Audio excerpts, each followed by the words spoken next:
The Invisible Man by H.G. Wells. Chapter 1.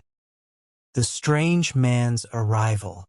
The stranger came early in February, one wintry day, through a biting wind and a driving snow, the last snowfall of the year over the down, walking from Bramblehurst railway station, and carrying a little black portmanteau in his thickly gloved hand. He was wrapped up from head to foot, and the brim of his soft felt hat hid every inch of his face but the shiny tip of his nose. The snow had piled itself against his shoulders and chest, and added a white crest to the burden he carried. He staggered into the coach and horses, more dead than alive, and flung his portmanteau down. "A fire!" he cried. "In the name of human charity, a room and a fire!"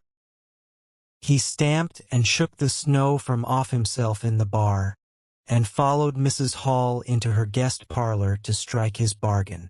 And with that much introduction, that and a couple of sovereigns flung upon the table, he took up his quarters in the inn.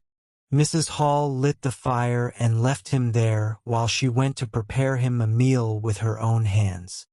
A guest to stop at Iping in the winter-time was an unheard-of piece of luck, let alone a guest who was no haggler, and she was resolved to show herself worthy of her good fortune. As soon as the bacon was well under way, and Milly, her lymphatic maid, had been brisked up a bit by a few deftly chosen expressions of contempt, she carried the cloth, plates, and glasses into the parlor and began to lay them with the utmost eclat.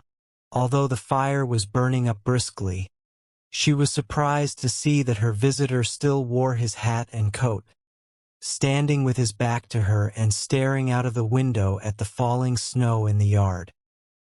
His gloved hands were clasped behind him, and he seemed to be lost in thought. She noticed that the melting snow that still sprinkled his shoulders dripped upon her carpet. "Can I take your hat and coat, sir?" she said, "and give them a good dry in the kitchen?" "No," he said without turning. She was not sure she had heard him, and was about to repeat her question. He turned his head and looked at her over his shoulder. "I prefer to keep them on," he said with emphasis, and she noticed that he wore big blue spectacles with sidelights, and had a bush side whisker over his coat collar that completely hid his cheeks and face. "Very well, sir," she said. "As you like. In a bit the room will be warmer." He made no answer and had turned his face away from her again, and Mrs. Hall, feeling that her conversational advances were ill-timed, laid the rest of the table things in a quick staccato and whisked out of the room. When she returned he was still standing there, like a man of stone, his back hunched, his collar turned up, his dripping hat brim turned down, hiding his face and ears completely. She put down the eggs and bacon with considerable emphasis, and called rather than said to him, "Your lunch is served, sir." "Thank you," he said at the same time, and did not stir until she was closing the door. Then he swung round and approached the table with a certain eager quickness. As she went behind the bar to the kitchen, she heard a sound repeated at regular intervals. Chirk, chirk, chirk. It went, the sound of a spoon being rapidly whisked round a basin. "That girl," she said. "There. I clean forgot it. It's her being so long." And while she herself finished mixing the mustard, she gave Milly a few verbal stabs for her excessive slowness. She had cooked the ham and eggs, laid the table, and done everything, while Milly, help indeed, had only succeeded in delaying the mustard. And him a new guest and wanting to stay. Then she filled the mustard pot, and, putting it with a certain stateliness upon a gold and black tea-tray, carried it into the parlor. She rapped and entered promptly. As she did so her visitor moved quickly, so that she got but a glimpse of a white object disappearing behind the table. It would seem he was picking something from the floor. She rapped down the mustard pot on the table, and then she noticed the overcoat and hat had been taken off and put over a chair in front of the fire, and a pair of wet boots threatened rust to her steel fender. She went to these things resolutely. "I suppose I may have them to dry now," she said in a voice that brooked no denial. "Leave the hat," said her visitor in a muffled voice, and turning she saw he had raised his head and was sitting and looking at her. For a moment she stood gaping at him, too surprised to speak. He held a white cloth. It was a serviette he had brought with him, over the lower part of his face, so that his mouth and jaws were completely hidden, and that was the reason of his muffled voice. But it was not that which startled Mrs. Hall. It was the fact that all his forehead above his blue glasses was covered by a white bandage, and that another covered his ears, leaving not a scrap of his face exposed excepting only his pink, peaked nose. It was bright pink and shiny just as it had been at first. He wore a dark brown velvet jacket with a high, black, linen-lined collar turned up about his neck. The thick black hair, escaping as it could below and between the cross bandages, projected in curious tails and horns, giving him the strangest appearance conceivable. This muffled and bandaged head was so unlike what she had anticipated, that for a moment she was rigid. He did not remove the serviette, but remained holding it, as she saw now, with a brown gloved hand, and regarding her with his inscrutable blue glasses. "Leave the hat," he said, speaking very distinctly through the white cloth. Her nerves began to recover from the shock they had received. She placed the hat on the chair again by the fire. "I didn't know, sir," she began. "That," and she stopped embarrassed. "Thank you," he said drily, glancing from her to the door and then at her again. "I'll have them nicely dried, sir, at once," she said, and carried his clothes out of the room. She glanced at his white swathed head and blue goggles again as she was going out of the door, but his napkin was still in front of his face. She shivered a little as she closed the door behind her, and her face was eloquent of her surprise and perplexity. "I never," she whispered. "There." She went quite softly to the kitchen, and was too preoccupied to ask Milly what she was messing about with now. When she got there, the visitor sat and listened to her retreating feet. He glanced inquiringly at the window before he removed his serviette and resumed his meal. He took a mouthful, glanced suspiciously at the window, took another mouthful, then rose and, taking the serviette in his hand, walked across the room and pulled the blind down to the top of the white muslin that obscured the lower panes. This left the room in a twilight.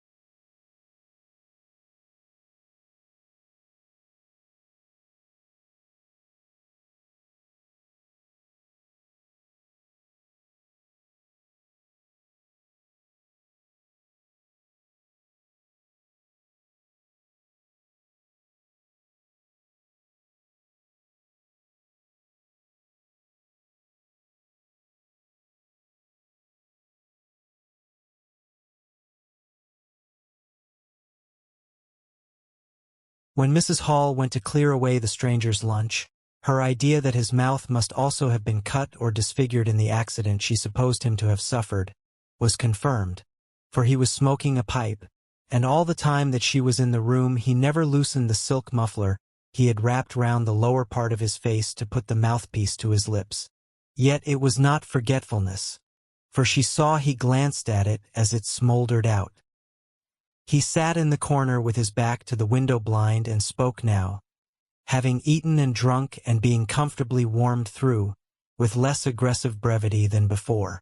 The reflection of the fire lent a kind of red animation to his big spectacles they had lacked hitherto.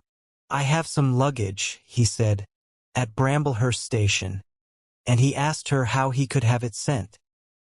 He bowed his bandaged head quite politely in acknowledgment of her explanation.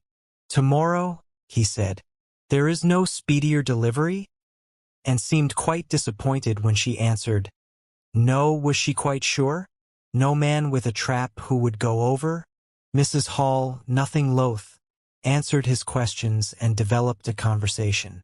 "It's a steep road by the Downs, sir," she said in answer to the question about a trap, and then, snatching at an opening, said, "It was there a carriage was upsettled, a year ago and more. A gentleman killed, besides his coachman. Accidents, sir, happen in a moment, don't they? But the visitor was not to be drawn so easily." "They do," he said through his muffler, eyeing her quietly through his impenetrable glasses. "But they take long enough to get well, don't they? There was my sister's son, Tom, just cut his arm with a scythe, tumbled on it in the A-field, and, bless me, he was 3 months tied up, sir. You'd hardly believe it. It's regular given me a dread of a scythe, sir." "I can quite understand that," said the visitor. "He was afraid one time that he'd have to have an operation. He was that bad, sir." The visitor laughed abruptly, a bark of a laugh that he seemed to bite and kill in his mouth. "Was he?" he said. "He was, sir. And no laughing matter to them as had the doing for him as I had, my sister being took up with her little one so much. There was bandages to do, sir, and bandages to undo. So that, if I may make so bold as to say it, sir—" "Will you get me some matches?" said the visitor quite abruptly. "My pipe is out." Mrs. Hall was pulled up suddenly. It was certainly rude of him, after telling him all she had done. She gasped at him for a moment, and remembered the 2 sovereigns. She went for the matches. "Thanks," he said concisely as she put them down, and turned his shoulder upon her and stared out of the window again. It was altogether too discouraging. Evidently he was sensitive on the topic of operations and bandages. She did not make so bold as to say, however, after all. But his snubbing way had irritated her, and Milly had a hot time of it that afternoon. The visitor remained in the parlor until 4 o'clock, without giving the ghost of an excuse for an intrusion. For the most part he was quite still during that time. It would seem he sat in the growing darkness smoking in the firelight, perhaps dozing. Once or twice a curious listener might have heard him at the coals, and for the space of 5 minutes he was audible pacing the room. He seemed to be talking to himself. Then the armchair creaked as he sat down again. Chapter 2. Mr. Teddy Henfrey's First Impressions. At 4 o'clock, when it was fairly dark and Mrs. Hall was screwing up her courage to go in and ask her visitor if he would take some tea, Teddy Henfrey, the clock jobber, came into the bar. "My sakes, Mrs. Hall," said he, "but this is terrible weather for thin boots." The snow outside was falling faster. Mrs. Hall agreed, and then noticed he had his bag with him. "Now you're here, Mr. Teddy," said she, "I'd be glad if you'd give the old clock in the parlor a bit of a look. 'Tis going, and it strikes well and hearty. But the hour hand won't do nothin' but point at 6. And leading the way, she went across to the parlor door and rapped and entered. Her visitor, she saw as she opened the door, was seated in the armchair before the fire, dozing it would seem, with his bandaged head drooping on one side. The only light in the room was the red glow from the fire, which lit his eyes like adverse railway signals, but left his downcast face in darkness, and the scanty vestiges of the day that came in through the open door. Everything was ruddy, shadowy, and indistinct to her, the more so since she had just been lighting the bar lamp, and her eyes were dazzled. But for a second it seemed to her that the man she looked at had an enormous mouth wide open, a vast and incredible mouth that swallowed the whole of the lower portion of his face. It was the sensation of a moment. The white-bound head, the monstrous goggle eyes, and this huge yawn below it. Then he started up in his chair, put up his hand. She opened the door wide so that the room was lighter, and she saw him more clearly, with the muffler held up to his face just as she had seen him hold the serviette before. The shadows, she fancied, had tricked her. "Would you mind, sir, this man a-coming to look at the clock, sir?" she said, recovering from the momentary shock. "Look at the clock?" he said, staring round in a drowsy manner, and speaking over his hand, and then, getting more fully awake, "Certainly." Mrs. Hall went away to get a lamp, and he rose and stretched himself. Then came the light, and Mr. Teddy Henfry, entering, was confronted by this bandaged person. He was, he says, taken aback. "Good afternoon," said the stranger, regarding him, as Mr. Henfry says, with a vivid sense of the dark spectacles. "Like a lobster, I hope," said Mr. Henfry, "that it's no intrusion." "None whatever," said the stranger. "Though I understand," he said, turning to Mrs. Hall, "that this room is really to be mine for my own private use." "I thought, sir," said Mrs. Hall, "you'd prefer the clock." "Certainly," said the stranger. "Certainly, but as a rule I like to be alone and undisturbed. But I'm really glad to have the clock seen to," he said, seeing a certain hesitation in Mr. Henfry's manner. "Very glad." Mr. Henfry had intended to apologize and withdraw, but this anticipation reassured him. The stranger turned round with his back to the fireplace and put his hands behind his back. "And presently," he said, "when the clock mending is over, I think I should like to have some tea. But not till the clock mending is over." Mrs. Hall was about to leave the room. She made no conversational advances this time, because she did not want to be snubbed in front of Mr. Henfry, when her visitor asked her if she had made any arrangements about his boxes at Bramblehurst. She told him she had mentioned the matter to the postman, and that the carrier could bring them over on the morrow. "You are certain that is the earliest?" he said. She was certain with a marked coldness. "I should explain," he added, "what I was really too cold and fatigued to do before, that I am an experimental investigator." "Indeed, sir," said Mrs. Hall, much impressed, "and my baggage contains apparatus and appliances." "Very useful things indeed they are, sir," said Mrs. Hall, "and I'm very naturally anxious to get on with my inquiries. Of course, sir, my reason for coming to Iping," he proceeded with a certain deliberation of manner, "was a desire for solitude. I do not wish to be disturbed in my work. In addition to my work, an accident." "I thought as much," said Mrs. Hall to herself, "necessitates a certain retirement. My eyes are sometimes so weak and painful that I have to shut myself up in the dark for hours together.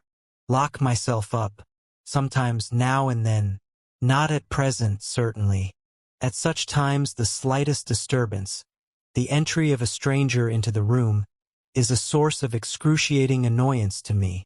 It is well these things should be understood." "Certainly, sir," said Mrs. Hall, "and if I might make so bold as to ask." "That I think is all," said the stranger, with that quietly irresistible air of finality he could assume at will. Mrs. Hall reserved her question and sympathy for a better occasion. After Mrs. Hall had left the room, he remained standing in front of the fire, glaring, so Mr. Henfry puts it, at the clock mending. Mr. Henfry not only took off the hands of the clock and the face, but extracted the works. and he tried to work in as slow and quiet and unassuming a manner as possible. He worked with the lamp close to him, and the green shade threw a brilliant light upon his hands, and upon the frame and wheels, and left the rest of the room shadowy. When he looked up, colored patches swam in his eyes. Being constitutionally of a curious nature, he had removed the works, a quite unnecessary proceeding, with the idea of delaying his departure and perhaps falling into conversation with the stranger. But the stranger stood there, perfectly silent and still, so still it got on Henfrey's nerves. He felt alone in the room and looked up, and there, gray and dim, was the bandaged head and huge blue lenses staring fixedly, with a mist of green spots drifting in front of them. It was so uncanny to Henfrey that for a minute they remained staring blankly at one another. Then Henfrey looked down again. Very uncomfortable position. One would like to say something. Should he remark that the weather was very cold for the time of year? He looked up as if to take aim with that introductory shot. "The weather," he began. "Why don't you finish and go?" said the rigid figure, evidently in a state of painfully suppressed rage. "All you've got to do is to fix the hour hand on its axle. You're simply humbugging." "Certainly, sir. 1 minute more. I overlooked." And Mr. Henfrey finished and went. But he went feeling excessively annoyed. "Damn it," said Mr. Henfrey to himself, trudging down the village through the thawing snow. "A man must do a clock at times, surely." And again, "Can't a man look at you? Ugly." And yet again, "Seemingly not. If the police was wanting you, you couldn't be more wrapped and bandaged." At Gleason's corner he saw Hall, who had recently married the stranger's hostess at the Coach and Horses, and who now drove the Iping conveyance, when occasional people required it, to Sidderbridge Junction, coming towards him on his return from that place. Hall had evidently been stopping a bit at Sidderbridge, to judge by his driving. "'Ow do, Teddy?" he said, passing. "You got a rum un up home," said Teddy. Hall very sociably pulled up. "What's that?" he asked. "Rum-looking customer stopping at the Coach and Horses," said Teddy. "My sakes!" And he proceeded to give Hall a vivid description of his grotesque guest. "Looks a bit like a disguise, don't it? I'd like to see a man's face if I had him stopping in my place," said Henfrey. "But women are that trustful where strangers are concerned. He's took your rooms and he ain't even given a name, Hall." "You don't say so," said Hall, who was a man of sluggish apprehension. "Yes," said Teddy. "By the week. Whatever he is, you can't get rid of him under the week. And he's got a lot of luggage coming tomorrow, so he says, 'Let's hope it won't be stones in boxes, Hall.'" He told Hall how his aunt at Hastings had been swindled by a stranger with empty portmanteaus. Altogether he left Hall vaguely suspicious. "Get up, old girl," said Hall. "I suppose I must see 'bout this." Teddy trudged on his way with his mind considerably relieved. Instead of seeing 'bout it, however, Hall on his return was severely rated by his wife on the length of time he had spent in Sidderbridge, and his mild inquiries were answered snappishly and in a manner not to the point. But the seed of suspicion Teddy had sown germinated in the mind of Mr. Hall in spite of these discouragements. "You Vim don't know everything," said Mr. Hall, resolved to ascertain more about the personality of his guest at the earliest possible opportunity. And after the stranger had gone to bed, which he did about 9:30, Mr. Hall went very aggressively into the parlor and looked very hard at his wife's furniture, just to show that the stranger wasn't master there, and scrutinized closely and a little contemptuously a sheet of mathematical computations the stranger had left. When retiring for the night, he instructed Mrs. Hall to look very closely at the stranger's luggage when it came next day. "You mind your own business, Hall," said Mrs. Hall, "and I'll mind mine." She was all the more inclined to snap at Hall because the stranger was undoubtedly an unusually strange sort of stranger, and she was by no means assured about him in her own mind. In the middle of the night she woke up dreaming of huge white heads like turnips that came trailing after her, at the end of interminable necks, and with vast black eyes. But being a sensible woman, she subdued her terrors and turned over and went to sleep again. Chapter 3. The 1001 Bottles. So it was that, on the 29th day of February, at the beginning of the thaw, this singular person fell out of infinity into Iping village. Next day his luggage arrived through the slush, and very remarkable luggage it was. There were a couple of trunks indeed, such as a rational man might need, but in addition there were a box of books, big, fat books, of which some were just in an incomprehensible handwriting, and a dozen or more crates, boxes, and cases, containing objects packed in straw, as it seemed to Hall, tugging with a casual curiosity at the straw glass bottles. The stranger, muffled in hat, coat, gloves, and wrapper, came out impatiently to meet Fearenside's cart, while Hall was having a word or so of gossip preparatory to helping bring them in. Out he came, not noticing Fearenside's dog, who was sniffing in a dilettante spirit at Hall's legs. "Come along with those boxes," he said. "I've been waiting long enough." And he came down the steps towards the tail of the cart as if to lay hands on the smaller crate. No sooner had Fearenside's dog caught sight of him, however, than it began to bristle and growl savagely, and when he rushed down the steps it gave an undecided hop, and then sprang straight at his hand. "Whup!" cried Hall, jumping back, for he was no hero with dogs, and Fearenside howled, "Lie down!" and snatched his whip. They saw the dog's teeth had slipped the hand, heard a kick, saw the dog execute a flanking jump and get home on the stranger's leg, and heard the rip of his trousering. Then the finer end of Fearenside's whip reached his property, and the dog, yelping with dismay, retreated under the wheels of the wagon. It was all the business of a swift half-minute. No one spoke, everyone shouted.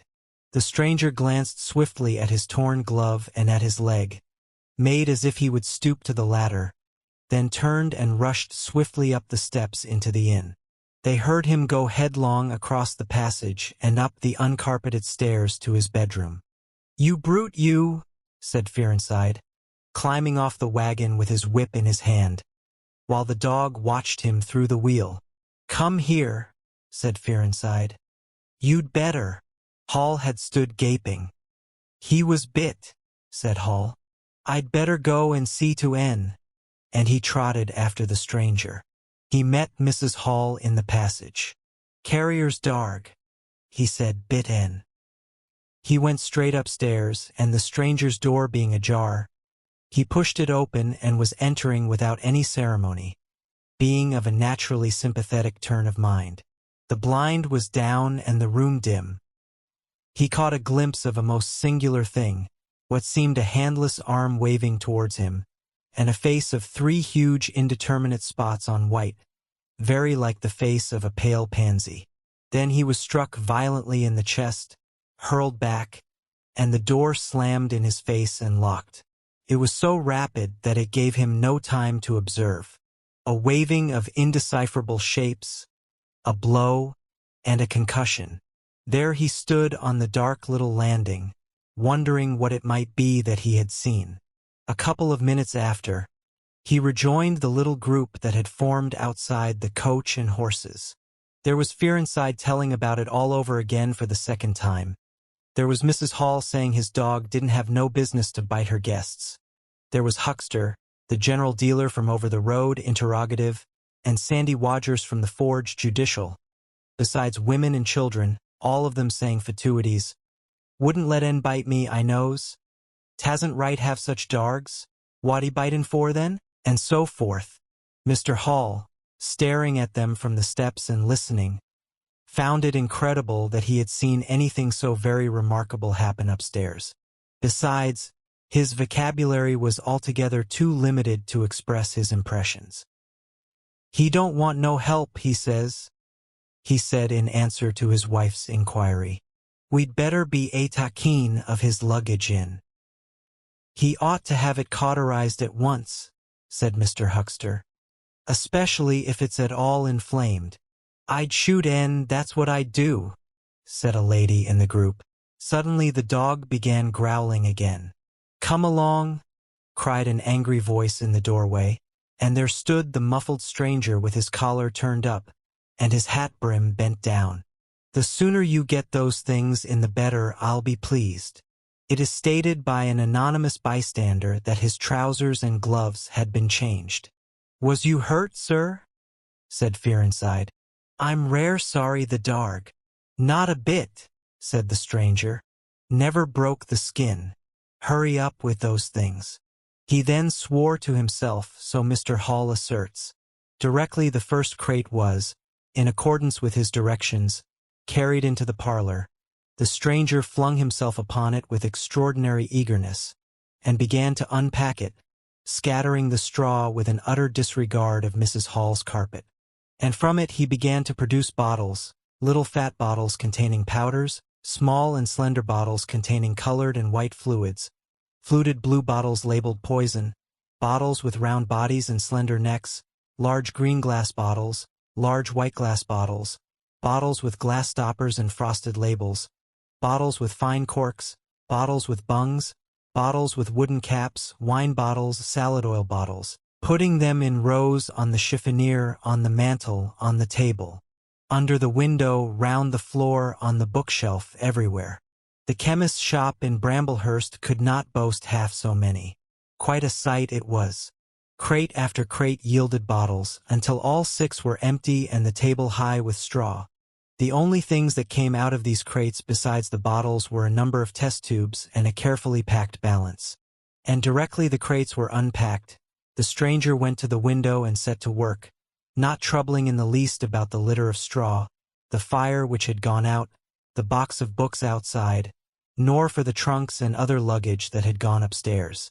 When Mrs. Hall took his dinner in to him, he was already so absorbed in his work, pouring little drops out of the bottles into test tubes, that he did not hear her until she had swept away the bulk of the straw and put the tray on the table, with some little emphasis perhaps, seeing the state that the floor was in. Then he half turned his head and immediately turned it away again. But she saw he had removed his glasses. They were beside him on the table, and it seemed to her that his eye sockets were extraordinarily hollow. He put on his spectacles again, and then turned and faced her. She was about to complain of the straw on the floor when he anticipated her. "I wish you wouldn't come in without knocking," he said in the tone of abnormal exasperation that seemed so characteristic of him. "I knocked, but seemingly. Perhaps you did. But in my investigations, my really very urgent and necessary investigations, the slightest disturbance, the jar of a door, I must ask you." "Certainly, sir. You can turn the lock if you're like that, you know. Any time." "A very good idea," said the stranger. "This strayer, sir, if I might make so bold as to remark. Don't. If the straw makes trouble, put it down in the bill." And he mumbled at her words suspiciously like curses. He was so odd, standing there, so aggressive and explosive, bottle in one hand and test tube in the other, that Mrs. Hall was quite alarmed. But she was a resolute woman. "In which case, I should like to know, sir, what you consider. A shilling, put down a shilling. Surely a shilling's enough." "So be it," said Mrs. Hall, taking up the tablecloth and beginning to spread it over the table. "If you're satisfied, of course." He turned and sat down with his coat collar toward her. All the afternoon he worked with the door locked and, as Mrs. Hall testifies, for the most part in silence. But once there was a concussion and a sound of bottles ringing together as though the table had been hit, and the smash of a bottle flung violently down, and then a rapid pacing athwart the room. Fearing something was the matter, she went to the door and listened, not caring to knock. "I can't go on," he was raving. "I can't go on. 300,000, 400,000, the huge multitude, cheated. All my life it may take me. Patience, patience indeed. Fool, fool, There was a noise of hobnails on the bricks in the bar, and Mrs. Hall had very reluctantly to leave the rest of his soliloquy. When she returned, the room was silent again, save for the faint crepitation of his chair and the occasional clink of a bottle. It was all over. The stranger had resumed work. When she took in his tea, she saw broken glass in the corner of the room under the concave mirror, and a golden stain that had been carelessly wiped. She called attention to it. "Put it down in the bill," snapped her visitor. "For God's sake, don't worry me. If there's damage done, put it down in the bill." And he went on ticking a list in the exercise book before him. "I'll tell you something," said Fearenside mysteriously. It was late in the afternoon, and they were in the little beer shop of Ipinghanger. "Well," said Teddy Henfry, "this chap you're speaking of, what my dog bit, well, he's black. Leastways, his legs are. I seed through the tear of his trousers and the tear of his glove. You'd have expected a sort of pinky to show, wouldn't you? Well, there wasn't none. Just blackness. I tell you, he's as black as my hat."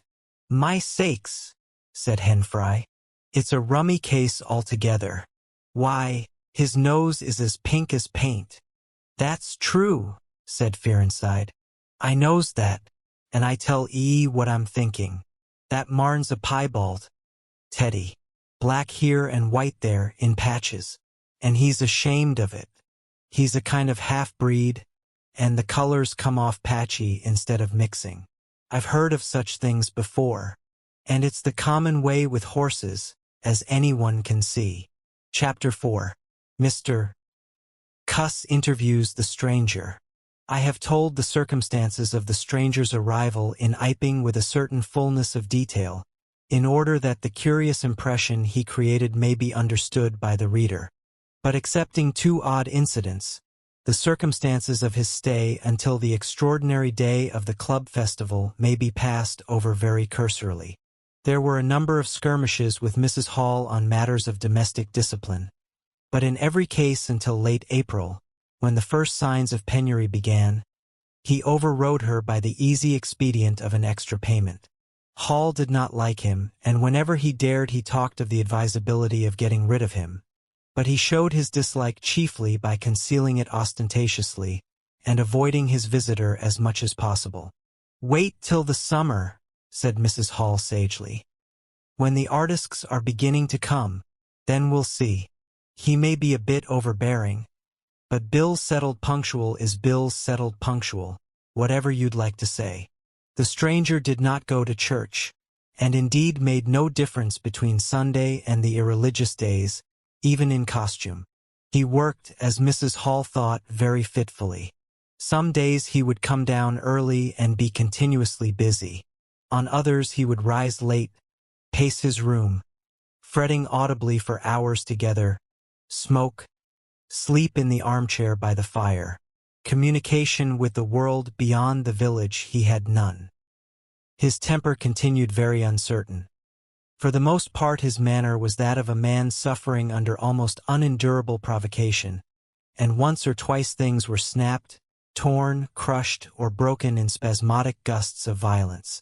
He seemed under a chronic irritation of the greatest intensity. His habit of talking to himself in a low voice grew steadily upon him, but though Mrs. Hall listened conscientiously, she could make neither head nor tail of what she heard. He rarely went abroad by daylight, but at twilight he would go out muffled up invisibly, whether the weather were cold or not, and he chose the loneliest paths and those most overshadowed by trees and banks.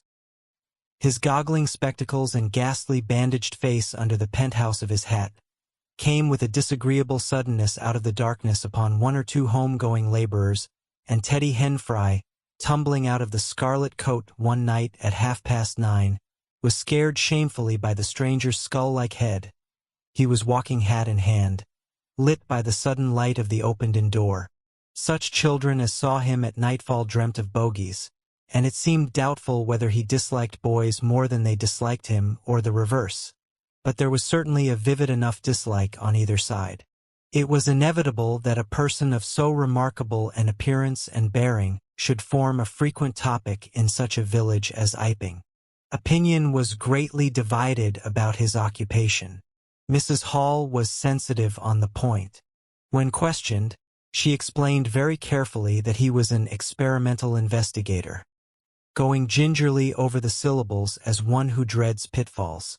When asked what an experimental investigator was, she would say with a touch of superiority that most educated people knew such things as that, and would thus explain that he discovered things.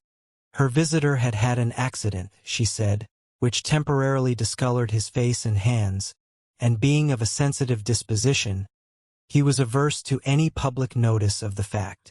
Out of her hearing there was a view largely entertained that he was a criminal trying to escape from justice by wrapping himself up so as to conceal himself altogether from the eye of the police. This idea sprang from the brain of Mr. Teddy Henfry. No crime of any magnitude dating from the middle or end of February was known to have occurred. Elaborated in the imagination of Mr. Gould, the probationary assistant in the National School, this theory took the form that the stranger was an anarchist in disguise, preparing explosives, and he resolved to undertake such detective operations as his time permitted.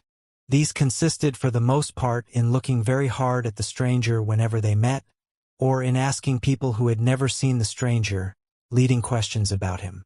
But he detected nothing.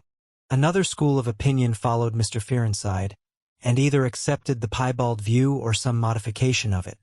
As, for instance, Silas Durgan, who was heard to assert that if he chooses to show himself at fairs he'd make his fortune in no time, and being a bit of a theologian, compared the stranger to the man with the one talent.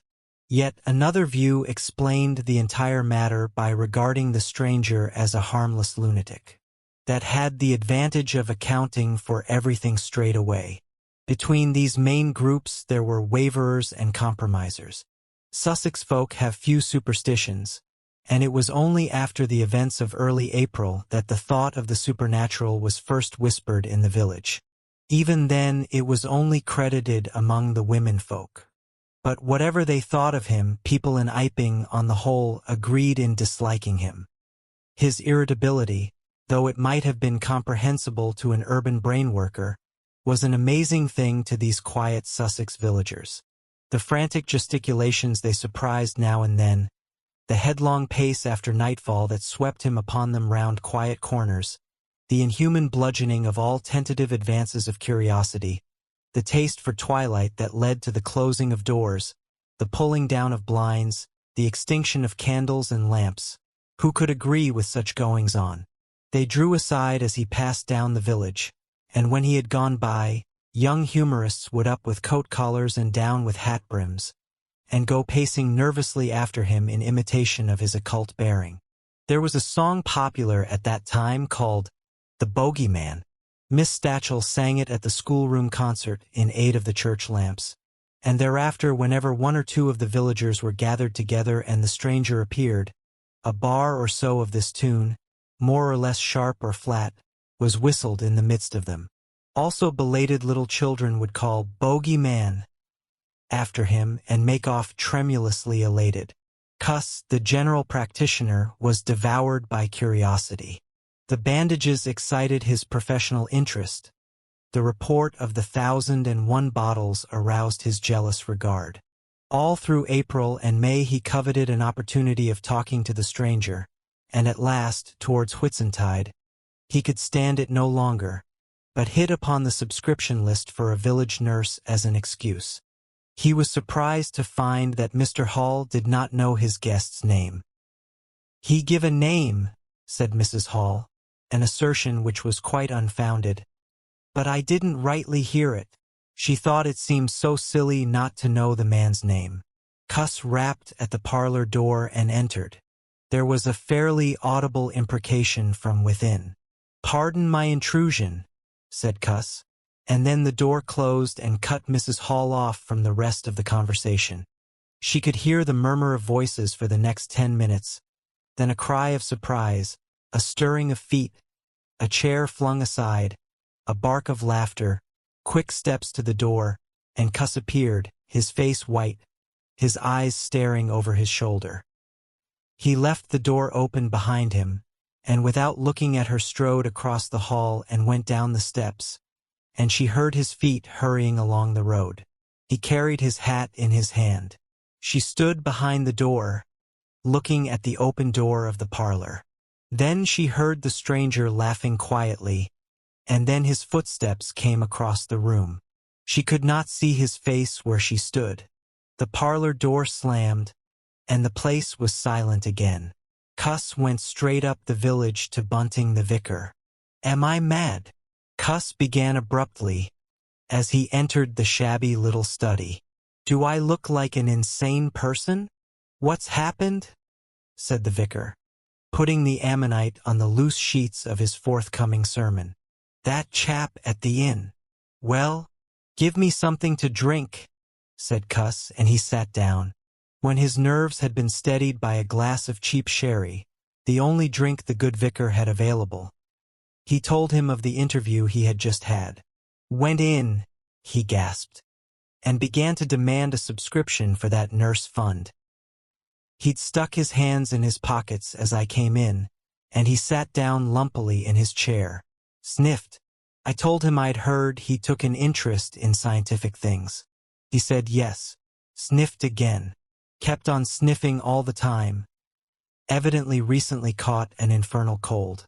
No wonder. Wrapped up like that. I developed the nurse idea, and all the while kept my eyes open. Bottles, chemicals everywhere. Balance, test tubes in stands, and a smell of evening primrose. Would he subscribe? Said he'd consider it. Asked him point blank was he researching. Said he was. A long research? Got quite cross.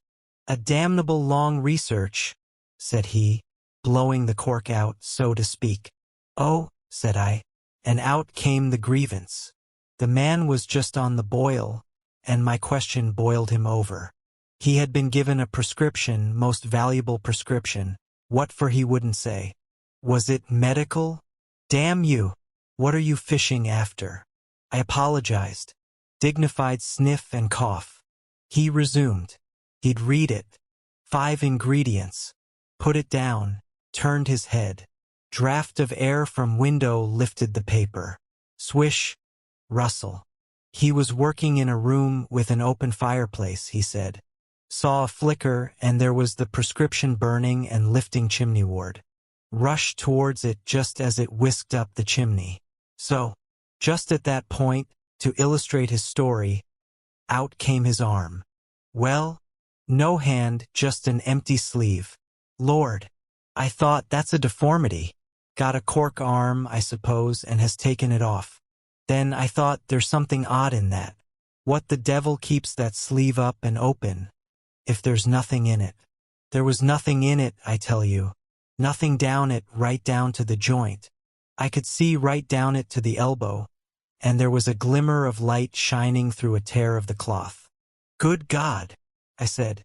Then he stopped, stared at me with those black goggles of his, and then at his sleeve. Well, that's all. He never said a word, just glared, and put his sleeve back in his pocket quickly.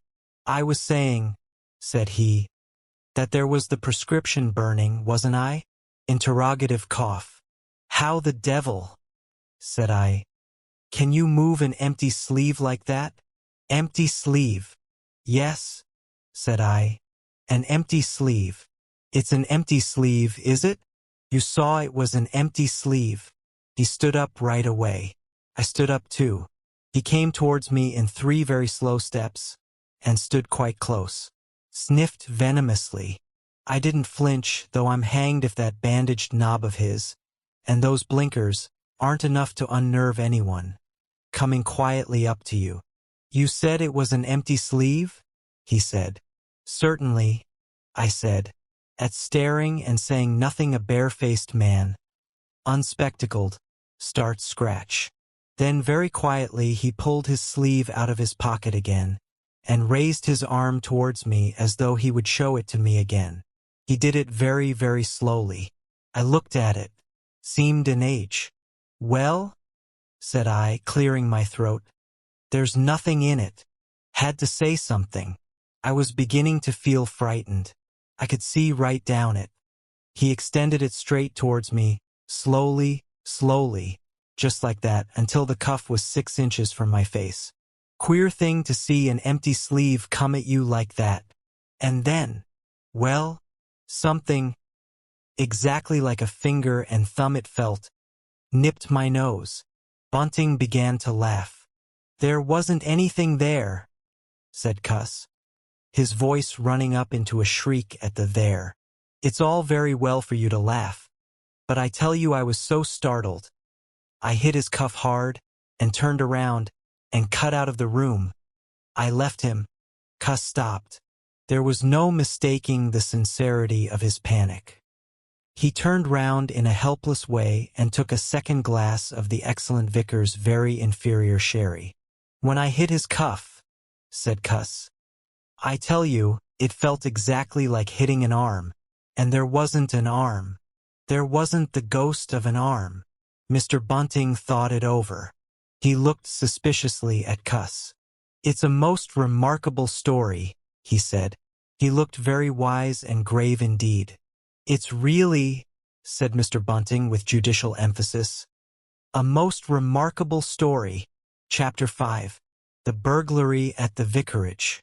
The facts of the burglary at the vicarage came to us chiefly through the medium of the vicar and his wife. It occurred in the small hours of Whit Monday, the day devoted in Iping to the club festivities. Mrs. Bunting, it seems, woke up suddenly in the stillness that comes before the dawn, with the strong impression that the door of their bedroom had opened and closed. She did not arouse her husband at first, but sat up in bed listening. She then distinctly heard the pad of bare feet coming out of the adjoining dressing room and walking along the passage towards the staircase. As soon as she felt assured of this, she aroused the Reverend Mr. Bunting as quietly as possible. He did not strike a light, but putting on his spectacles, her dressing gown and his bath slippers, he went out on the landing to listen. He heard quite distinctly a fumbling going on at his study desk downstairs, and then a violent sneeze. At that he returned to his bedroom, armed himself with the most obvious weapon, the poker, and descended the staircase as noiselessly as possible. Mrs. Bunting came out on the landing. The hour was about 4, and the ultimate darkness of the night was past.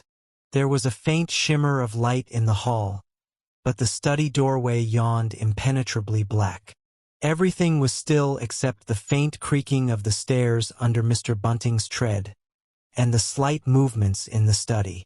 Then something snapped, the drawer was opened, and there was a rustle of papers. Then came an imprecation, and a match was struck and the study was flooded with yellow light. Mr. Bunting was now in the hall, and through the crack of the door he could see the desk and the open drawer and a candle burning on the desk. But the robber he could not see.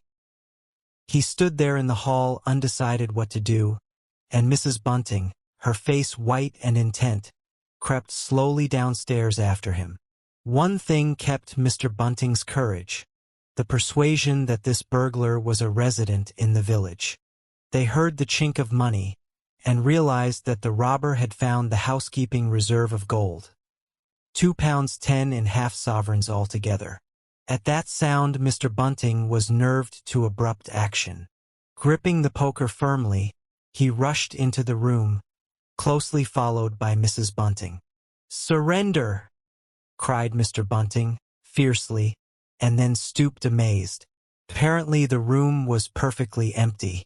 Yet their conviction that they had, that very moment, heard somebody moving in the room had amounted to a certainty.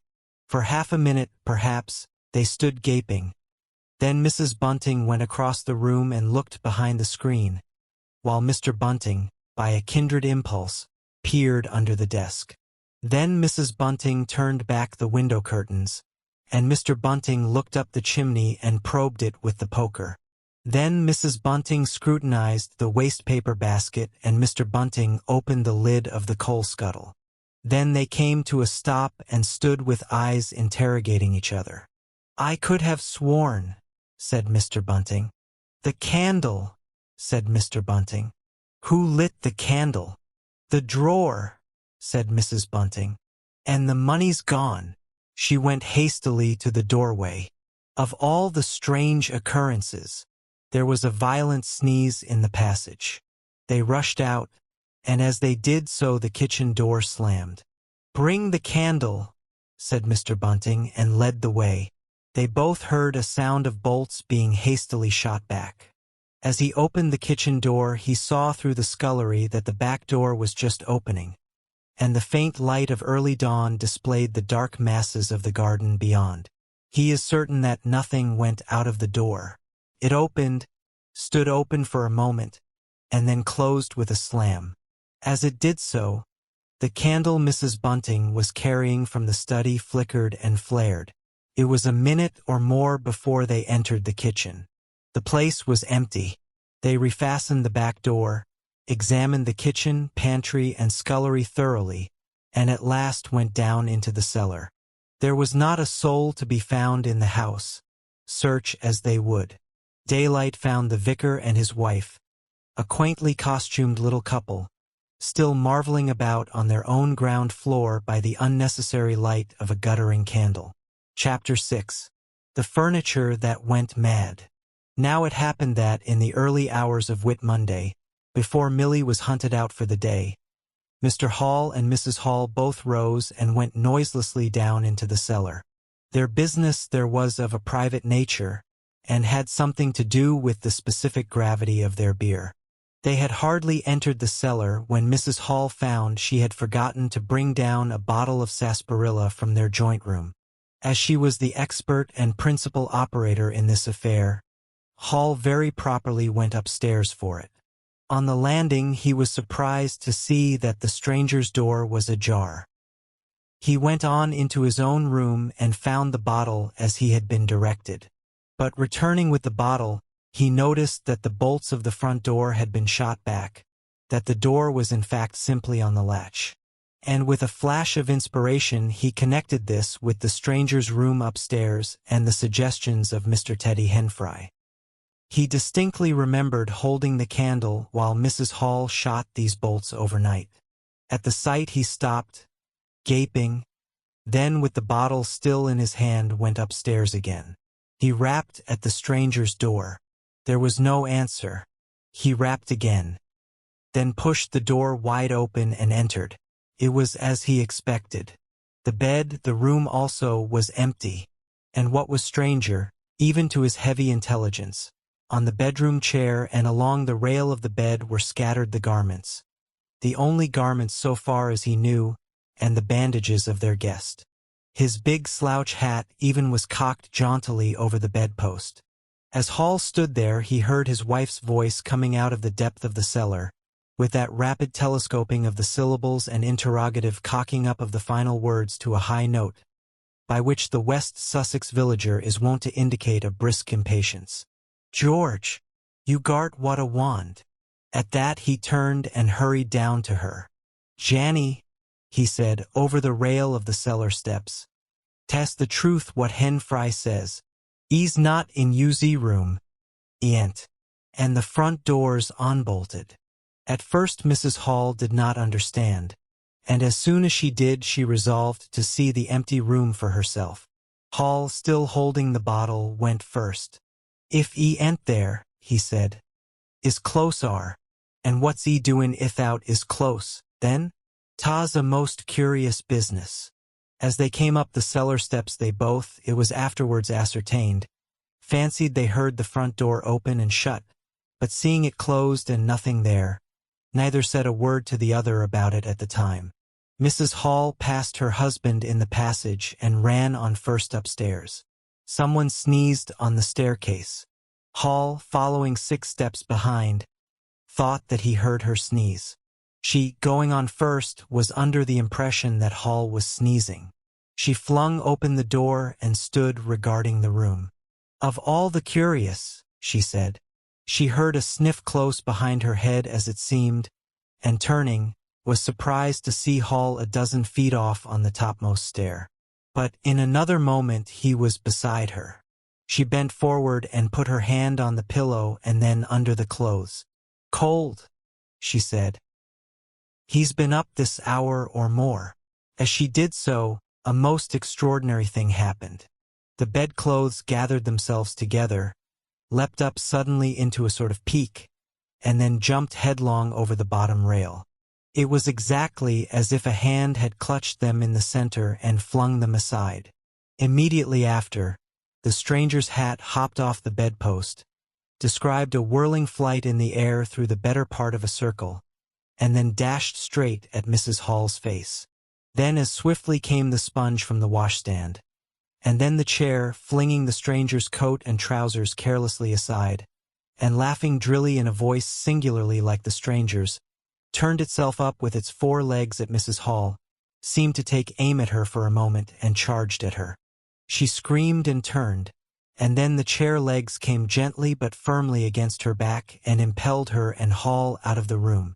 The door slammed violently and was locked. The chair and bed seemed to be executing a dance of triumph for a moment, and then abruptly everything was still. Mrs. Hall was left almost in a fainting condition in Mr. Hall's arms on the landing. It was with the greatest difficulty that Mr. Hall and Milly, who had been roused by her scream of alarm, succeeded in getting her downstairs and applying the restoratives customary in such cases. "'Tas sperits," said Mrs. Hall. "I know 'tis sperits. I've read in papers of tables and chairs leaping and dancing."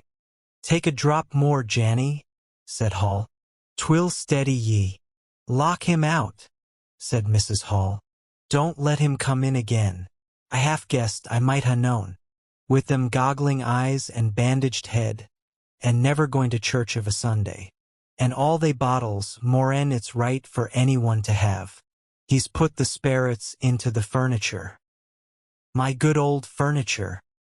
'Twas in that very chair my poor dear mother used to sit when I was a little girl. To think it should rise up against me now."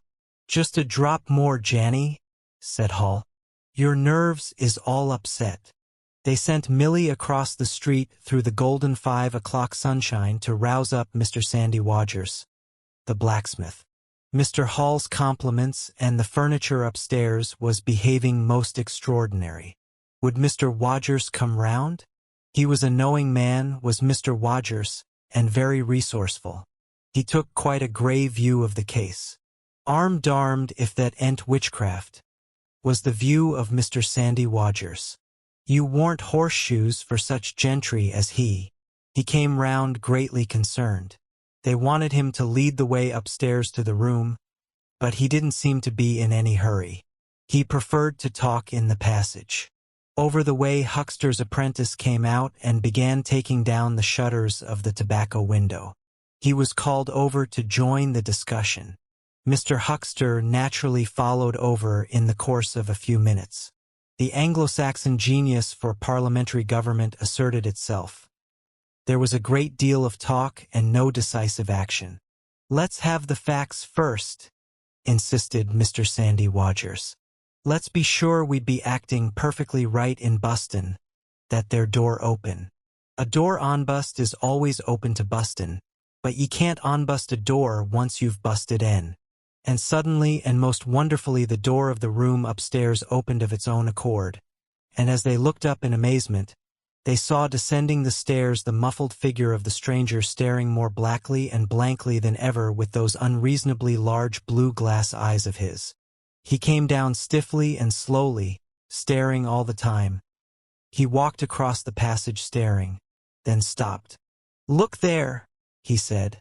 And their eyes followed the direction of his gloved finger and saw a bottle of sarsaparilla hard by the cellar door.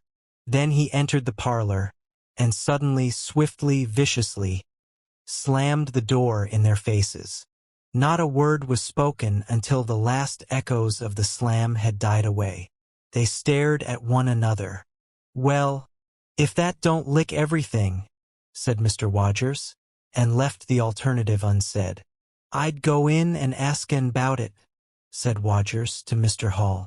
"I'd demand an explanation." It took some time to bring the landlady's husband up to that pitch. At last he rapped, opened the door, and got as far as, "Excuse me, go to the devil," said the stranger in a tremendous voice, "and shut that door after you." So that brief interview terminated. Chapter 7. The Unveiling of the Stranger. The stranger went into the little parlor of the Coach and Horses about 5:30 in the morning, and there he remained until near midday, the blinds down, the door shut, and none, after Hall's repulse, venturing near him. All that time he must have fasted. Thrice he rang his bell, the third time furiously and continuously, but no one answered him. "Him and his go to the devil indeed," said Mrs. Hall. Presently came an imperfect rumor of the burglary at the vicarage, and two were put together. Hall, assisted by Wodgers, went off to find Mr. Shuckleforth, the magistrate, and take his advice. No one ventured upstairs. How the stranger occupied himself is unknown. Now and then he would stride violently up and down, and twice came an outburst of curses, a tearing of paper, and a violent smashing of bottles. The little group of scared but curious people increased. Mrs. Huxter came over. Some gay young fellows resplendent in black ready-made jackets and peak paper ties, for it was Whit Monday, joined the group with confused interrogations. Young Archie Harker distinguished himself by going up the yard and trying to peep under the window blinds. He could see nothing, but gave reason for supposing that he did, and others of the Iping youth presently joined him. It was the finest of all possible Whit Mondays, and down the village street stood a row of nearly a dozen booths, a shooting gallery, and on the grass by the forge were 3 yellow and chocolate wagons and some picturesque strangers of both sexes putting up a coconut shy. The gentlemen wore blue jerseys, the ladies white aprons and quite fashionable hats with heavy plumes. Wodger, of the Purple Fawn, and Mr. Jaggers, the cobbler, who also sold old second-hand ordinary bicycles, were stretching a string of Union Jacks and Royal Ensigns, which had originally celebrated the first Victorian Jubilee, across the road. And inside, in the artificial darkness of the parlor, into which only one thin jet of sunlight penetrated, the stranger, hungry we must suppose and fearful, hidden in his uncomfortable hot wrappings, poured through his dark glasses upon his paper or chinked his dirty little bottles, and occasionally swore savagely at the boys, audible if invisible, outside the windows. In the corner by the fireplace lay the fragments of half a dozen smashed bottles, and a pungent twang of chlorine tainted the air. So much we know from what was heard at the time and from what was subsequently seen in the room. About noon he suddenly opened his parlor door and stood glaring fixedly at the 3 or 4 people in the bar. "Mrs. Hall," he said. Somebody went sheepishly and called for Mrs. Hall. Mrs. Hall appeared after an interval, a little short of breath, but all the fiercer for that. Hall was still out. She had deliberated over this scene, and she came holding a little tray with an unsettled bill upon it. "Is it your bill you're wanting, sir?" she said. "Why wasn't my breakfast laid? Why haven't you prepared my meals and answered my bell? Do you think I live without eating? Why isn't my bill paid?" said Mrs. Hall. "That's what I want to know. I told you 3 days ago I was awaiting a remittance. I told you 2 days ago I wasn't going to await no remittances. You can't grumble if your breakfast waits a bit. If my bill's been waiting these 5 days, can you?" The stranger swore briefly but vividly. "Nar, from the bar. "And I'd thank you kindly, sir, if you'd keep your swearing to yourself, sir," said Mrs. Hall. The stranger stood looking more like an angry diving helmet than ever. It was universally felt in the bar that Mrs. Hall had the better of him. His next words showed as much. "Look here, my good woman," he began. "Don't good woman me," said Mrs. Hall. "I've told you my remittance hasn't come." "Remittance indeed," said Mrs. Hall. "Still, I dare say in my pocket. You told me 3 days ago that you hadn't anything but a sovereign's worth of silver upon you. Well, I found some more. Hello, from the bar. I wonder where you found it, said Mrs. Hall. That seemed to annoy the stranger very much. He stamped his foot. What do you mean? He said. That I wonder where you found it, said Mrs. Hall.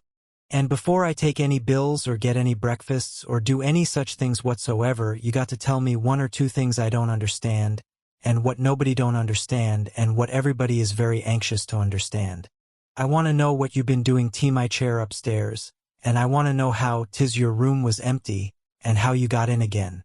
Them as stops in this house comes in by the doors, that's the rule of the house, and that you didn't do, and what I want to know is how you did come in. And I want to know. Suddenly the stranger raised his gloved hands clenched, stamped his foot, and said, "Stop!" with such extraordinary violence that he silenced her instantly. "You don't understand," he said, "who I am or what I am. I'll show you. By heaven, I'll show you." Then he put his open palm over his face and withdrew it. The center of his face became a black cavity. "Here," he said. He stepped forward and handed Mrs. Hall something which she, staring at his metamorphosed face, accepted automatically. Then, when she saw what it was, she screamed loudly, dropped it, and staggered back. The nose. It was the stranger's nose, pink and shining, rolled on the floor. Then he removed his spectacles, and everyone in the bar gasped. He took off his hat, and with a violent gesture tore at his whiskers and bandages. For a moment they resisted him. A flash of horrible anticipation passed through the bar. "Oh, my God," said someone. Then off they came. It was worse than anything. Mrs. Hall, standing open-mouthed and horror-struck, shrieked at what she saw and made for the door of the house. Everyone began to move. They were prepared for scars, disfigurements, tangible horrors, but nothing. The bandages and false hair flew across the passage into the bar, making a hobbledehoy jump to avoid them. Everyone tumbled on everyone else down the steps. For the man who stood there shouting some incoherent explanation was a solid gesticulating figure up to the coat collar of him, and then nothingness, no visible thing at all. People down the village heard shouts and shrieks, and looking up the street saw the coach and horses violently firing out its humanity. They saw Mrs. Hall fall down and Mr. Teddy Henfry jump to avoid tumbling over her, and then they heard the frightful screams of Millie, who, emerging suddenly from the kitchen at the noise of the tumult, had come upon the headless stranger from behind. These increased suddenly. Forthwith everyone all down the street, the sweetstuff seller, coconut shy proprietor and his assistant, the swing man, little boys and girls, rustic dandies, smart wenches, smocked elders and apron gypsies, began running towards the inn, and in a miraculously short space of time a crowd of perhaps 40 people, and rapidly increasing, swayed and hooted and inquired and exclaimed and suggested, in front of Mrs. Hall's establishment. Everyone seemed eager to talk at once, and the result was babel. A small group supported Mrs. Hall, who was picked up in a state of collapse. There was a conference, and the incredible evidence of a vociferous eyewitness. "Oh, Bogey, what's he been doin', then? Ain't hurt the girl, as he? Run at N with a knife, I believe. No, Ed, I tell ye. I don't mean no manner of speaking. I mean marn ithout a Ed. Narnsense. 'Tis some conjuring trick. Fetched off is rapping. E did." In its struggles to see in through the open door, the crowd formed itself into a straggling wedge, with the more adventurous apex nearest the inn. He stood for a moment. I heard the gal scream, and he turned. I saw her skirts whisk, and he went after her. Didn't take 10 seconds. Back he comes with a knife in usy hand and a loaf. Stood just as if he was staring. Not a moment ago. Went in that there door. I tell E ain't gart no Ed at all. You just missed N. There was a disturbance behind, and the speaker stopped to step aside for a little procession that was marching very resolutely towards the house. First Mr. Hall, very red and determined, then Mr. Bobby Jaffers, the village constable, and then the wary Mr. Wodgers. They had come now armed with a warrant. People shouted conflicting information of the recent circumstances. "Ed or no Ed," said Jaffers. "I got to rest en, and rest en I will." Mr. Hall marched up the steps, marched straight to the door of the parlor and flung it open. "Constable," he said, "do your duty." Jaffers marched in. Hall next, Wodgers last. They saw in the dim light the headless figure facing them, with a gnawed crust of bread in one gloved hand and a chunk of cheese in the other. "That's him," said Hall. "What the devil's this?" came in a tone of angry expostulation from above the collar of the figure. "You're a damned rum customer, mister," said Mr. Jaffers. "But Ed or no Ed, the warrant says body, and duty's duty." "Keep off," said the figure, starting back.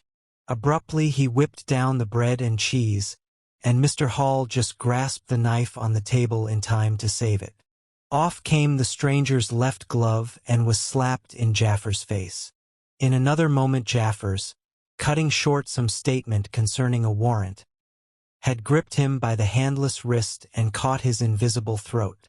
He got a sounding kick on the shin that made him shout, but he kept his grip. Hall sent the knife sliding along the table to Wodgers, who acted as goalkeeper for the offensive, so to speak, and then stepped forward as Jaffers and the stranger swayed and staggered towards him, clutching and hitting in. A chair stood in the way, and went aside with a crash as they came down together. "Get the feet," said Jaffers between his teeth. Mr. Hall, endeavoring to act on instructions, received a sounding kick in the ribs that disposed of him for a moment, and Mr. Wodgers, seeing the decapitated stranger had rolled over and got the upper side of Jaffers, retreated towards the door, knife in hand, and so collided with Mr. Huckster and the Sidderbridge carter coming to the rescue of law and order. At the same moment down came 3 or 4 bottles from the chiffonier and shot a web of pungency into the air of the room. "I'll surrender," cried the stranger, though he had Jaffers down, and in another moment he stood up panting, a strange figure, headless and handless, for he had pulled off his right glove now as well as his left. "It's no good," he said, as if sobbing for breath. It was the strangest thing in the world to hear that voice coming as if out of empty space, but the Sussex peasants are perhaps the most matter-of-fact people under the sun. Jaffers got up also and produced a pair of handcuffs. Then he stared. "I say," said Jaffers, brought up short by a dim realization of the incongruity of the whole business. "Darn it, can't use 'em as I can see." The stranger ran his arm down his waistcoat, and as if by a miracle the buttons to which his empty sleeve pointed became undone. Then he said something about his shin, and stooped down. He seemed to be fumbling with his shoes and socks. "Why," said Huckster suddenly, "that's not a man at all. It's just empty clothes. Look, you can see down his collar and the linings of his clothes. I could put my arm." He extended his hand. It seemed to meet something in mid-air, and he drew it back with a sharp exclamation. "I wish you'd keep your fingers out of my eye," said the aerial voice, in a tone of savage expostulation. "The fact is, I'm all here, head, hands, legs, and all the rest of it, but it happens I'm invisible. It's a confounded nuisance, but I am. That's no reason why I should be poked to pieces by every stupid bumpkin in Iping, is it?" The suit of clothes, now all unbuttoned and hanging loosely upon its unseen supports, stood up, arms akimbo. Several other of the menfolks had now entered the room, so that it was closely crowded. "Invisible, eh?" said Huckster, ignoring the stranger's abuse. "Who ever heard the likes of that? It's strange, perhaps, but it's not a crime. Why am I assaulted by a policeman in this fashion?" "Ah, that's a different matter," said Jaffers. "No doubt you are a bit difficult to see in this light, but I got a warrant and it's all correct. What I'm after ain't no invisibility. It's burglary. There's a house been broke into and money took. Well, and circumstances certainly point. Stuff and nonsense, said the invisible man. I hope so, sir. But I've got my instructions. Well, said the stranger, I'll come. But no handcuffs. It's the regular thing, said Jaffers. No handcuffs, stipulated the stranger. Pardon me, said Jaffers. Abruptly the figure sat down, and before anyone could realize what was being done, the slippers, socks, and trousers had been kicked off under the table. Then he sprang up again and flung off his coat. Here, stop that, said Jaffers, suddenly realizing what was happening. He gripped at the waistcoat. It struggled, and the shirt slipped out of it and left it limp and empty in his hand. Hold him, said Jaffers loudly. Once he gets the things off.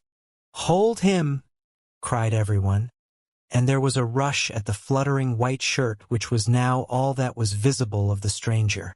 The shirt sleeve planted a shrewd blow in Hall's face that stopped his open-armed advance, and sent him backward into old Toothsome the sexton, and in another moment the garment was lifted up and became convulsed and vacantly flapping about the arms, even as a shirt that is being thrust over a man's head. Jaffers clutched at it and only helped to pull it off. He was struck in the mouth out of the air, and incontinently threw his truncheon and smote Teddy Hen Fry savagely upon the crown of his head. "Look out!" said everybody, fencing at random and hitting at nothing. "Hold him. Shut the door. Don't let him loose. I got something. Here he is." A perfect babel of noises they made. Everybody, it seemed, was being hit all at once, and Sandy Wodgers, knowing as ever and his wits sharpened by a frightful blow in the nose, reopened the door and led the rout. The others, following incontinently, were jammed for a moment in the corner by the doorway. The hitting continued. Phipps, the Unitarian, had a front tooth broken, and Hen Fry was injured in the cartilage of his ear. Jaffers was struck under the jaw, and, turning, caught at something that intervened between him and Huckster in the melee, and prevented their coming together.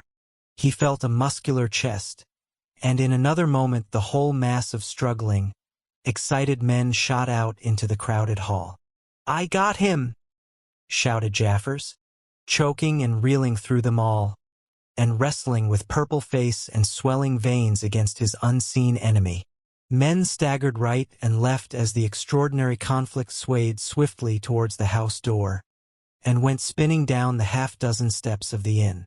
Jaffers cried in a strangled voice, holding tight, nevertheless, and making play with his knee, spun around and fell heavily undermost with his head on the gravel. Only then did his fingers relax. There were excited cries of "Hold him!" "Invisible!" and so forth, and a young fellow, a stranger in the place whose name did not come to light, rushed in at once, caught something, missed his hold, and fell over the constable's prostrate body. Halfway across the road a woman screamed as something pushed by her. A dog, kicked apparently, yelped and ran howling into Huckster's yard, and with that the transit of the invisible man was accomplished. For a space people stood amazed and gesticulating, and then came panic, and scattered them abroad through the village as a gust scatters dead leaves. But Jaffers lay quite still, face upward and knees bent, at the foot of the steps of the inn. Chapter 8. In Transit.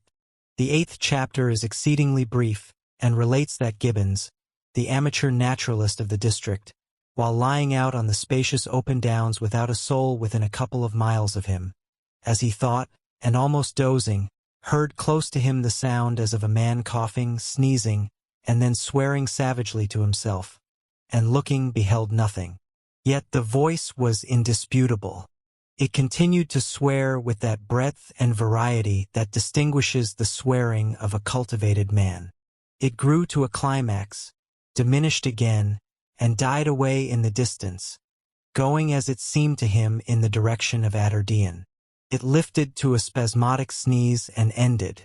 Gibbons had heard nothing of the morning's occurrences, but the phenomenon was so striking and disturbing that his philosophical tranquility vanished.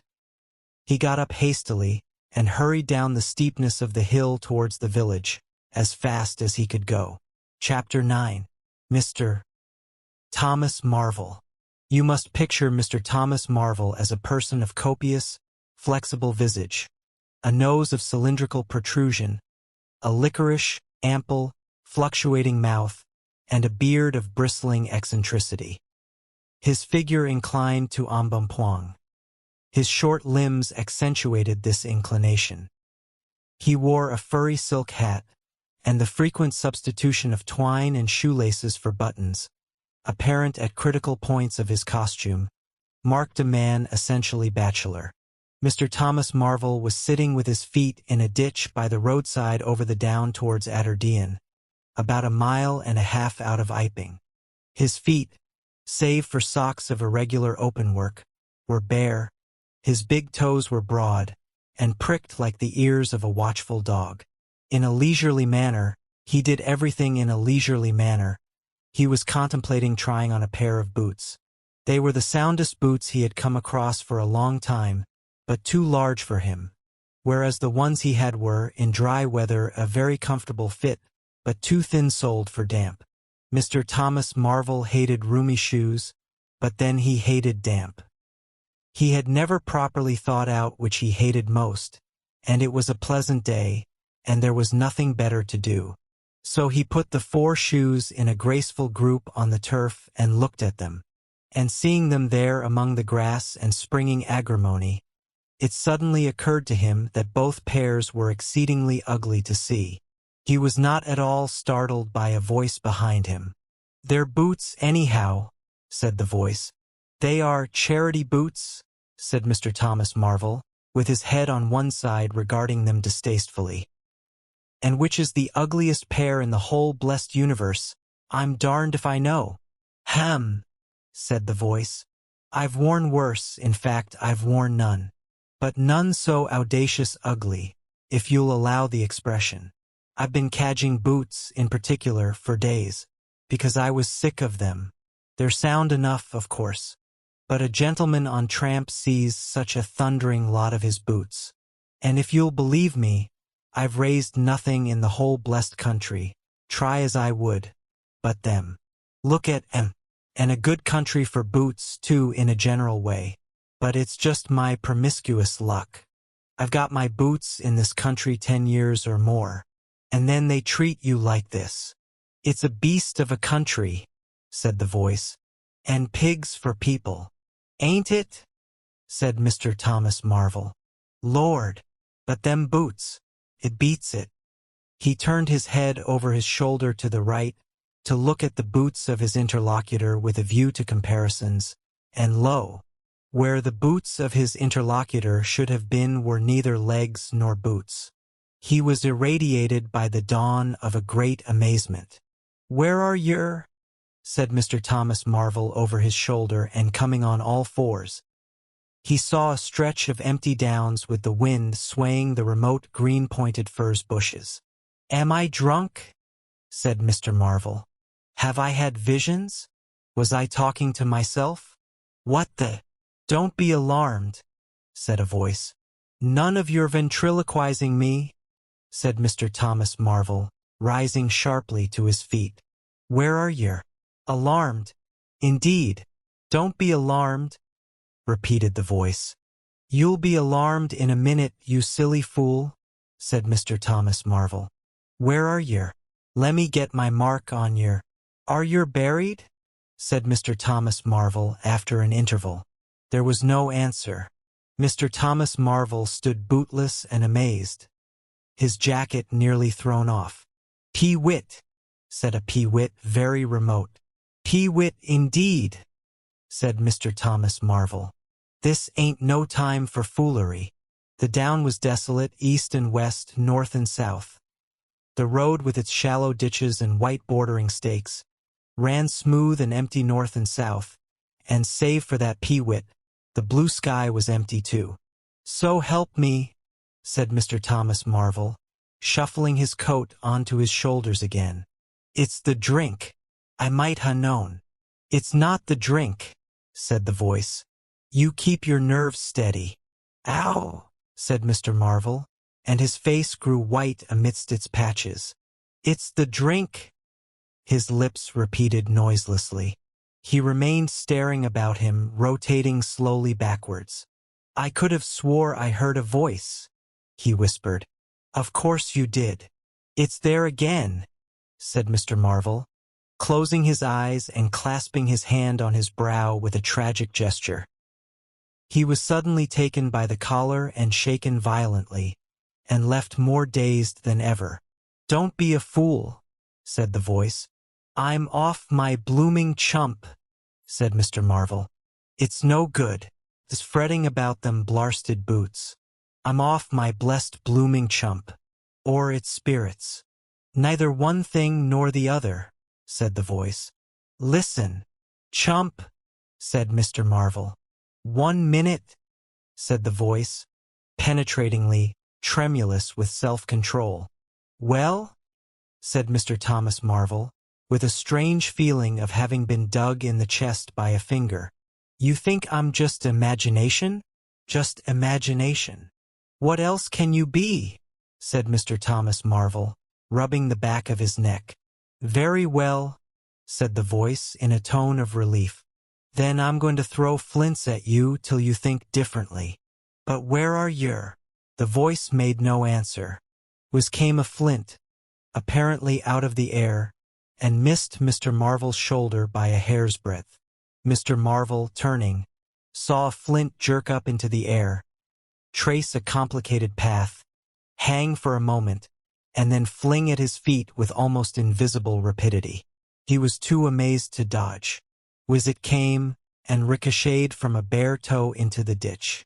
Mr. Thomas Marvel jumped a foot and howled aloud. Then he started to run, tripped over an unseen obstacle, and came head over heels into a sitting position. "Now," said the voice, as a third stone curved upward and hung in the air above the tramp. "Am I imagination?" Mr. Marvel, by way of reply, struggled to his feet, and was immediately rolled over again. He lay quiet for a moment. "If you struggle any more," said the voice, "I shall throw the flint at your head." "It's a fair do," said Mr. Thomas Marvel, sitting up, taking his wounded toe in hand and fixing his eye on the third missile. "I don't understand it. Stones flinging themselves. Stones talking. Put yourself down. Rot away. I'm done." The third flint fell. "It's very simple," said the voice. "I'm an invisible man." "Tell us something I don't know," said Mr. Marvel, gasping with pain. "Where you've hid, how you do it." "I don't know. I'm beat." "That's all," said the voice. "I'm invisible. That's what I want you to understand. Anyone could see that. There is no need for you to be so confounded impatient, Mr. Now then, give us a notion. How are you hid?" "I'm invisible. That's the great point. And what I want you to understand is this." "But whereabouts?" interrupted Mr. Marvel. "Here. 6 yards in front of you." "Oh, come. I ain't blind. You'll be telling me next you're just thin air." "I'm not one of your ignorant tramps." "Yes, I am thin air. You're looking through me." "What? Ain't there any stuff to you?" "Boxy tea, what is it?" "Jabber. Is it that? I am just a human being, solid, needing food and drink, needing covering too. But I'm invisible. You see? Invisible. Simple idea. Invisible. What, real like?" "Yes, real." "Let's have a hand of you," said Marvel. "If you are real. It won't be so darn out of the way like—" "Then, Lord," he said, "how you made me jump, gripping me like that." He felt the hand that had closed round his wrist with his disengaged fingers, and his fingers went timorously up the arm, patted a muscular chest, and explored a bearded face. Marvel's face was astonishment. "I'm dashed," he said, "if this don't beat cockfighting. Most remarkable. And there I can see a rabbit clean through you. 'Arf a mile away. Not a bit of you visible, except—" He scrutinized the apparently empty space keenly. "You aven't been eatin' bread and cheese?" he asked, holding the invisible arm. "You're quite right, and it's not quite assimilated into the system." "Ah," said Mr. Marvel. "Sort of ghostly, though. Of course, all this isn't half so wonderful as you think." "It's quite wonderful enough for my modest wants," said Mr. Thomas Marvel. "How'd yer manage it? How the deuce is it done? It's too long a story. And besides, I tell you, the whole business fairly beats me," said Mr. Marvel. "What I want to say at present is this. I need help. I have come to that. I came upon you suddenly. I was wandering, mad with rage, naked, impotent. I could have murdered. And I saw you." "Lord," said Mr. Marvel. "I came up behind you," hesitated, went on. Mr. Marvel's expression was eloquent, then stopped. "Here," I said, "is an outcast like myself. This is the man for me. So I turned back and came to you. And, Lord," said Mr. Marvel, "but I'm all in a tizzy. May I ask, how is it? And what you may be requiring in the way of help?" "Invisible. I want you to help me get clothes and shelter, and then, with other things. I've left them long enough. If you won't, well, but you must." "Look here," said Mr. Marvel. "I'm too flabbergasted. Don't knock me about any more. And leave me go. I must get steady a bit. And you've pretty near broken my toe. It's all so unreasonable. Empty downs, empty sky. Nothing visible for miles except the bosom of nature. And then comes a voice out of heaven, and stones, and a fist. Lord, pull yourself together," said the voice, "for you have to do the job I've chosen for you." Mr. Marvel blew out his cheeks, and his eyes were round. "I've chosen you," said the voice. "You are the only man except some of those fools down there who knows there is such a thing as an invisible man. You have to be my helper. Help me, and I will do great things for you. An invisible man is a man of power." He stopped for a moment to sneeze violently. "But if you betray me," he said, "if you fail to do as I direct you—" He paused and tapped Mr. Marvel's shoulder smartly. Mr. Marvel gave a yelp of terror at the touch. "I don't want to betray you," said Mr. Marvel, edging away from the direction of the fingers. "Don't you go a-thinking that, whatever you do. All I want to do is to help you. Just tell me what I got to do. Lord, whatever you want done, that I'm most willing to do." Chapter 10. Mr. Marvel's visit to Iping. After the first gusty panic had spent itself, Iping became argumentative. Skepticism suddenly reared its head. Rather nervous skepticism, not at all assured of its back, but skepticism nevertheless. It is so much easier not to believe in an invisible man, and those who had actually seen him dissolve into air, or felt the strength of his arm, could be counted on the fingers of two hands. And of these witnesses Mr. Rogers was presently missing, having retired impregnably behind the bolts and bars of his own house, and Jaffers was lying stunned in the parlor of the Coach and Horses. Great and strange ideas transcending experience often have less effect upon men and women than smaller, more tangible considerations. Iping was gay with bunting, and everybody was in gala dress. Whit Monday had been looked forward to for a month or more. By the afternoon, even those who believed in the unseen were beginning to resume their little amusements in a tentative fashion, on the supposition that he had quite gone away, and with the skeptics he was already a jest. But people, skeptics and believers alike, were remarkably sociable all that day. Haseman's meadow was gay with a tent, in which Mrs. Bunting and other ladies were preparing tea, while, without, the Sunday school children ran races and played games under the noisy guidance of the curate and the Misses Cuss and Sackbut. No doubt there was a slight uneasiness in the air, but people for the most part had the sense to conceal whatever imaginative qualms they experienced. On the village green an inclined strong rope, down which, clinging the while to a pulley-swung handle, one could be hurled violently against a sack at the other end, came in for considerable favor among the adolescents, as also did the swings and the coconut shies. There was also promenading, and the steam organ attached to a small roundabout filled the air with a pungent flavor of oil and with equally pungent music. Members of the club, who had attended church in the morning, were splendid in badges of pink and green, and some of the gayer-minded had also adorned their bowler hats with brilliant-colored favors of ribbon. Old Fletcher, whose conceptions of holiday-making were severe, was visible through the jasmine about his window or through the open door, whichever way you chose to look, poised delicately on a plank supported on 2 chairs, and whitewashing the ceiling of his front room. About 4 o'clock a stranger entered the village from the direction of the Downs. He was a short, stout person in an extraordinarily shabby top hat, and he appeared to be very much out of breath. His cheeks were alternately limp and tightly puffed. His mottled face was apprehensive, and he moved with a sort of reluctant alacrity. He turned the corner of the church and directed his way to the Coach and Horses.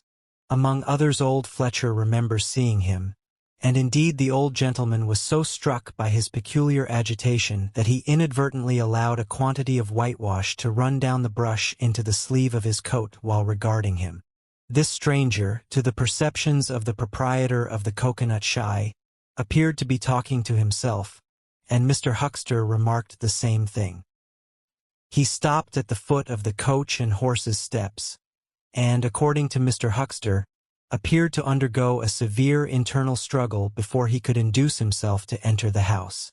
Finally he marched up the steps, and was seen by Mr. Huckster to turn to the left and open the door of the parlor. Mr. Huckster heard voices from within the room and from the bar apprising the man of his error. "That room's private," said Hall, and the stranger shut the door clumsily and went into the bar. In the course of a few minutes he reappeared, wiping his lips with the back of his hand with an air of quiet satisfaction that somehow impressed Mr. Huckster as assumed. He stood looking about him for some moments, and then Mr. Huckster saw him walk in an oddly furtive manner towards the gates of the yard, upon which the parlor window opened. The stranger, after some hesitation, leant against one of the gate-posts, produced a short clay pipe, and prepared to fill it. His fingers trembled while doing so. He lit it clumsily, and folding his arms began to smoke in a languid attitude, an attitude which his occasional glances up the yard altogether belied. All this Mr. Huckster saw over the canisters of the tobacco window, and the singularity of the man's behavior prompted him to maintain his observation. Presently the stranger stood up abruptly and put his pipe in his pocket. Then he vanished into the yard. Forthwith Mr. Huckster, conceiving he was witness of some petty larceny, leapt round his counter and ran out into the road to intercept the thief. As he did so, Mr. Marvel reappeared, his hat askew, a big bundle in a blue tablecloth in one hand, and 3 books tied together, as it proved afterwards with the vicar's braces, in the other. Directly he saw Huckster he gave a sort of gasp, and turning sharply to the left began to run. "Stop, thief!" cried Huckster and set off after him. Mr. Huckster's sensations were vivid but brief. He saw the man just before him and spurting briskly for the church corner and the hill road. He saw the village flags and festivities beyond, and a face or so turned towards him. He bawled, "Stop!" again. He had hardly gone 10 strides before his shin was caught in some mysterious fashion, and he was no longer running, but flying with inconceivable rapidity through the air. He saw the ground suddenly close to his face. The world seemed to splash into a million whirling specks of light, and subsequent proceedings interested him no more. Chapter 11. In the coach and horses. Now, in order clearly to understand what had happened in the inn, it is necessary to go back to the moment when Mr. Marvel first came into view of Mr. Huckster's window. At that precise moment Mr. Cuss and Mr. Bunting were in the parlor. They were seriously investigating the strange occurrences of the morning, and were, with Mr. Hall's permission, making a thorough examination of the invisible man's belongings. Jaffers had partially recovered from his fall, and had gone home in the charge of his sympathetic friends. The stranger's scattered garments had been removed by Mrs. Hall and the room tidied up. And on the table under the window where the stranger had been wont to work, Cuss had hit almost at once on 3 big books in manuscript labeled Diary. "Diary," said Cuss, putting the 3 books on the table. "Now, at any rate, we shall learn something." The vicar stood with his hands on the table. "Diary," repeated Cuss, sitting down, putting 2 volumes to support the 3rd, and opening it. No name on the flyleaf. Bother. Cipher. And figures. The vicar came round to look over his shoulder. Cuss turned the pages over with a face suddenly disappointed. Dear me, it's all cipher, Bunting." "There are no diagrams?" asked Mr. Bunting. "No illustrations throwing light." "See for yourself," said Mr. Cuss. "Some of it's mathematical and some of it's Russian or some such language, to judge by the letters, and some of it's Greek." "Now the Greek I thought you—" "Of course," said Mr. Bunting, taking out and wiping his spectacles and feeling suddenly very uncomfortable, for he had no Greek left in his mind worth talking about. "Yes, the Greek of course may furnish a clue. I'll find you a place." "I'd rather glance through the volumes first," said Mr. Bunting, still wiping. "A general impression first, Cuss, and then, we can go looking for clues." He coughed, put on his glasses, arranged them fastidiously, coughed again, and wished something would happen to avert the seemingly inevitable exposure. Then he took the volume Cuss handed him in a leisurely manner. And then something did happen. The door opened suddenly. Both gentlemen started violently, looked round, and were relieved to see a sporadically rosy face beneath a furry silk hat. "Tap?" asked the face, and stood staring. "No," said both gentlemen at once. "Over the other side, my man," said Mr. Bunting. "And please shut that door," said Mr. Cuss irritably.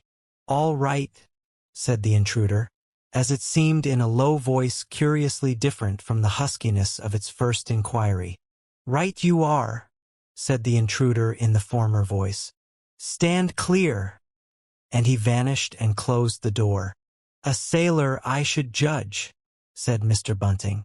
"Amusing fellows they are. Stand clear. Indeed. A nautical term referring to his getting back out of the room, I suppose." "I dare say so," said Cuss. "My nerves are all loose today. It quite made me jump. The door opening like that." Mr. Bunting smiled as if he had not jumped. "And now," he said with a sigh, "these books." Someone sniffed as he did so. "One thing is indisputable," said Bunting, drawing up a chair next to that of Cuss. "There certainly have been very strange things happen in Iping during the last few days, very strange. I cannot of course believe in this absurd invisibility story." "It's incredible," said Cuss. "Incredible.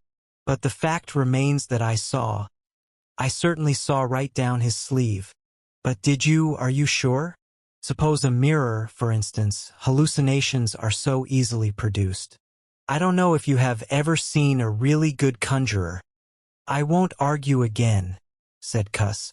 "We've thrashed that out, Bunting. And just now there's these books. Here's some of what I take to be Greek. Greek letters, certainly." He pointed to the middle of the page. Mr. Bunting flushed slightly and brought his face nearer. apparently finding some difficulty with his glasses. Suddenly he became aware of a strange feeling at the nape of his neck. He tried to raise his head and encountered an immovable resistance. The feeling was a curious pressure, the grip of a heavy, firm hand, and it bore his chin irresistibly to the table. "Don't move, little men," whispered a voice, "or I'll brain you both." He looked into the face of Cuss, close to his own, and each saw a horrified reflection of his own sickly astonishment. "I'm sorry to handle you so roughly," said the voice, "but it's unavoidable. Since when did you learn to pry into an investigator's private memoranda?" said the voice, and two chins struck the table simultaneously, and two sets of teeth rattled. "Since when did you learn to invade the private rooms of a man in misfortune?" And the concussion was repeated. "Where have they put my clothes?" "Listen," said the voice. "The windows are fastened and I've taken the key out of the door. I am a fairly strong man, and I have the poker handy besides being invisible. There's not the slightest doubt that I could kill you both and get away quite easily if I wanted to. Do you understand? Very well. If I let you go, will you promise not to try any nonsense and do what I tell you?" The vicar and the doctor looked at one another, and the doctor pulled a face. "Yes," said Mr. Bunting, and the doctor repeated it. Then the pressure on the necks relaxed, and the doctor and the vicar sat up, both very red in the face and wriggling their heads. "Please keep sitting where you are," said the invisible man. "Here's the poker, you see. When I came into this room," continued the invisible man, after presenting the poker to the tip of the nose of each of his visitors, "I did not expect to find it occupied, and I expected to find, in addition to my books of memoranda, an outfit of clothing. Where is it? No, don't rise. I can see it's gone. Now, just at present, though the days are quite warm enough for an invisible man to run about stark, the evenings are quite chilly. I want clothing and other accommodation, and I must also have those 3 books. Chapter 12. The invisible man loses his temper. It is unavoidable that at this point the narrative should break off again, for a certain very painful reason that will presently be apparent. While these things were going on in the parlor, and while Mr. Huckster was watching Mr. Marvel smoking his pipe against the gate, not a dozen yards away were Mr. Hall and Teddy Henfry discussing in a state of cloudy puzzlement the one iping topic. Suddenly there came a violent thud against the door of the parlor, a sharp cry, and then silence. "Hullo," said Teddy Henfry. "Hullo," from the tap. Mr. Hall took things in slowly but surely. "That ain't right," he said, and came round from behind the bar towards the parlor door. He and Teddy approached the door together with intent faces. Their eyes considered. "Summit wrong," said Hall, and Henfry nodded agreement. Whiffs of an unpleasant chemical odor met them, and there was a muffled sound of conversation, very rapid and subdued. "You all right Thursday?" asked Hall, rapping. The muttered conversation ceased abruptly. For a moment's silence. Then the conversation was resumed, in hissing whispers, then a sharp cry of, "No, no, you don't." There came a sudden motion and the oversetting of a chair, a brief struggle. Silence again. "What the deuce?" exclaimed Henfry sotto voce. "You all right Thursday?" asked Mr. Hall sharply again. The vicar's voice answered with a curious jerking intonation. "Quite rewrite. Please don't interrupt." "Odd," said Mr. Henfry. "Odd," said Mr. Hall. "Says, don't interrupt," said Henfry. "I heard en," said Hall. "And a sniff," said Henfry. They remained listening. The conversation was rapid and subdued. "I can't," said Mr. Bunting, his voice rising. "I tell you, sir, I will not." "What was that?" asked Henfry. "Says he why nart," said Hall. "Warn't speaking to us, was he?" "Disgraceful," said Mr. Bunting within. "Disgraceful," said Mr. Henfry. "I heard it distinct." "Who's that speaking now?"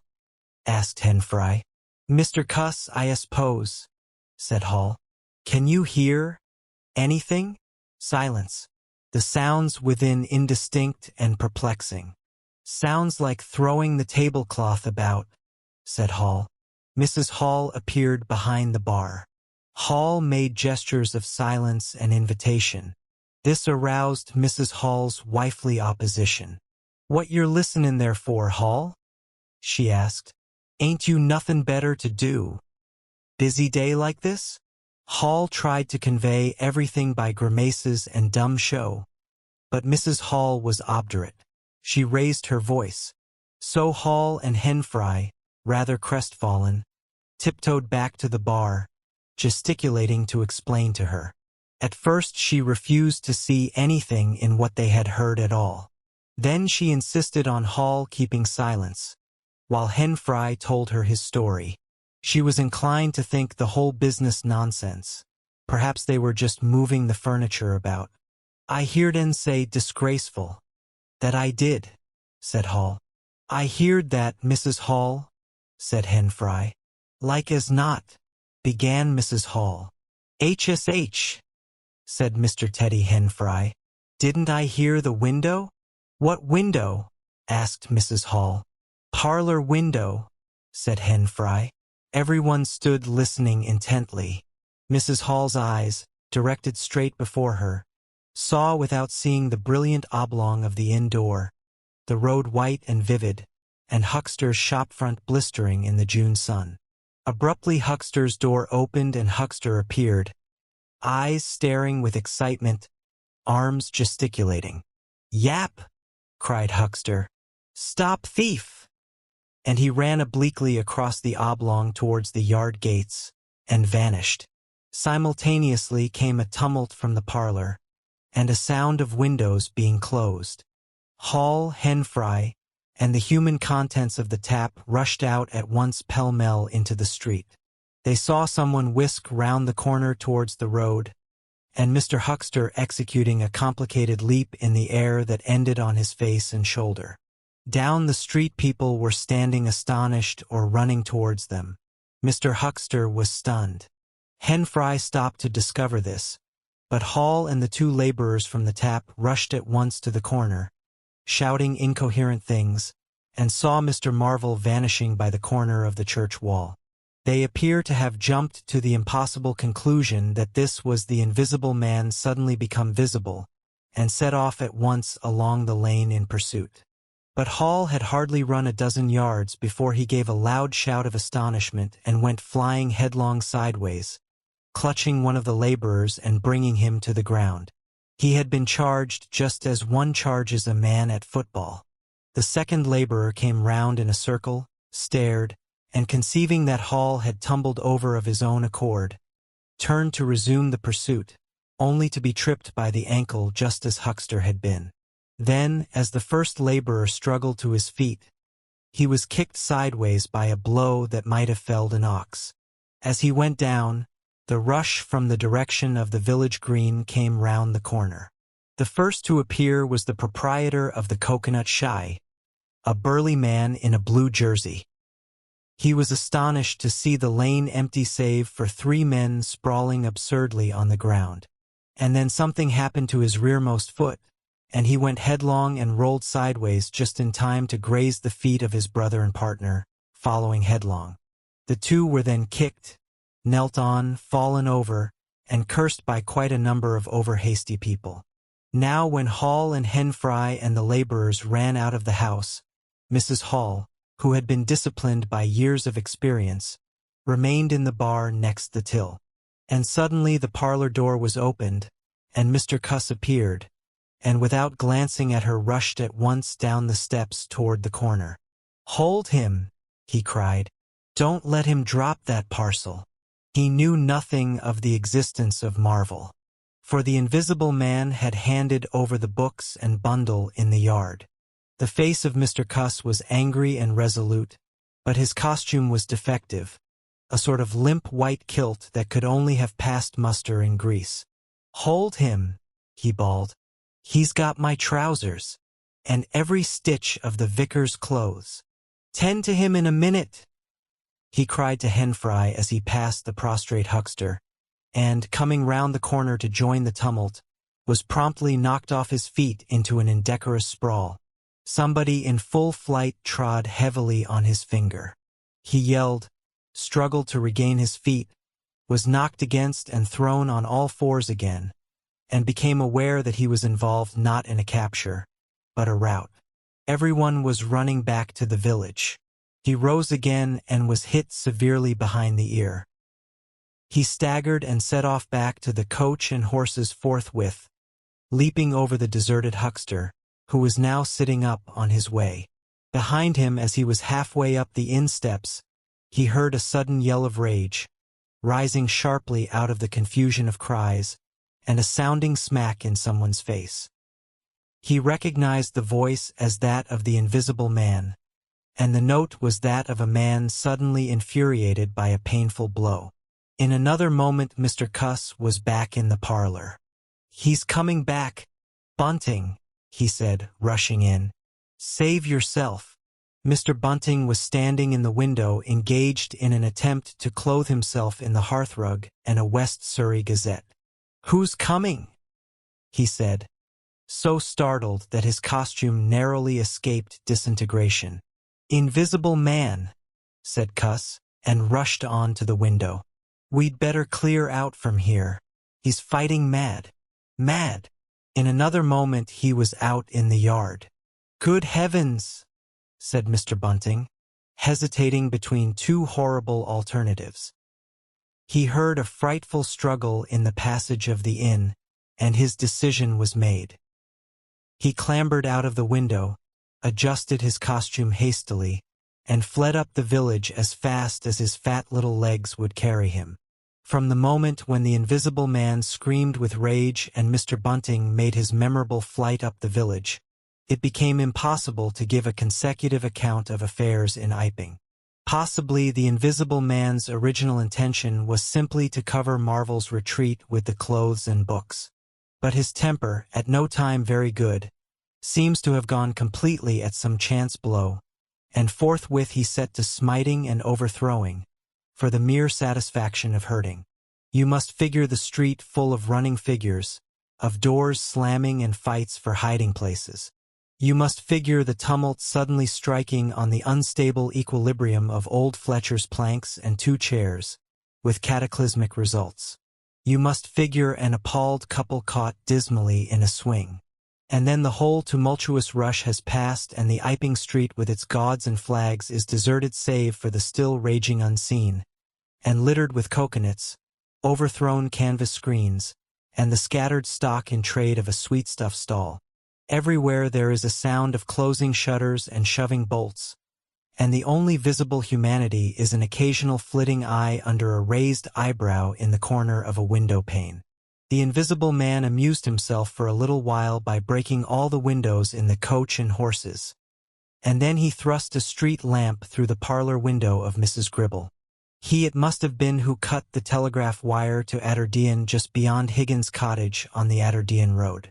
And after that, as his peculiar qualities allowed, he passed out of human perceptions altogether, and he was neither heard, seen, nor felt in Iping any more. He vanished absolutely, but it was the best part of 2 hours before any human being ventured out again into the desolation of Iping Street. Chapter 13. Mr. Marvel discusses his resignation. When the dusk was gathering and Iping was just beginning to peep timorously forth again upon the shattered wreckage of its bank holiday, a short, thick-set man in a shabby silk hat was marching painfully through the twilight behind the beechwoods on the road to Bramblehurst. He carried 3 books bound together by some sort of ornamental elastic ligature, and a bundle wrapped in a blue tablecloth. His rubicund face expressed consternation and fatigue. He appeared to be in a spasmodic sort of hurry. He was accompanied by a voice other than his own, and ever and again he winced under the touch of unseen hands. "If you give me the slip again," said the voice, "if you attempt to give me the slip again, "Lord," said Mr. Marvel, "that shoulder's a mass of bruises as it is." "On my honor," said the voice, "I will kill you." "I didn't try to give you the slip," said Marvel, in a voice that was not far remote from tears. "I swear I didn't. I didn't know the blessed turning. That was all. How the devil was I to know the blessed turning? As it is, I've been knocked about." "You'll get knocked about a great deal more if you don't mind," said the voice, and Mr. Marvel abruptly became silent. He blew out his cheeks, and his eyes were eloquent of despair. "It's bad enough to let these floundering yokels explode my little secret without your cutting off with my books. It's lucky for some of them they cut and ran when they did. Here am I. No one knew I was invisible. And now what am I to do?" "What am I to do?" asked Marvel sotto voce. "It's all about. It will be in the papers. Everybody will be looking for me. Everyone on their guard." The voice broke off into vivid curses and ceased. The despair of Mr. Marvel's face deepened, and his pace slackened. "Go on," said the voice. Mr. Marvel's face assumed a grayish tint between the ruddier patches.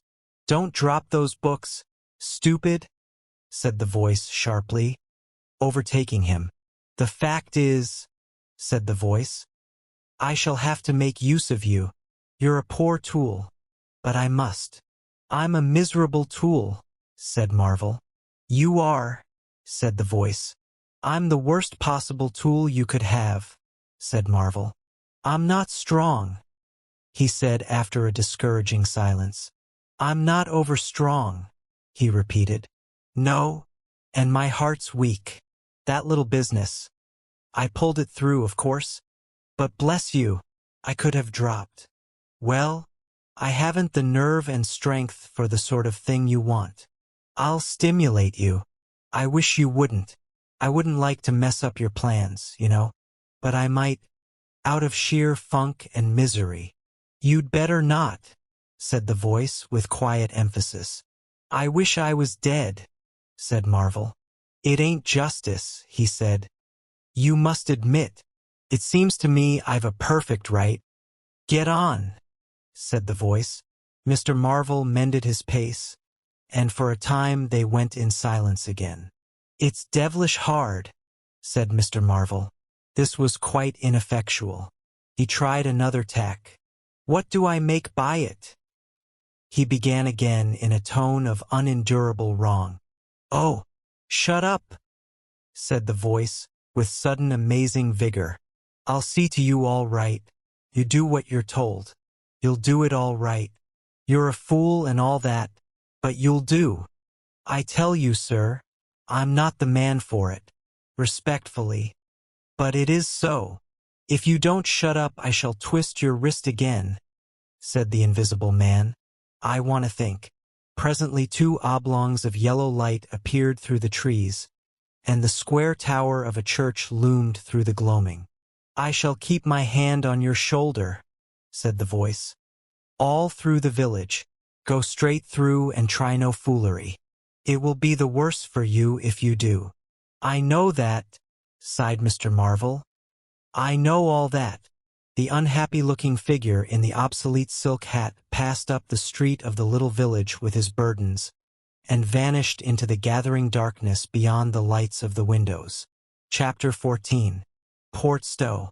10 o'clock the next morning found Mr. Marvel, unshaven, dirty, and travel-stained, sitting with the books beside him and his hands deep in his pockets, looking very weary, nervous, and uncomfortable, and inflating his cheeks at infrequent intervals, on the bench outside a little inn on the outskirts of Port Stowe. Beside him were the books, but now they were tied with string. The bundle had been abandoned in the pine woods beyond Bramblehurst.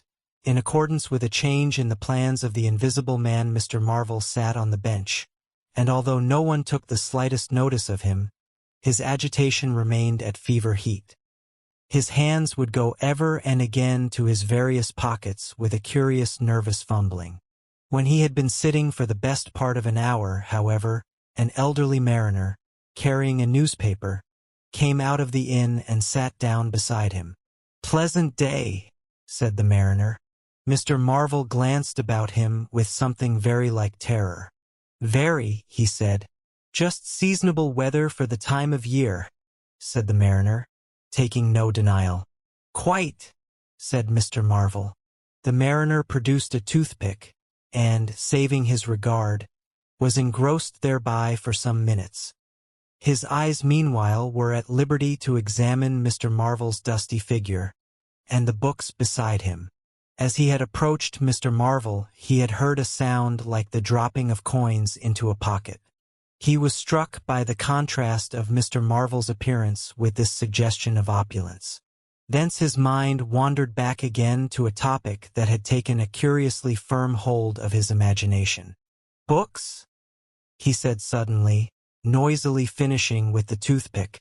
Mr. Marvel started and looked at them. "Oh, yes," he said. "Yes, they're books." "There's some extraordinary things in books," said the mariner. "I believe you," said Mr. Marvel. "And some extraordinary things out of 'em," said the mariner. "True likewise," said Mr. Marvel. He eyed his interlocutor, and then glanced about him. "There's some extraordinary things in newspapers, for example," said the mariner. "There are." "In this newspaper," said the mariner. "Ah," said Mr. Marvel. "There's a story," said the mariner, fixing Mr. Marvel with an eye that was firm and deliberate. "There's a story about an invisible man, for instance." Mr. Marvel pulled his mouth askew and scratched his cheek and felt his ears glowing. "What will they be writing next?" he asked faintly. "Austria or America?" "Neither," said the mariner. "Here." "Lord," said Mr. Marvel, starting. "When I say here," said the mariner, to Mr. Marvel's intense relief, "I don't of course mean here in this place, I mean hereabouts." "An invisible man," said Mr. Marvel. "And what's he been up to?" "Everything," said the mariner, controlling Marvel with his eye, and then amplifying, "every blessed thing. I ain't seen a paper these 4 days," said Marvel. "Iping's the place he started at," said the mariner. "Indeed," said Mr. Marvel. "He started there, and where he came from, nobody don't seem to know. Here it is, peculiar story from Iping. And it says in this paper that the evidence is extraordinary strong, extraordinary." "Lord," said Mr. Marvel. "But then, it's an extraordinary story. There is a clergyman and a medical gent witnesses, saw him all right and proper, or leastways didn't see him. He was staying, it says, at the Coach and Horses, and no one don't seem to have been aware of his misfortune, it says, aware of his misfortune, until in an altercation in the inn, it says, his bandages on his head was torn off. It was then observed that his head was invisible. Attempts were at once made to secure him, but casting off his garments, it says, he succeeded in escaping, but not until after a desperate struggle, in which he had inflicted serious injuries, it says, on our worthy and able constable, Mr. J.I. Jaffers. Pretty straight story. Names and everything." "Lord," said Mr. Marvel, looking nervously about him, trying to count the money in his pockets by his unaided sense of touch, and full of a strange and novel idea. "It sounds most astonishing, don't it? Extraordinary, I call it. Never heard tell of invisible men before, I haven't, but nowadays one hears such a lot of extraordinary things. That all he did?" asked Marvel, trying to seem at his ease. "It's enough, ain't it?" said the mariner. "Didn't go back by any chance?" asked Marvel. "Just escaped and that's all, eh?" "All?" said the mariner. "Why? Ain't it enough?" "Quite enough," said Marvel.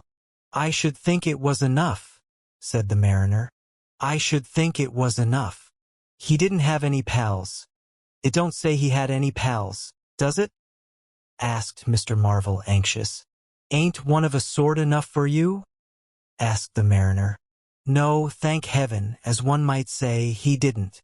He nodded his head slowly. It makes me regular uncomfortable, the bare thought of that chap running about the country. He is at present at large, and from certain evidence it is supposed that he has took, I suppose they mean the road to Portstow. You see, we're right in it. None of your American wonders this time. And just think of the things he might do. Where'd you be if he took a drop over and above and had a fancy to go for you? Suppose he wants to rob? Who can prevent him? He can trespass, he can burgle. He could walk through a cordon of policemen as easy as me, or you could give the slip to a blind man. Easier. For these here blind chaps here uncommon sharp, I'm told. And wherever there was liquor he fancied.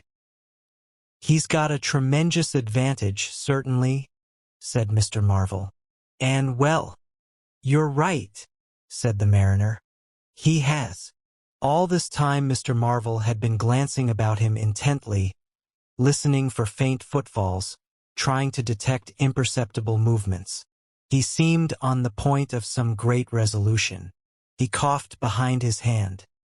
He looked about him again, listened, bent towards the mariner, and lowered his voice.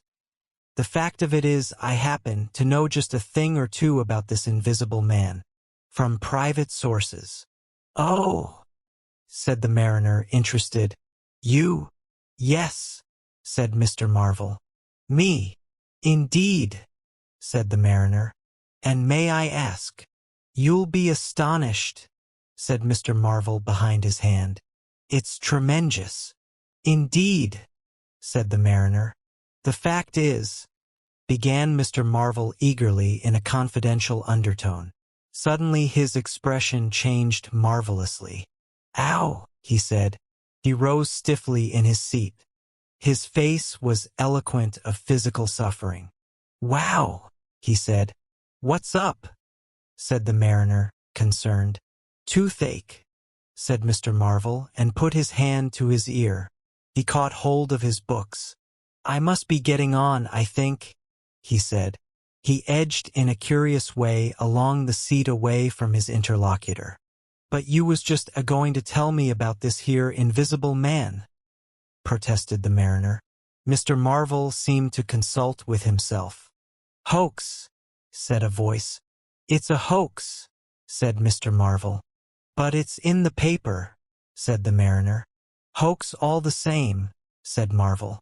I know the chap that started the lie. There ain't no invisible man whatsoever. Blimey. But how about this paper? D'you mean to say? Not a word of it, said Marvel stoutly. The mariner stared, paper in hand. Mr. Marvel jerkily faced about. Wait a bit, said the mariner, rising and speaking slowly. D'you mean to say? I do, said Mr. Marvel. Then why did you let me go on and tell you all this blarsted stuff, then?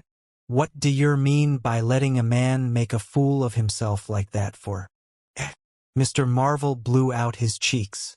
The mariner was suddenly very red indeed. He clenched his hands. I been talking here this 10 minutes, he said. And you little pot-bellied, leathery-faced son of an old boot, couldn't have the elementary manners. Don't you come bandying words with me, said Mr. Marvel. Bandying words. I'm a jolly good mind. Come up, said a voice, and Mr. Marvel was suddenly whirled about and started marching off in a curious spasmodic manner. You'd better move on, said the mariner. Who's moving on? Said Mr. Marvel. He was receding obliquely with a curious hurrying gait, with occasional violent jerks forward. Some way along the road he began a muttered monologue, protests and recriminations. Silly devil, said the mariner, legs wide apart, elbows akimbo, watching the receding figure. I'll show you, you silly ass, hoaxing me. It's here, on the paper. Mr. Marvel retorted incoherently and, receding, was hidden by a bend in the road. But the mariner still stood magnificent in the midst of the way, until the approach of a butcher's cart dislodged him. Then he turned himself towards Portstow. Full of extraordinary asses, he said softly to himself, just to take me down a bit.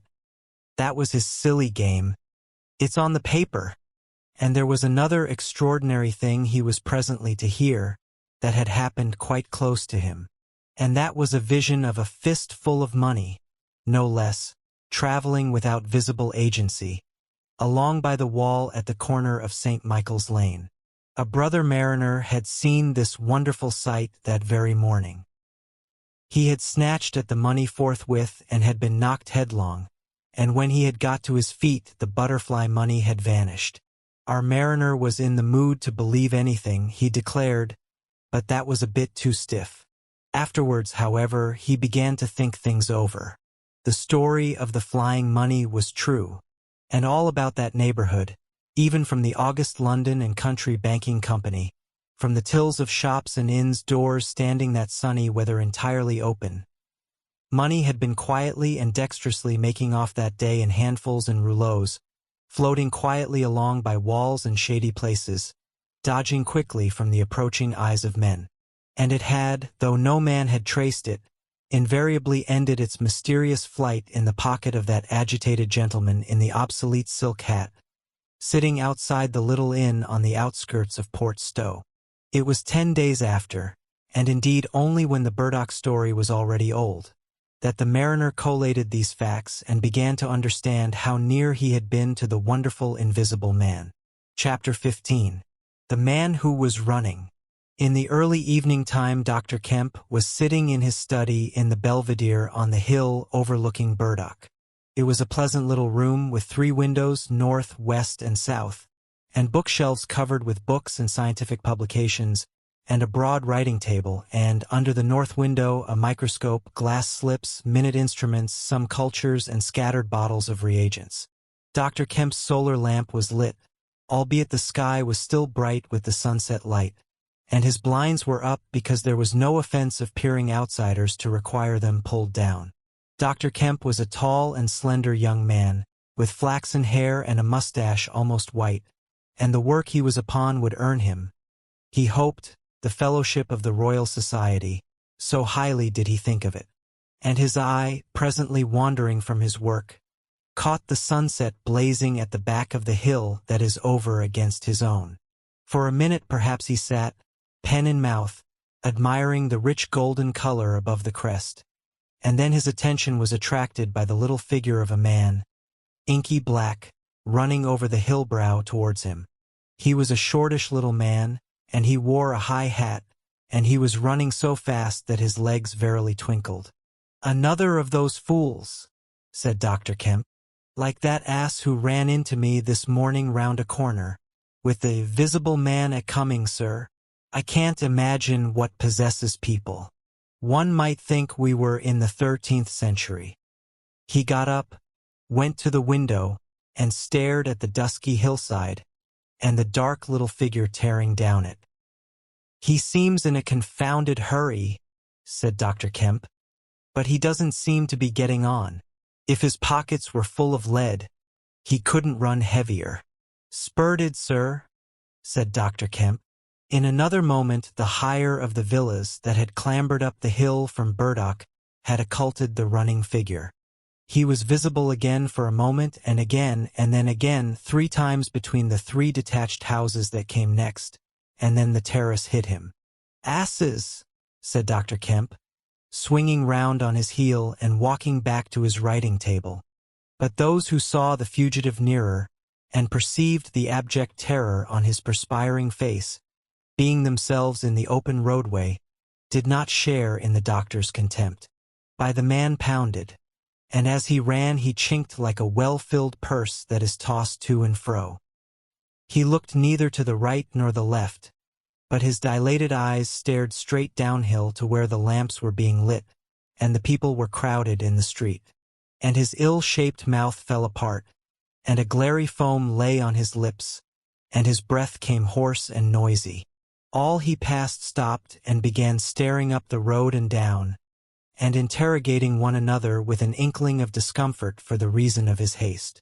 And then presently, far up the hill, a dog playing in the road yelped and ran under a gate, and as they still wondered something, a wind, a pad, pad, pad, a sound like a panting breathing rushed by. People screamed. People sprang off the pavement. It passed in shouts, it passed by instinct down the hill. They were shouting in the street before Marvel was halfway there. They were bolting into houses and slamming the doors behind them with the news. He heard it and made one last desperate spurt. Fear came striding by, rushed ahead of him, and in a moment had seized the town. The Invisible Man is coming. The Invisible Man. Chapter 16. In the Jolly Cricketers. The Jolly Cricketers is just at the bottom of the hill, where the tram lines begin. The barman leant his fat red arms on the counter and talked of horses with an anemic cabman, while a black-bearded man in gray snapped up biscuit and cheese, drank Burton, and conversed in American with a policeman off duty. "What's the shouting about?" said the anemic cabman, going off at a tangent, trying to see up the hill over the dirty yellow blind in the low window of the inn. Somebody ran by outside. "Fire, perhaps," said the barman. Footsteps approached, running heavily. The door was pushed open violently, and Marvel, weeping and disheveled, his hat gone, the neck of his coat torn open, rushed in, made a convulsive turn, and attempted to shut the door. It was held half open by a strap. "Coming!" he bawled, his voice shrieking with terror. "He's coming! The Visible Man! After me! For God's sake! Help! Help! Help! Shut the doors!" said the policeman. "Who's coming? What's the row?" He went to the door, released the strap, and it slammed. The American closed the other door. "Lemme go inside," said Marvel, staggering and weeping, but still clutching the books. "Lemme go inside. Lock me in somewhere. I tell you he's after me. I give him the slip. He said he'd kill me, and he will." "You're safe," said the man with the black beard. "The door's shut. What's it all about?" "Lemme go inside," said Marvel, and shrieked aloud as a blow suddenly made the fastened door shiver and was followed by a hurried rapping and a shouting outside. "Hello!" cried the policeman. "Who's there?" Mr. Marvel began to make frantic dives at panels that looked like doors. "He'll kill me, he's got a knife or something. For God's sake!" "Here you are," said the barman. "Come in here," and he held up the flap of the bar. Mr. Marvel rushed behind the bar as the summons outside was repeated. "Don't open the door," he screamed. "Please don't open the door. Where shall I hide?" This invisible man, then?" asked the man with the black beard, with one hand behind him. "I guess it's about time we saw him." The window of the inn was suddenly smashed in, and there was a screaming and running to and fro in the street. The policeman had been standing on the settee staring out, craning to see who was at the door. He got down with raised eyebrows. "It's that," he said. The barman stood in front of the bar parlor door, which was now locked on Mr. Marvel, stared at the smashed window, and came round to the two other men. Everything was suddenly quiet. "I wish I had my truncheon," said the policeman, going irresolutely to the door. "Once we open, in he comes. There's no stopping him." "Don't you be in too much hurry about that door," said the anemic cabman anxiously. "Draw the bolts," said the man with the black beard. "And if he comes—" He showed a revolver in his hand. "That won't do," said the policeman. "That's murder." "I know what country I'm in," said the man with the beard. "I'm going to let off at his legs.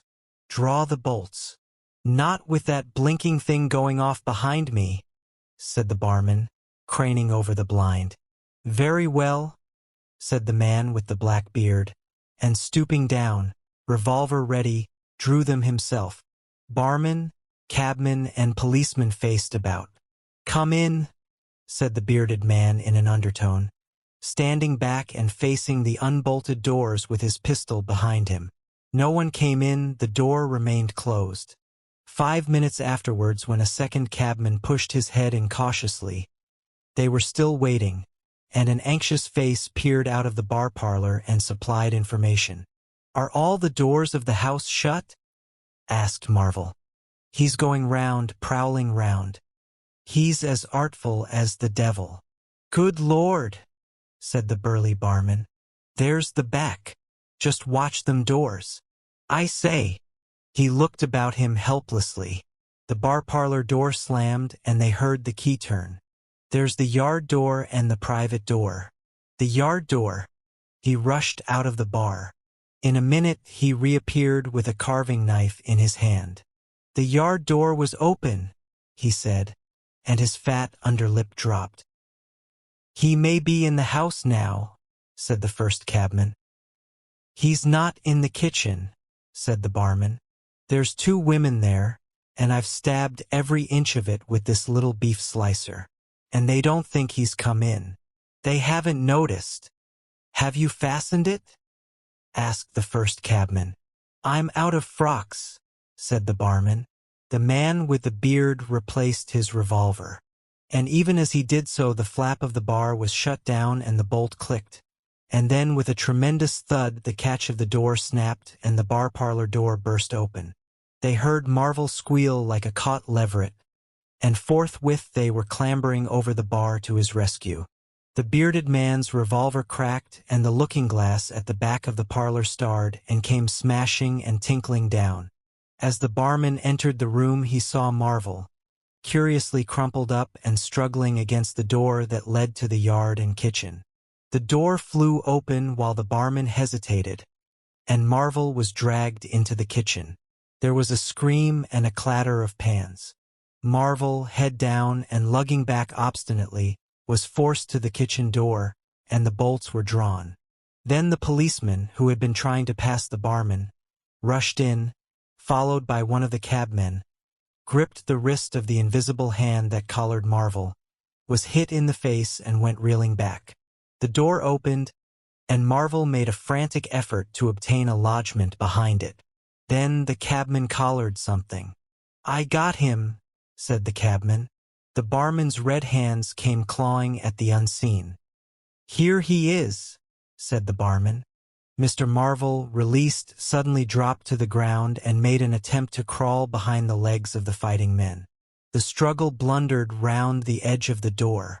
The voice of the invisible man was heard for the first time, yelling out sharply, as the policeman trod on his foot. Then he cried out passionately and his fists flew round like flails. The cabman suddenly whooped and doubled up, kicked under the diaphragm. The door into the bar parlor from the kitchen slammed and covered Mr. Marvel's retreat. The men in the kitchen found themselves clutching at and struggling with empty air. "Where's he gone?" cried the man with the beard. "Out. This way," said the policeman, stepping into the yard and stopping. A piece of tile whizzed by his head and smashed among the crockery on the kitchen table. "I'll show him," shouted the man with the black beard, and suddenly a steel barrel shone over the policeman's shoulder, and 5 bullets had followed one another into the twilight whence the missile had come. As he fired, the man with the beard moved his hand in a horizontal curve, so that his shots radiated out into the narrow yard like spokes from a wheel. A silence followed. "5 cartridges," said the man with the black beard. "That's the best of all. 4 aces and a joker. Get a lantern, someone, and come and feel about for his body." Chapter 17. Dr. Kemp's Visitor. Dr. Kemp had continued writing in his study until the shots aroused him. Crack, crack, crack, they came one after the other. "Hello," said Dr. Kemp, putting his pen into his mouth again and listening. "Who's letting off revolvers in Burdock? What are the asses at now?" He went to the south window, threw it up, and leaning out stared down on the network of windows, beaded gas lamps and shops, with its black interstices of roof and yard that made up the town at night. "Looks like a crowd down the hill," he said, "by the cricketers," and remained watching. Thence his eyes wandered over the town to far away where the ship's lights shone, and the pier glowed, a little illuminated, faceted pavilion like a gem of yellow light. The moon in its first quarter hung over the westward hill, and the stars were clear and almost tropically bright. After 5 minutes, during which his mind had traveled into a remote speculation of social conditions of the future, and lost itself at last over the time dimension, Dr. Kemp roused himself with a sigh, pulled down the window again, and returned to his writing desk. It must have been about an hour after this that the front door bell rang. He had been writing slackly, and with intervals of abstraction, since the shots. He sat listening.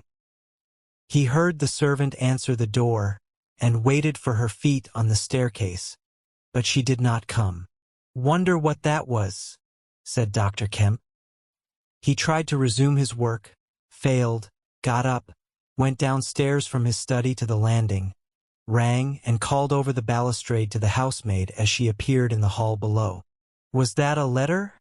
he asked. "Only a runaway ring, sir," she answered. "I'm restless tonight," he said to himself. He went back to his study, and this time attacked his work resolutely. In a little while he was hard at work again, and the only sounds in the room were the ticking of the clock and the subdued shrillness of his quill, hurrying in the very center of the circle of light his lampshade threw on his table. It was 2 o'clock before Dr. Kemp had finished his work for the night. He rose, yawned, and went downstairs to bed. He had already removed his coat and vest when he noticed that he was thirsty. He took a candle and went down to the dining room in search of a siphon and whiskey. Dr. Kemp's scientific pursuits have made him a very observant man, and as he recrossed the hall, he noticed a dark spot on the linoleum near the mat at the foot of the stairs. He went on upstairs, and then it suddenly occurred to him to ask himself what the spot on the linoleum might be. Apparently some subconscious element was at work. At any rate, he turned with his burden, went back to the hall, put down the siphon and whiskey, and bending down, touched the spot. Without any great surprise, he found it had the stickiness and color of drying blood. He took up his burden again, and returned upstairs, looking about him and trying to account for the blood spot. On the landing he saw something and stopped astonished. The door handle of his own room was blood-stained. He looked at his own hand. It was quite clean, and then he remembered that the door of his room had been open when he came down from his study, and that consequently he had not touched the handle at all. He went straight into his room, his face quite calm, perhaps a trifle more resolute than usual. His glance, wandering inquisitively, fell on the bed. On the counterpane was a mess of blood, and the sheet had been torn. He had not noticed this before because he had walked straight to the dressing table. On the further side, the bedclothes were depressed, as if someone had been recently sitting there. Then he had an odd impression that he had heard a low voice say, "Good heavens, Kemp!" But Dr. Kemp was no believer in voices. He stood staring at the tumbled sheets. Was that really a voice? He looked about again, but noticed nothing further than the disordered and blood-stained bed. Then he distinctly heard a movement across the room, near the washhand stand. All men, however highly educated, retain some superstitious inklings. The feeling that is called eerie came upon him. He closed the door of the room, came forward to the dressing table, and put down his burdens. Suddenly, with a start, he perceived a coiled and blood-stained bandage of linen rag hanging in midair, between him and the washhand stand. He stared at this in amazement. It was an empty bandage, a bandage properly tied but quite empty. He would have advanced to grasp it, but a touch arrested him, and a voice speaking quite close to him. "Kemp," said the voice. "Eh?" said Kemp, with his mouth open. "Keep your nerve," said the voice. "I'm an invisible man." Kemp made no answer for a space, simply stared at the bandage. "Invisible man," he said. "I am an invisible man," repeated the voice. The story he had been active to ridicule only that morning rushed through Kemp's brain. He does not appear to have been either very much frightened or very greatly surprised at the moment. Realization came later. "I thought it was all a lie," he said. The thought uppermost in his mind was the reiterated arguments of the morning. "Have you a bandage on?" he asked. "Yes," said the invisible man. "Oh," said Kemp, and then roused himself. "I say," he said, "but this is nonsense. It's some trick." He stepped forward suddenly, and his hand, extended towards the bandage, met invisible fingers. He recoiled at the touch and his color changed. "Keep steady, Kemp. For God's sake, I want help badly." "Stop." The hand gripped his arm. He struck at it. "Kemp!" cried the voice. "Kemp! Keep steady!" And the grip tightened. A frantic desire to free himself took possession of Kemp. The hand of the bandaged arm gripped his shoulder, and he was suddenly tripped and flung backwards upon the bed. He opened his mouth to shout, and the corner of the sheet was thrust between his teeth. The invisible man had him down grimly, but his arms were free and he struck and tried to kick savagely. "Listen to reason, will you?" said the invisible man, sticking to him in spite of a pounding in the ribs. "By heaven, you'll madden me in a minute. Lie still, you fool," bawled the invisible man in Kemp's ear. Kemp struggled for another moment and then lay still. "If you shout, I'll smash your face," said the invisible man, relieving his mouth. "I'm an invisible man. There's no foolishness and no magic. I really am an invisible man, and I want your help. I don't want to hurt you, but if you behave like a frantic rustic, I must. Don't you remember me? Kemp? Griffin of University College." "Let me get up," said Kemp. "I'll stop where I am, and let me sit quiet for a minute." He sat up and felt his neck. "I am Griffin of University College, and I have made myself invisible. I am just an ordinary man. A man you have known made invisible." "Griffin?" said Kemp. "Griffin," answered the voice. "A younger student than you were, almost an albino, 6 feet high, and broad, with a pink and white face and red eyes, who won the medal for chemistry." "I am confused," said Kemp. "My brain is rioting. What has this to do with Griffin?" "I am Griffin," Kemp thought. "It's horrible," he said. "But what devilry must happen to make a man invisible?" "It's no devilry. It's a process, sane and intelligible enough." "It's horrible," said Kemp. "How on earth?" "It's horrible enough. But I'm wounded and in pain, and tired. Great God! Kemp, you are a man. Take it steady. Give me some food and drink, and let me sit down here." Kemp stared at the bandage as it moved across the room, then saw a basket chair dragged across the floor and come to rest near the bed. It creaked, and the seat was depressed the quarter of an inch or so. He rubbed his eyes and felt his neck again. "This beats ghosts," he said, and laughed stupidly. "That's better. Thank heaven, you're getting sensible." "Or silly," said Kemp and knuckled his eyes. "Give me some whiskey. I'm near dead." "It didn't feel so. Where are you? If I get up, shall I run into you?" "There. All right. Whiskey? Here. Where shall I give it to you?" The chair creaked and Kemp felt the glass drawn away from him. He let go by an effort. His instinct was all against it. It came to rest poised 20 inches above the front edge of the seat of the chair. He stared at it in infinite perplexity. This must be hypnotism. You have suggested you are invisible." "Nonsense," said the voice. "It's frantic. Listen to me. I demonstrated conclusively this morning," began Kemp, "that invisibility.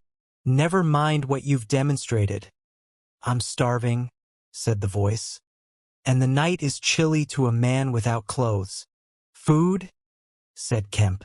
The tumbler of whiskey tilted itself. Yes, said the invisible man, wrapping it down. Have you a dressing gown? Kemp made some exclamation in an undertone. He walked to a wardrobe and produced a robe of dingy scarlet. This do? He asked. It was taken from him. It hung limp for a moment in midair, fluttered weirdly, stood full and decorous buttoning itself, and sat down in his chair.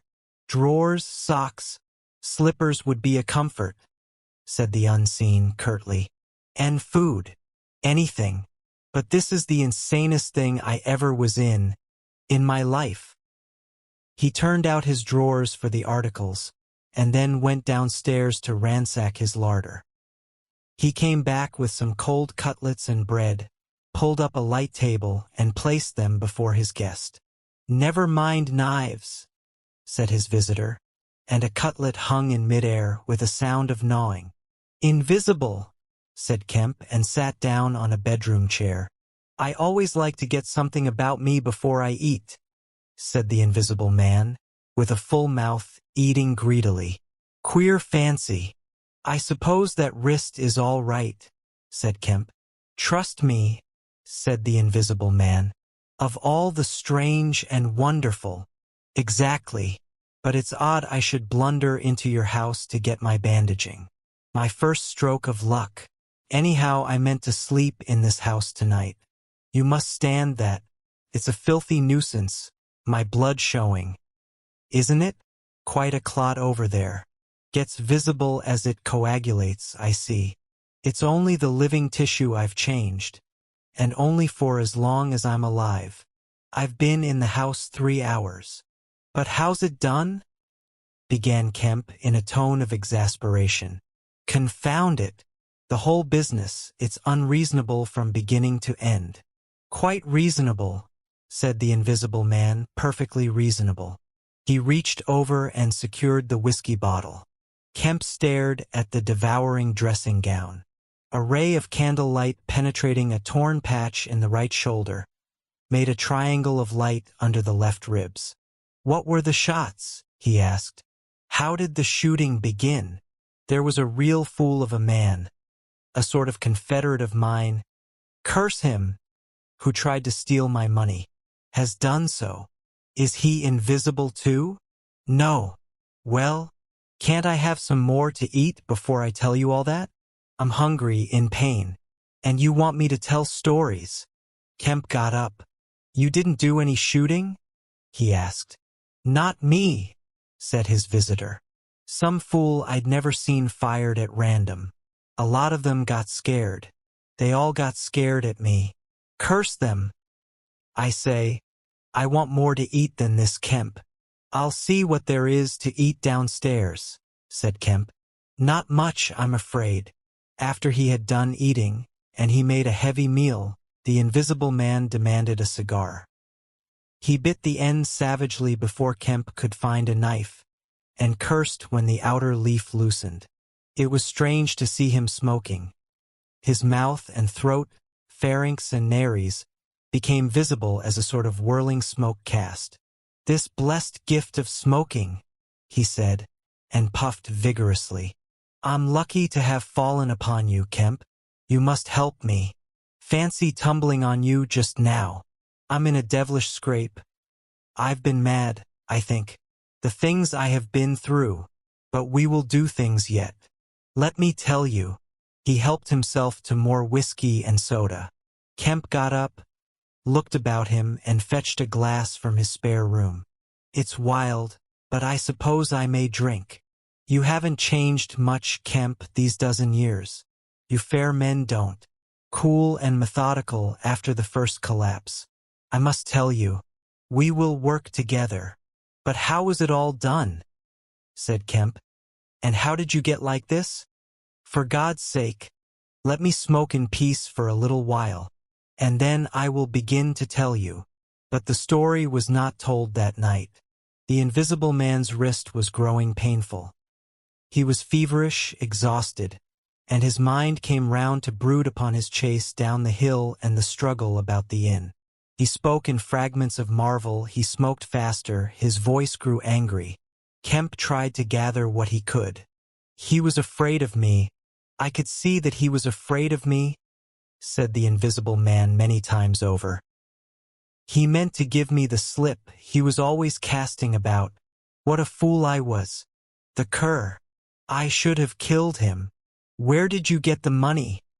Asked Kemp, abruptly. The invisible man was silent for a space. I can't tell you tonight, he said. He groaned suddenly and leant forward, supporting his invisible head on invisible hands. Kemp, he said, I've had no sleep for near 3 days except a couple of dozes of an hour or so. I must sleep soon. Well, have my room, have this room. But how can I sleep? If I sleep, he will get away. Ugh, what does it matter? What's the shot wound? Asked Kemp abruptly. Nothing, scratch and blood. Oh God, how I want sleep. Why not? The invisible man appeared to be regarding Kemp. Because I've a particular objection to being caught by my fellow men, he said slowly. Kemp started. Fool that I am, said the invisible man, striking the table smartly. I've put the idea into your head. Chapter 18. The invisible man sleeps.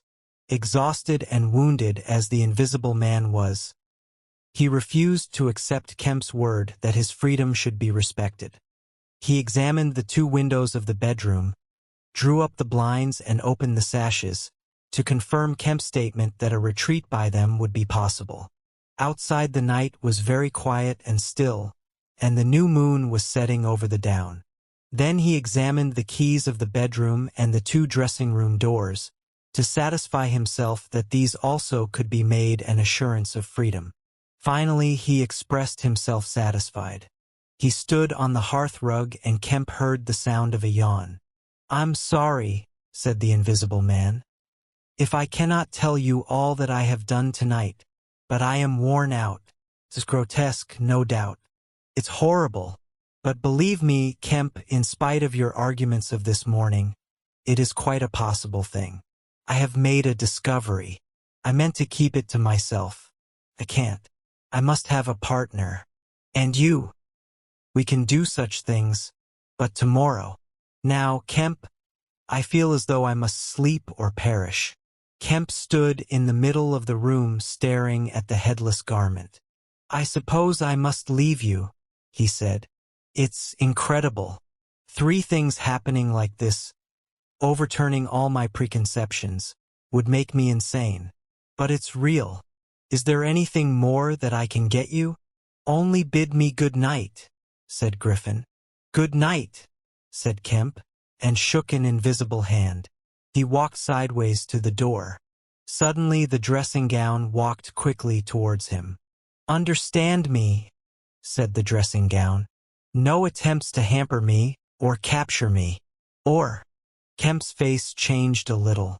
I thought I gave you my word, he said. Kemp closed the door softly behind him, and the key was turned upon him forthwith. Then, as he stood with an expression of passive amazement on his face, the rapid feet came to the door of the dressing room, and that too was locked. Kemp slapped his brow with his hand. Am I dreaming? Has the world gone mad? Or have I? He laughed and put his hand to the locked door. Barred out of my own bedroom by a flagrant absurdity, he said. He walked to the head of the staircase, turned, and stared at the locked doors. It's fact, he said. He put his fingers to his slightly bruised neck. Undeniable fact. But he shook his head hopelessly, turned, and went downstairs. He lit the dining room lamp, got out a cigar, and began pacing the room, ejaculating. Now and then he would argue with himself. Invisible, he said. Is there such a thing as an invisible animal? In the sea, yes. Thousands, millions. All the larvae, all the little nauplii and tornarius, all the microscopic things, the jellyfish. In the sea there are more things invisible than visible. I never thought of that before. And in the ponds too. All those little pond-life things. Specks of colorless translucent jelly. But in air? No, it can't be. But after all, why not? If a man was made of glass, he would still be visible. His meditation became profound. The bulk of 3 cigars had passed into the invisible or diffused as a white ash over the carpet before he spoke again. Then it was merely an exclamation. He turned aside, walked out of the room, and went into his little consulting room and lit the gas there. It was a little room because Dr. Kemp did not live by practice, and in it were the day's newspapers. The morning's paper lay carelessly opened and thrown aside. He caught it up, turned it over, and read the account of a strange story from Iping that the mariner at Port Stowe had spelt over so painfully to Mr. Marvel. Kemp read it swiftly. "Wrapped up," said Kemp. "Disguised. Hiding it. No one seems to have been aware of his misfortune. What the devil is his game?" He dropped the paper, and his eye went seeking. "Ah," he said, and caught up the St. James Gazette, lying folded up as it arrived. "Now we shall get at the truth," said Dr. Kemp. He rent the paper open. A couple of columns confronted him. "An entire village in Sussex goes mad" was the heading. "Good heavens," said Kemp, reading eagerly an incredulous account of the events in Iping of the previous afternoon that have already been described. Over the leaf the report in the morning paper had been reprinted. He reread it, ran through the streets striking right and left. Jaffers insensible. Mr. Huckster in great pain, still unable to describe what he saw. Painful humiliation, vicar. Woman ill with terror. Windows smashed. This extraordinary story probably a fabrication. Too good not to print. Cum grano. He dropped the paper and stared blankly in front of him. Probably a fabrication. He caught up the paper again and reread the whole business. But when does the tramp come in? Why the deuce was he chasing a tramp? He sat down abruptly on the surgical bench. "He's not only invisible," he said, "but he's mad. Homicidal." When dawn came to mingle its pallor with the lamplight and cigar smoke of the dining room, Kemp was still pacing up and down, trying to grasp the incredible. He was altogether too excited to sleep.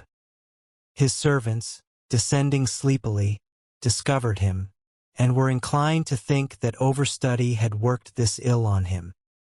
He gave them extraordinary but quite explicit instructions to lay breakfast for 2 in the Belvedere study, and then to confine themselves to the basement and ground floor. Then he continued to pace the dining room until the morning's paper came. That had much to say and little to tell, beyond the confirmation of the evening before, and a very badly written account of another remarkable tale from Port Burdock. This gave Kemp the essence of the happenings at the Jolly Cricketers, and the name of Marvel. "He has made me keep with him 24 hours, Marvel testified. Certain minor facts were added to the Iping story, notably the cutting of the village telegraph wire. But there was nothing to throw light on the connection between the invisible man and the tramp, for Mr. Marvel had supplied no information about the 3 books, or the money with which he was lined. The incredulous tone had vanished, and a shoal of reporters and inquirers were already at work elaborating the matter. Kemp read every scrap of the report and sent his housemaid out to get every one of the morning papers she could. These also he devoured. "He is invisible," he said, "and it reads like rage growing to mania. The things he may do, and he's upstairs free as the air. What on earth ought I to do? For instance, would it be a breach of faith if—" "No." He went to a little untidy desk in the corner and began a note. He tore this up half-written and wrote another. He read it over and considered it. Then he took an envelope and addressed it to Colonel Addy, Port Burdock.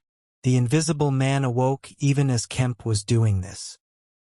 He awoke in an evil temper, and Kemp, alert for every sound, heard his pattering feet rush suddenly across the bedroom overhead. Then a chair was flung over and the wash-hand stand tumbler smashed. Kemp hurried upstairs and rapped eagerly. Chapter 19. Certain First Principles. "What's the matter?" asked Kemp, when the invisible man admitted him. "Nothing," was the answer. "But, confound it, the smash." "Fit of temper," said the invisible man. "Forgot this arm, and it's sore. You're rather liable to that sort of thing." "I am." Kemp walked across the room and picked up the fragments of broken glass. "All the facts are out about you," said Kemp, standing up with the glass in his hand. "All that happened in Iping and down the hill. The world has become aware of its invisible citizen. But no one knows you are here." The invisible man swore. "The secret's out." "I gather it was a secret. I don't know what your plans are, but of course I'm anxious to help you." The invisible man sat down on the bed. "There's breakfast upstairs," said Kemp, speaking as easily as possible, and he was delighted to find his strange guest rose willingly. Kemp led the way up the narrow staircase to the belvedere. "Before we can do anything else," said Kemp, "I must understand a little more about this invisibility of yours." He had sat down, after one nervous glance out of the window, with the air of a man who has talking to do. His doubts of the sanity of the entire business flashed and vanished again as he looked across to where Griffin sat at the breakfast table, a headless, handless dressing gown, wiping unseen lips on a miraculously held serviette. "It's simple enough and credible enough," said Griffin, putting the serviette aside and leaning the invisible head on an invisible hand. "No doubt to you, but—" Kemp laughed. "Well, yes. To me it seemed wonderful at first, no doubt. But now, great God! But we will do great things yet. I came on the stuff first at Chesilstowe. Chesilstowe. I went there after I left London. You know, I dropped medicine and took up physics? No, well, I did. Light fascinated me. Ah! Optical density. The whole subject is a network of riddles. A network with solutions glimmering elusively through. And being but 22 and full of enthusiasm, I said, I will devote my life to this. This is worthwhile. You know what fools we are at 22. Fools then or fools now, said Kemp, as though knowing could be any satisfaction to a man. But I went to work like a slave. And I had hardly worked and thought about the matter 6 months before light came through one of the meshes suddenly. Blindingly. I found a general principle of pigments and refraction, a formula, a geometrical expression involving 4 dimensions. Fools, common men, even common mathematicians, do not know anything of what some general expression may mean to the student of molecular physics. In the books that Tramp has hidden, there are marvels, miracles.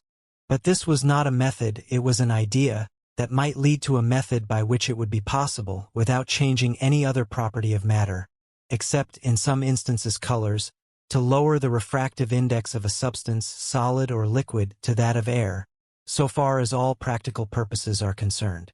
Phew, said Kemp. That's odd. But still I don't see quite. I can understand that thereby you could spoil a valuable stone. But personal invisibility is a far cry. Precisely, said Griffin. But consider, visibility depends on the action of the visible bodies on light.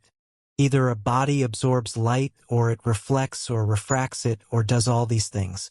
If it neither reflects nor refracts nor absorbs light, it cannot of itself be visible. You see an opaque red box, for instance, because the color absorbs some of the light and reflects the rest, all the red part of the light, to you. If it did not absorb any particular part of the light, but reflected it all, then it would be a shining white box. Silver.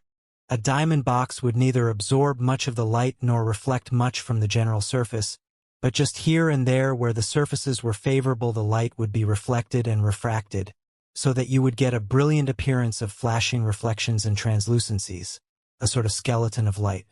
A glass box would not be so brilliant, nor so clearly visible as a diamond box because there would be less refraction and reflection. See that? From certain points of view you would see quite clearly through it. Some kinds of glass would be more visible than others. A box of flint glass would be brighter than a box of ordinary window glass. A box of very thin common glass would be hard to see in a bad light, because it would absorb hardly any light and reflect very little. And if you put a sheet of common white glass in water, still more if you put it in some denser liquid than water, it would vanish almost altogether, because light passing from water to glass is only slightly refracted or reflected or indeed affected in any way. It is almost as invisible as a jet of coal gas or hydrogen is in air. And for precisely the same reason. Yes, said Kemp. That is pretty plain sailing. And here is another fact you will know to be true. If a sheet of glass is smashed, Kemp, and beaten into a powder, it becomes much more visible while it is in the air. It becomes at last an opaque white powder. This is because the powdering multiplies the surfaces of the glass at which refraction and reflection occur. In the sheet of glass there are only two surfaces. In the powder the light is reflected or refracted by each grain it passes through, and very little gets right through the powder. But if the white powdered glass is put into water, it forthwith vanishes. The powdered glass and water have much the same refractive index. That is, the light undergoes very little refraction or reflection in passing from one to the other. You make the glass invisible by putting it into a liquid of nearly the same refractive index. A transparent thing becomes invisible if it is put in any medium of almost the same refractive index. And if you will consider only a second, you will see also that the powder of glass might be made to vanish in air, if its refractive index could be made the same as that of air. For then there would be no refraction or reflection as the light passed from glass to air. Yes, yes, said Kemp. But a man's not powdered glass. No, said Griffin. He's more transparent. Nonsense. That from a doctor. How one forgets. Have you already forgotten your physics in 10 years? Just think of all the things that are transparent and seem not to be so. Paper, for instance, is made up of transparent fibers, and it is white and opaque only for the same reason that a powder of glass is white and opaque. Oil white paper. Fill up the interstices between the particles with oil so that there is no longer refraction or reflection except at the surfaces, and it becomes as transparent as glass. And not only paper but cotton fiber, linen fiber, wool fiber, woody fiber, and bone, Kemp, flesh, Kemp, hair, Kemp, nails and nerves, Kemp, in fact the whole fabric of a man except the red of his blood and the black pigment of hair, are all made up of transparent, colorless tissue. So little suffices to make us visible one to the other. For the most part, the fibers of a living creature are no more opaque than water. Great heavens! Cried Kemp. Of course, of course. I was thinking only last night of the sea larvae and all jellyfish. Now you have me, and all that I knew and had in mind a year after I left London, 6 years ago. But I kept it to myself. I had to do my work under frightful disadvantages. Oliver, my professor, was a scientific bounder, a journalist by instinct, a thief of ideas. He was always prying. And you know the knavish system of the scientific world. I simply would not publish and let him share my credit. I went on working. I got nearer and nearer making my formula into an experiment, a reality. I told no living soul, because I meant to flash my work upon the world with crushing effect and become famous at a blow. I took up the question of pigments to fill up certain gaps. And suddenly, not by design but by accident, I made a discovery in physiology. Yes, you know the red coloring matter of blood. It can be made white, colorless, and remain with all the functions it has now. Kemp gave a cry of incredulous amazement. The invisible man rose and began pacing the little study. You may well exclaim. I remember that night. It was late at night. In the daytime one was bothered with the gaping, silly students, and I worked then sometimes till dawn. Came suddenly, splendid and complete in my mind. I was alone. The laboratory was still, with the tall lights burning brightly and silently. In all my great moments I have been alone. One could make an animal, a tissue transparent. One could make it invisible, all except the pigments. I could be invisible, I said, suddenly realizing what it meant to be an albino with such knowledge. It was overwhelming. I left the filtering I was doing and went and stared out of the great window at the stars. I could be invisible, I repeated. To do such a thing would be to transcend magic. And I beheld, unclouded by doubt, a magnificent vision of all that invisibility might mean to a man, the mystery, the power, the freedom. Drawbacks I saw none. You have only to think, and I, a shabby, poverty-struck, hemmed-in demonstrator, teaching fools in a provincial college, might suddenly become this. I ask you, Kemp, if you, anyone, I tell you, would have flung himself upon that research. And I worked 3 years, and every mountain of difficulty I toiled over showed another from its summit. The infinite details, and the exasperation, a provincial professor, always prying. When are you going to publish this work of yours? Was his everlasting question. And the students, the cramped means, 3 years I had of it, and after 3 years of secrecy and exasperation, I found that to complete it was impossible. How? Asked Kemp. Money, said the invisible man, and went again to stare out of the window. He turned around abruptly. I robbed the old man, robbed my father. The money was not his, and he shot himself. Chapter 20. At the house in Great Portland Street. For a moment Kemp sat in silence, staring at the back of the headless figure at the window. Then he started, struck by a thought, rose, took the invisible man's arm, and turned him away from the outlook. You are tired, he said, and while I sit, you walk about. Have my chair. He placed himself between Griffin and the nearest window. For a space Griffin sat silent, and then he resumed abruptly. I had left the Chesilstowe cottage already, he said. When that happened, it was last December. I had taken a room in London, a large unfurnished room in a big ill-managed lodging house in a slum near Great Portland Street. The room was soon full of the appliances I had bought with his money. The work was going on steadily, successfully, drawing near an end. I was like a man emerging from a thicket and suddenly coming on some unmeaning tragedy. I went to bury him. My mind was still on this research, and I did not lift a finger to save his character. I remember the funeral, the cheap hearse, the scant ceremony, the windy frost-bitten hillside, and the old college friend of his who read the service over him. A shabby, black, bent old man with a sniveling cold. I remember walking back to the empty house, through the place that had once been a village and was now patched and tinkered by the jerry builders into the ugly likeness of a town.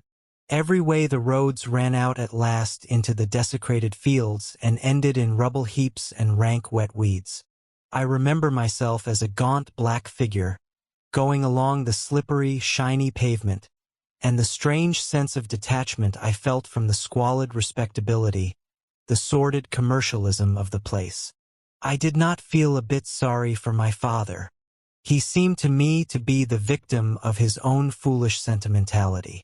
The current cant required my attendance at his funeral, but it was really not my affair. But going along the high street, my old life came back to me for a space, for I met the girl I had known 10 years since. Our eyes met. Something moved me to turn back and talk to her. She was a very ordinary person.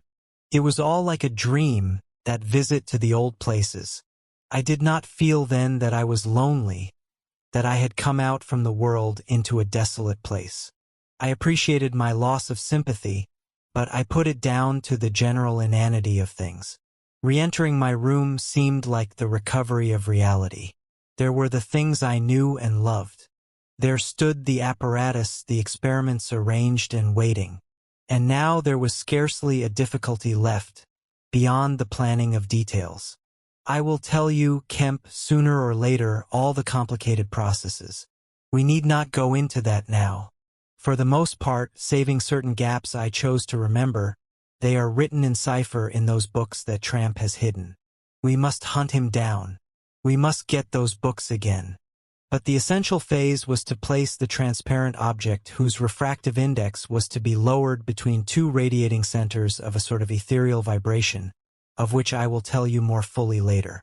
No, not those Runkin vibrations. I don't know that these others of mine have been described. Yet they are obvious enough. I needed 2 little dynamos, and these I worked with a cheap gas engine. My first experiment was with a bit of white wool fabric. It was the strangest thing in the world to see it in the flicker of the flashes soft and white, and then to watch it fade like a wreath of smoke and vanish. I could scarcely believe I had done it. I put my hand into the emptiness, and there was the thing as solid as ever. I felt it awkwardly, and threw it on the floor. I had a little trouble finding it again. And then came a curious experience. I heard a meow behind me, and turning, saw a lean white cat, very dirty, on the cistern cover outside the window. A thought came into my head. "Everything ready for you," I said, and went to the window, opened it, and called softly. She came in, purring. The poor beast was starving, and I gave her some milk. All my food was in a cupboard in the corner of the room. After that she went smelling round the room, evidently with the idea of making herself at home. The invisible rag upset her a bit. You should have seen her spit at it. But I made her comfortable on the pillow of my truckle bed. And I gave her butter to get her to wash. And you processed her? I processed her. But giving drugs to a cat is no joke, Kemp, and the process failed. Failed. In 2 particulars. These were the claws and the pigment stuff. What is it? At the back of the eye in a cat. You know? Tapetum. Yes, the tapetum. It didn't go.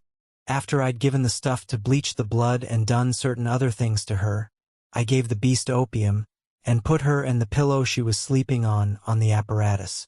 And after all the rest had faded and vanished, there remained 2 little ghosts of her eyes. Odd. I can't explain it.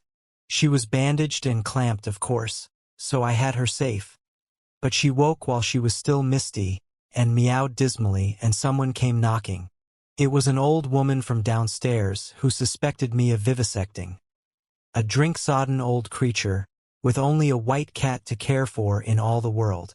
I whipped out some chloroform, applied it, and answered the door. "Did I hear a cat?" she asked. "My cat." "Not here," said I very politely. She was a little doubtful and tried to peer past me into the room. Strange enough to her, no doubt. Bare walls, uncurtained windows, truckle bed with the gas engine vibrating, and the seethe of the radiant points, and that faint ghastly stinging of chloroform in the air. She had to be satisfied at last and went away again. "How long did it take?" asked Kemp. 3 or 4 hours, the cat. The bones and sinews and the fat were the last to go, and the tips of the colored hairs. And, as I say, the back part of the eye, tough, iridescent stuff it is, wouldn't go at all. It was night outside long before the business was over, and nothing was to be seen but the dim eyes and the claws. I stopped the gas engine, felt for and stroked the beast, which was still insensible, and then, being tired, left it sleeping on the invisible pillow and went to bed. I found it hard to sleep. I lay awake thinking weak, aimless stuff, going over the experiment over and over again, or dreaming feverishly of things growing misty and vanishing about me, until everything, the ground I stood on, vanished, and so I came to that sickly falling nightmare one gets. About 2, the cat began meowing about the room. I tried to hush it by talking to it, and then I decided to turn it out. I remember the shock I had when striking a light. There were just the round eyes shining green, and nothing round them. I would have given it milk, but I hadn't any. It wouldn't be quiet, It just sat down and meowed at the door. I tried to catch it with an idea of putting it out of the window, but it wouldn't be caught. It vanished. Then it began meowing in different parts of the room. At last I opened the window and made a bustle. I suppose it went out at last. I never saw any more of it. Then, heaven knows why, I fell thinking of my father's funeral again, and the dismal windy hillside until the day had come. I found sleeping was hopeless, and, locking my door after me, wandered out into the morning streets. "You don't mean to say there's an invisible cat at large," said Kemp. "If it hasn't been killed," said the invisible man. "Why not?" "Why not?" said Kemp. "I didn't mean to interrupt."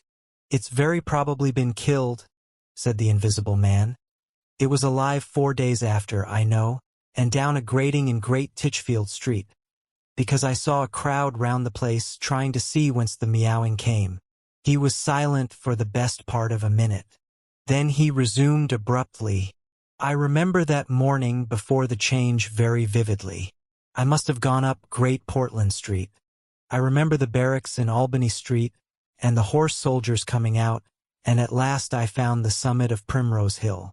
It was a sunny day in January, one of those sunny, frosty days that came before the snow this year. My weary brain tried to formulate the position, to plot out a plan of action. I was surprised to find, now that my prize was within my grasp, how inconclusive its attainment seemed. As a matter of fact, I was worked out. The intense stress of nearly 4 years' continuous work left me incapable of any strength of feeling.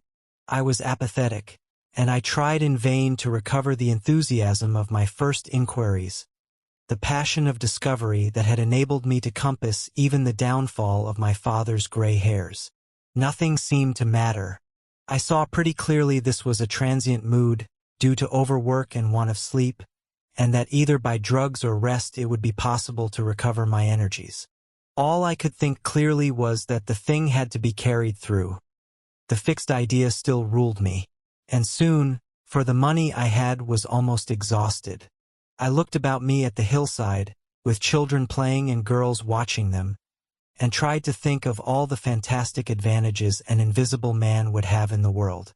After a time I crawled home, took some food and a strong dose of strychnine, and went to sleep in my clothes on my unmade bed. Strychnine is a grand tonic, Kemp, to take the flabbiness out of a man. "It's the devil," said Kemp. "It's the Paleolithic in a bottle." I awoke vastly invigorated and rather irritable. "You know, I know the stuff." And there was someone rapping at the door. It was my landlord with threats and inquiries. An old Polish Jew in a long gray coat and greasy slippers. I had been tormenting a cat in the night, he was sure. The old woman's tongue had been busy. He insisted on knowing all about it. The laws in this country against vivisection were very severe. He might be liable. I denied the cat. Then the vibration of the little gas engine could be felt all over the house, he said. That was true, certainly. He edged round me into the room, peering about over his German silver spectacles, and a sudden dread came into my mind that he might carry away something of my secret.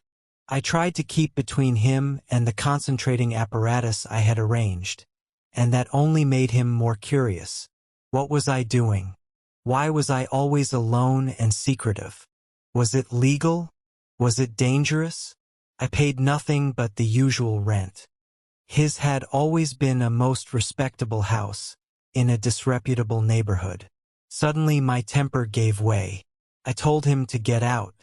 He began to protest, to jabber of his right of entry. In a moment I had him by the collar. Something ripped, and he went spinning out into his own passage. I slammed and locked the door and sat down quivering. He made a fuss outside, which I disregarded, and after a time he went away. But this brought matters to a crisis. I did not know what he would do, nor even what he had the power to do. To move to fresh apartments would have meant delay. Altogether I had barely £20 left in the world, for the most part in a bank, and I could not afford that. Vanish. It was irresistible. Then there would be an inquiry, the sacking of my room. At the thought of the possibility of my work being exposed or interrupted at its very climax, I became very angry and active. I hurried out with my 3 books of notes, my checkbook, the tramp has them now, and directed them from the nearest post office to a house of call for letters and parcels in Great Portland Street. I tried to go out noiselessly. Coming in, I found my landlord going quietly upstairs. He had heard the door close, I suppose. You would have laughed to see him jump aside on the landing as I came tearing after him. He glared at me as I went by him, and I made the house quiver with the slamming of my door. I heard him come shuffling up to my floor, hesitate, and go down. I set to work upon my preparations forthwith. It was all done that evening and night.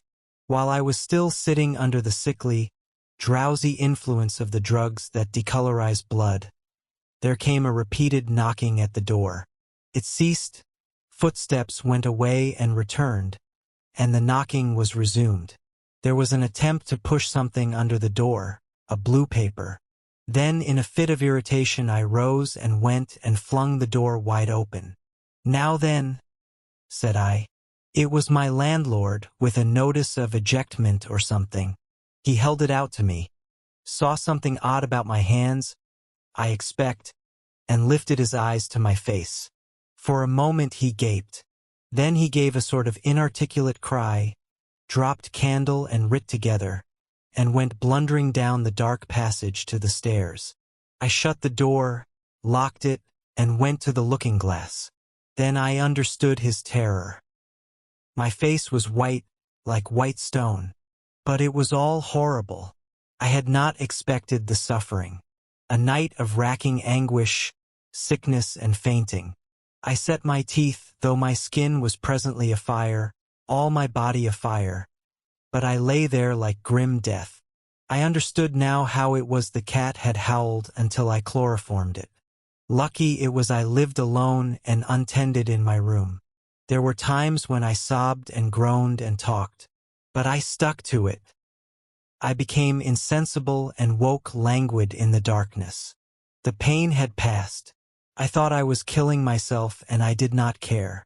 I shall never forget that dawn, and the strange horror of seeing that my hands had become as clouded glass, and watching them grow clearer and thinner as the day went by, until at last I could see the sickly disorder of my room through them, though I closed my transparent eyelids. My limbs became glassy, the bones and arteries faded, vanished, and the little white nerves went last. I gritted my teeth and stayed there to the end. At last only the dead tips of the fingernails remained, pallid and white, and the brown stain of some acid upon my fingers. I struggled up. At first I was as incapable as a swathed infant, stepping with limbs I could not see. I was weak and very hungry. I went and stared at nothing in my shaving glass, at nothing save where an attenuated pigment still remained behind the retina of my eyes, fainter than mist. I had to hang on to the table and press my forehead against the glass. It was only by a frantic effort of will that I dragged myself back to the apparatus and completed the process. I slept during the forenoon, pulling the sheet over my eyes to shut out the light, and about midday I was awakened again by a knocking. My strength had returned. I sat up and listened and heard a whispering. I sprang to my feet and as noiselessly as possible began to detach the connections of my apparatus, and to distribute it about the room, so as to destroy the suggestions of its arrangement. Presently the knocking was renewed and voices called, first my landlord's, and then 2 others. To gain time I answered them. The invisible rag and pillow came to hand, and I opened the window and pitched them out onto the cistern cover. As the window opened, a heavy crash came at the door. Someone had charged it with the idea of smashing the lock. But the stout bolts I had screwed up some days before stopped him. That startled me, made me angry. I began to tremble and do things hurriedly. I tossed together some loose paper, straw, packing paper, and so forth, in the middle of the room, and turned on the gas. Heavy blows began to rain upon the door. I could not find the matches. I beat my hands on the wall with rage. I turned down the gas again, stepped out of the window on the cistern cover, very softly lowered the sash, and sat down, secure and invisible, but quivering with anger, to watch events. They split a panel, I saw, and in another moment they had broken away the staples of the bolts and stood in the open doorway. It was the landlord and his 2 stepsons, sturdy young men of 3 or 4 and 20. Behind them fluttered the old hag of a woman from downstairs. You may imagine their astonishment to find the room empty. One of the younger men rushed to the window at once, flung it up and stared out. His staring eyes and thick-lipped, bearded face came a foot from my face. I was half-minded to hit his silly countenance, but I arrested my doubled fist. He stared right through me. So did the others as they joined him. The old man went and peered under the bed, and then they all made a rush for the cupboard. They had to argue about it at length in Yiddish and Cockney English. They concluded I had not answered them, that their imagination had deceived them. A feeling of extraordinary elation took the place of my anger as I sat outside the window and watched these 4 people. For the old lady came in, glancing suspiciously about her like a cat, trying to understand the riddle of my behavior. The old man, so far as I could understand his patois, agreed with the old lady that I was a vivisectionist. The sons protested in garbled English that I was an electrician, and appealed to the dynamos and radiators. They were all nervous about my arrival, although I found subsequently that they had bolted the front door. The old lady peered into the cupboard and under the bed, and one of the young men pushed up the register and stared up the chimney. One of my fellow lodgers, a costermonger who shared the opposite room with a butcher, appeared on the landing, and he was called in and told incoherent things. It occurred to me that the radiators, if they fell into the hands of some acute, well-educated person, would give me away too much, and watching my opportunity, I came into the room and tilted one of the little dynamos off its fellow on which it was standing, and smashed both apparatus. Then, while they were trying to explain the smash, I dodged out of the room and went softly downstairs. I went into one of the sitting rooms and waited until they came down, still speculating and argumentative, all a little disappointed at finding no horrors, and all a little puzzled how they stood legally towards me. Then I slipped up again with a box of matches, fired my heap of paper and rubbish, put the chairs and bedding thereby, led the gas to the affair, by means of an india-rubber tube, and waving a farewell to the room left it for the last time. "You fired the house!" exclaimed Kemp. "Fired the house. It was the only way to cover my trail, and no doubt it was insured." I slipped the bolts of the front door quietly and went out into the street. I was invisible, and I was only just beginning to realize the extraordinary advantage my invisibility gave me.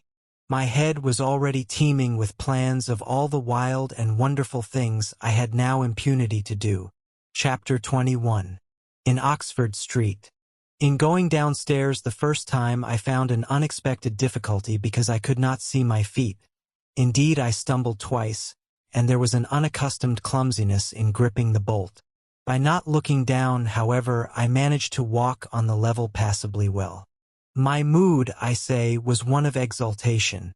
I felt as a seeing man might do, with padded feet and noiseless clothes, in a city of the blind. I experienced a wild impulse to jest, to startle people, to clap men on the back, fling people's hats astray, and generally revel in my extraordinary advantage.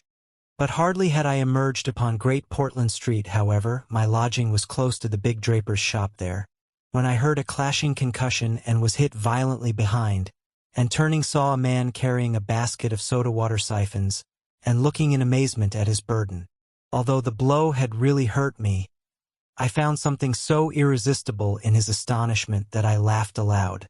"The devil's in the basket," I said, and suddenly twisted it out of his hand. He let go incontinently, and I swung the whole weight into the air.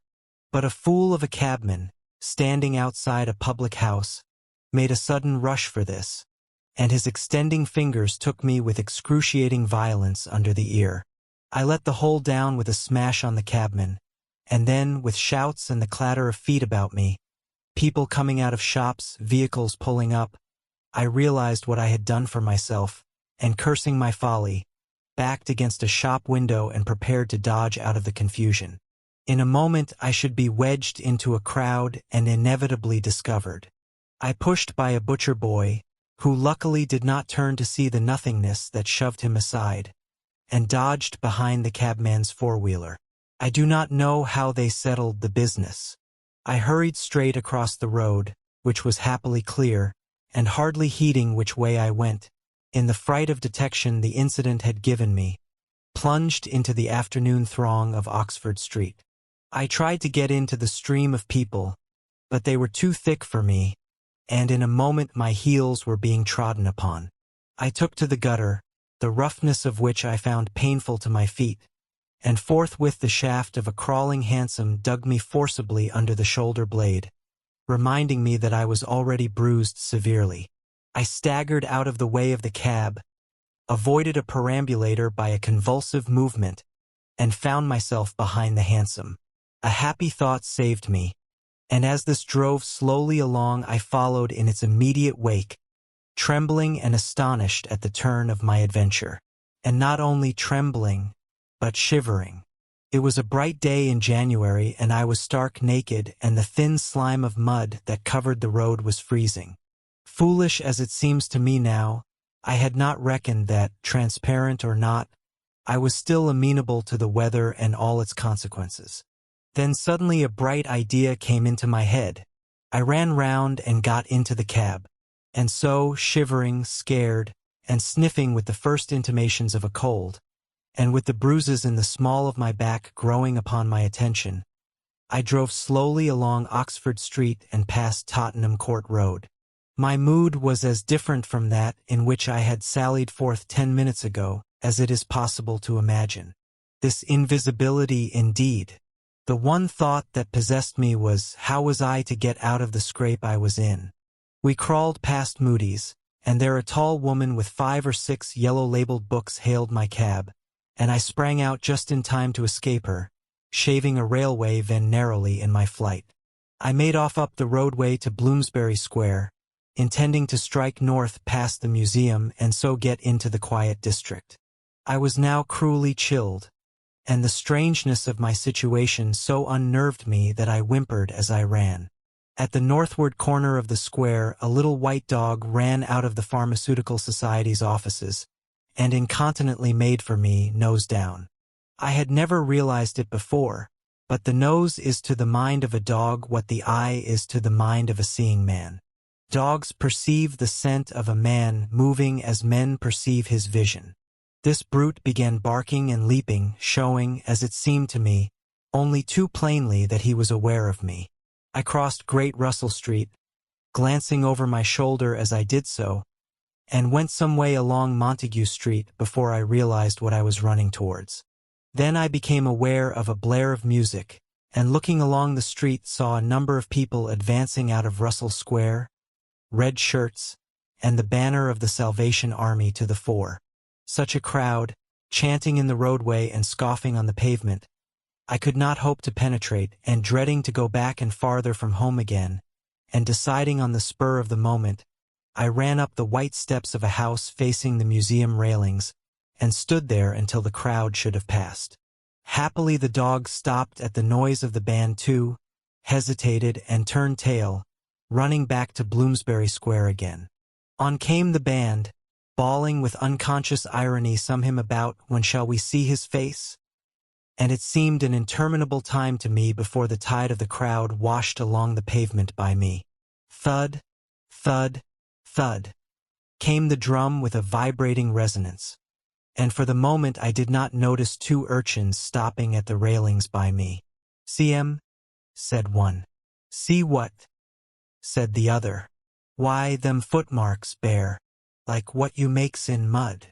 I looked down and saw the youngsters had stopped and were gaping at the muddy footmarks I had left behind me up the newly whitened steps. The passing people elbowed and jostled them, but their confounded intelligence was arrested. Thud, thud, thud. When thud, shall we see, thud his face, thud, thud. There's a barefoot man gone up them steps, or I don't know nothing, said one. And he ain't never come down again, and his foot was a-bleeding. The thick of the crowd had already passed. Looky there, Ted, quoth the younger of the detectives, with the sharpness of surprise in his voice, and pointed straight to my feet. I looked down and saw at once the dim suggestion of their outline sketched in splashes of mud. For a moment I was paralyzed. Why, that's rum, said the elder. That's rum. It's just like the ghost of a foot. Ain't it?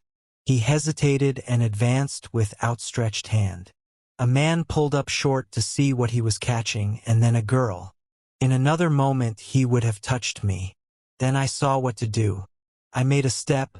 The boy started back with an exclamation, and with a rapid movement I swung myself over into the portico of the next house.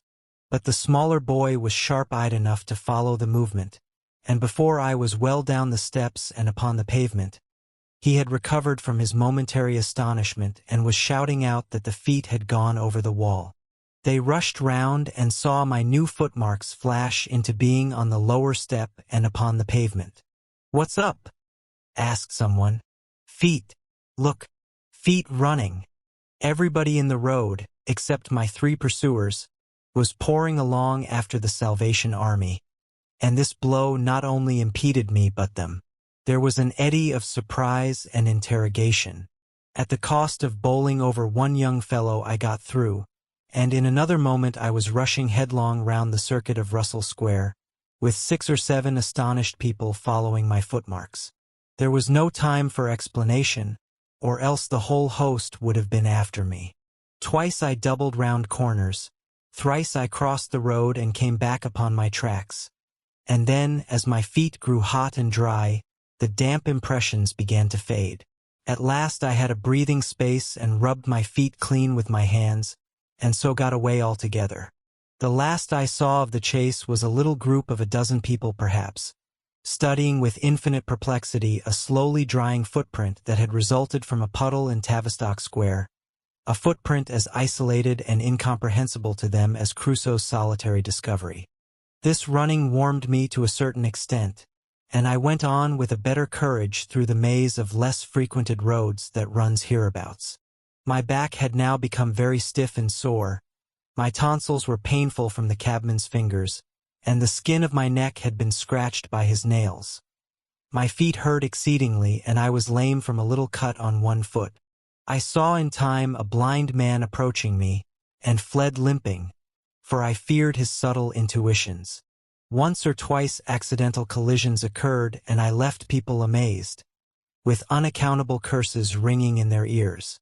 Then came something silent and quiet against my face, and across the square fell a thin veil of slowly falling flakes of snow. I had caught a cold, and do as I would I could not avoid an occasional sneeze.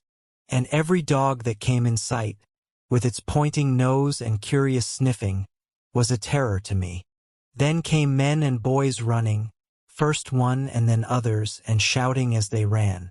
It was a fire. They ran in the direction of my lodging, and looking back down a street I saw a mass of black smoke streaming up above the roofs and telephone wires. It was my lodging burning. My clothes, my apparatus, all my resources indeed, except my checkbook and the 3 volumes of memoranda that awaited me in Great Portland Street, were there. Burning.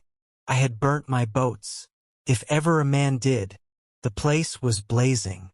The invisible man paused and thought. Kemp glanced nervously out of the window. "Yes," he said. "Go on." Chapter 22. In the Emporium. So last January, with the beginning of a snowstorm in the air about me, and if it settled on me it would betray me. Weary, cold, painful, inexpressibly wretched, and still but half convinced of my invisible quality, I began this new life to which I am committed. I had no refuge, no appliances, no human being in the world in whom I could confide. To have told my secret would have given me away, made a mere show and rarity of me. Nevertheless, I was half-minded to accost some passer-by and throw myself upon his mercy. But I knew too clearly the terror and brutal cruelty my advances would evoke. I made no plans in the street. My sole object was to get shelter from the snow, to get myself covered and warm. Then I might hope to plan. But even to me, an invisible man, the rows of London houses stood latched, barred, and bolted impregnably. Only one thing could I see clearly before me: the cold exposure and misery of the snowstorm and the night. And then I had a brilliant idea. I turned down one of the roads leading from Gower Street to Tottenham Court Road, and found myself outside Omnium's, the big establishment where everything is to be bought. You know the place. Meat, grocery, linen, furniture, clothing, oil paintings, even a huge meandering collection of shops rather than a shop. I had thought I should find the doors open, but they were closed, and as I stood in the wide entrance a carriage stopped outside, and a man in uniform, you know the kind of personage with Omnium on his cap, flung open the door. I contrived to enter, and walking down the shop, it was a department where they were selling ribbons and gloves and stockings and that kind of thing, came to a more spacious region devoted to picnic baskets and wicker furniture. I did not feel safe there, however.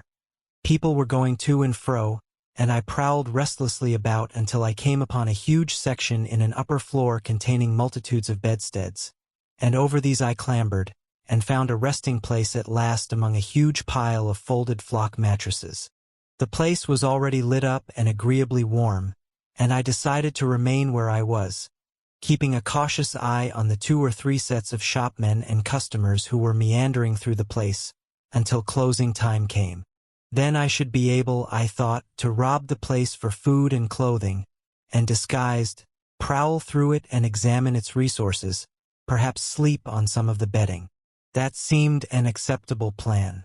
My idea was to procure clothing to make myself a muffled but acceptable figure, to get money, and then to recover my books and parcels where they awaited me, take a lodging somewhere, and elaborate plans for the complete realization of the advantages my invisibility gave me, as I still imagined, over my fellow men. Closing time arrived quickly enough. It could not have been more than an hour after I took up my position on the mattresses before I noticed the blinds of the windows being drawn, and customers being marched doorward. And then a number of brisk young men began with remarkable alacrity to tidy up the goods that remained disturbed. I left my lair as the crowds diminished, and prowled cautiously out into the less desolate parts of the shop. I was really surprised to observe how rapidly the young men and women whipped away the goods displayed for sale during the day. All the boxes of goods, the hanging fabrics, the festoons of lace, the boxes of sweets in the grocery section, the displays of this and that were being whipped down, folded up, slapped into tidy receptacles, and everything that could not be taken down and put away had sheets of some coarse stuff like sacking flung over them. Finally, all the chairs were turned up onto the counters, leaving the floor clear. Directly each of these young people had done, he or she made promptly for the door with such an expression of animation as I have rarely observed in a shop assistant before. Then came a lot of youngsters scattering sawdust and carrying pails and brooms. I had to dodge to get out of the way, and as it was, my ankle got stung with the sawdust. For some time, wandering through the swathed and darkened departments, I could hear the brooms at work, and at last, a good hour or more after the shop had been closed, came a noise of locking doors. Silence came upon the place, and I found myself wandering through the vast and intricate shops, galleries, showrooms of the place, alone. It was very still. In one place I remember passing near one of the Tottenham Court Road entrances and listening to the tapping of boot heels of the passers-by. My first visit was to the place where I had seen stockings and gloves for sale. It was dark, and I had the devil of a hunt after matches, which I found at last in the drawer of the little cash desk. Then I had to get a candle. I had to tear down wrappings and ransack a number of boxes and drawers, but at last I managed to turn out what I sought. The box label called them lambswool pants and lambswool vests. Then socks, a thick comforter, and then I went to the clothing place and got trousers, a lounge jacket, an overcoat, and a slouch hat, a clerical sort of hat with the brim turned down. I began to feel a human being again, and my next thought was food. Upstairs was a refreshment department, and there I got cold meat.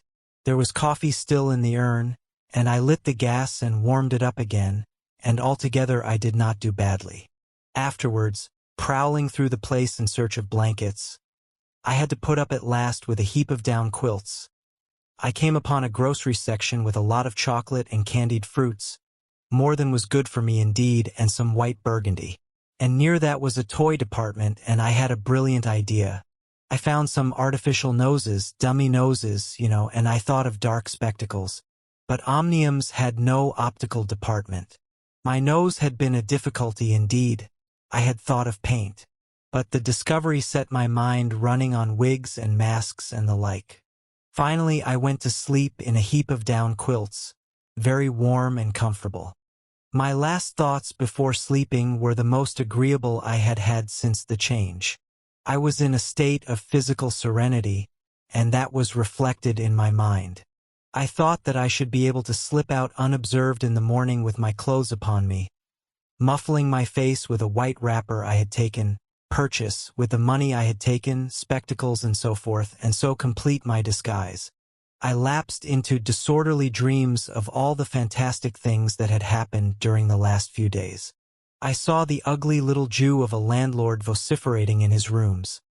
I saw his two sons marveling, and the wrinkled old woman's gnarled face as she asked for her cat.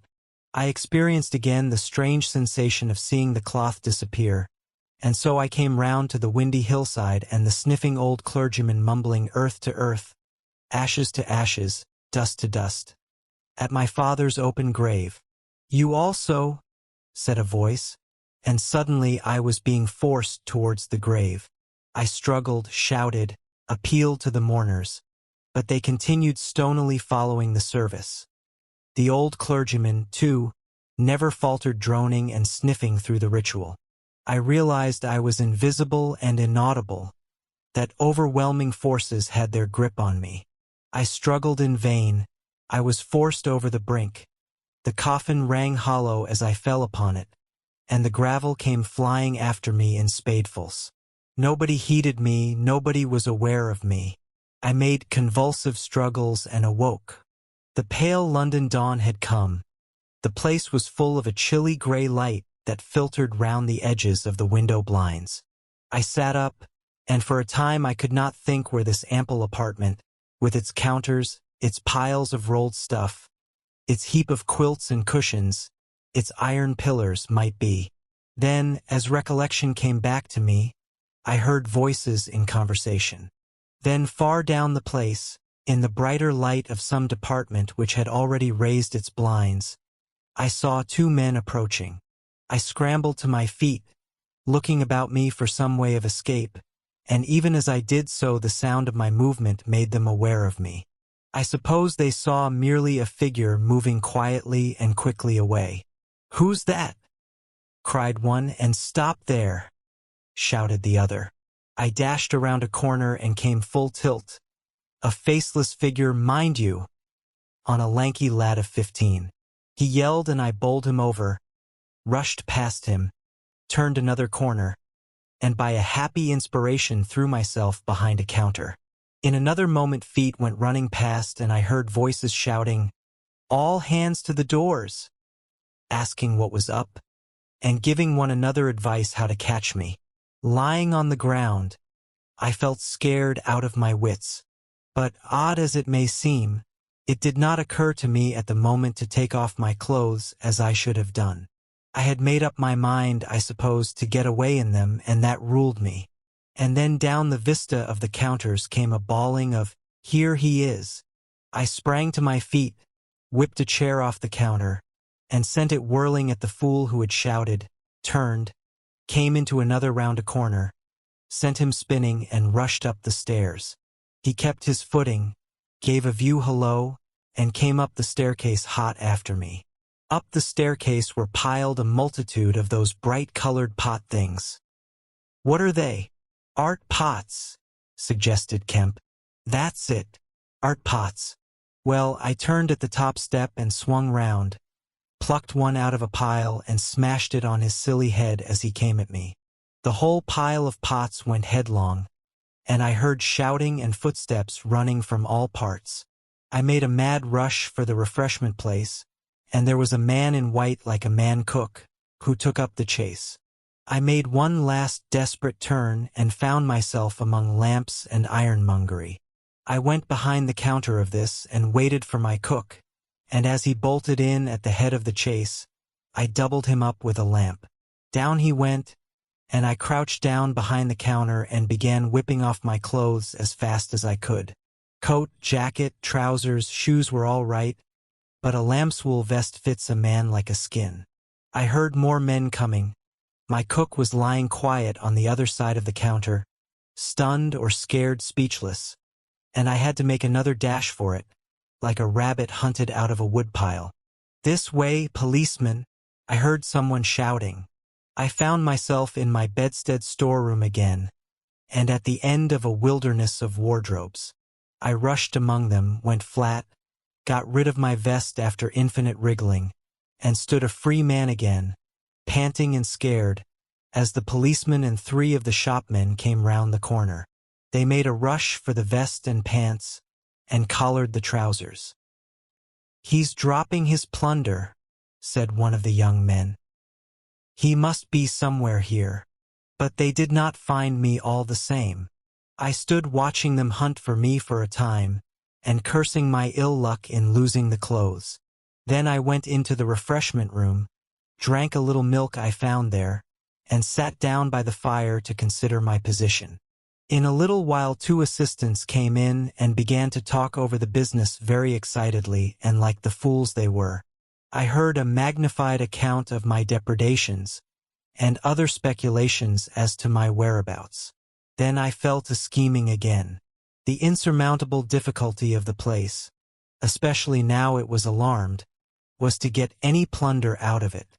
I went down into the warehouse to see if there was any chance of packing and addressing a parcel, but I could not understand the system of checking. About 11 o'clock, the snow having thawed as it fell, and the day being finer and a little warmer than the previous one, I decided that the emporium was hopeless, and went out again, exasperated at my want of success, with only the vaguest plans of action in my mind. Chapter 23. In Drury Lane. "But you begin now to realize," said the invisible man, "the full disadvantage of my condition. I had no shelter, no covering. To get clothing was to forego all my advantage, to make myself a strange and terrible thing. I was fasting. For to eat, to fill myself with unassimilated matter, would be to become grotesquely visible again." "I never thought of that," said Kemp. "Nor had I, and the snow had warned me of other dangers. I could not go abroad in snow, it would settle on me and expose me. Rain, too, would make me a watery outline, a glistening surface of a man, a bubble. And fog. I should be like a fainter bubble in a fog, a surface, a greasy glimmer of humanity.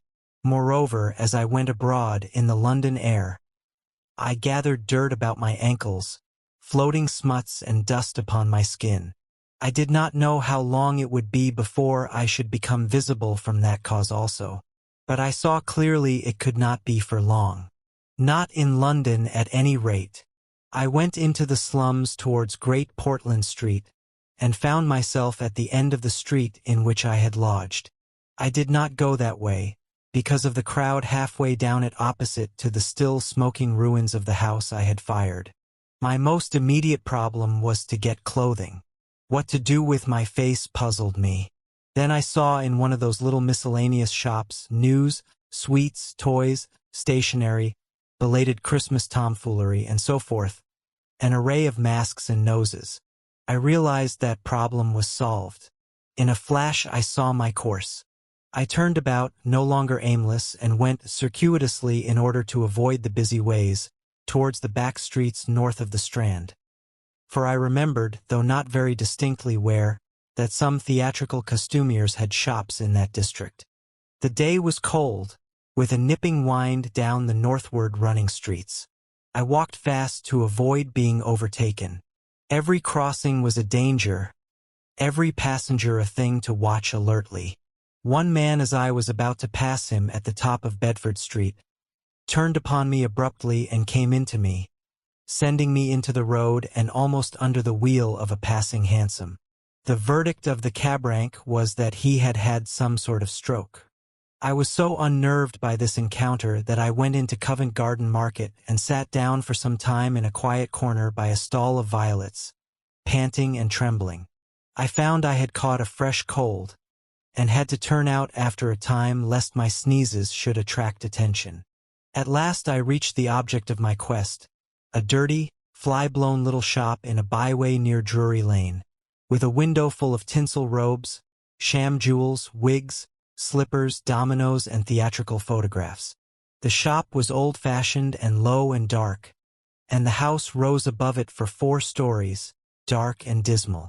I peered through the window and, seeing no one within, entered. The opening of the door set a clanking bell ringing. I left it open and walked round a bare costume stand, into a corner behind a cheval glass. For a minute or so no one came.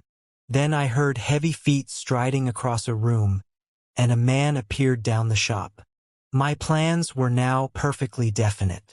I proposed to make my way into the house, secrete myself upstairs, watch my opportunity, and when everything was quiet, rummage out a wig, mask, spectacles, and costume and go into the world, perhaps a grotesque but still a credible figure.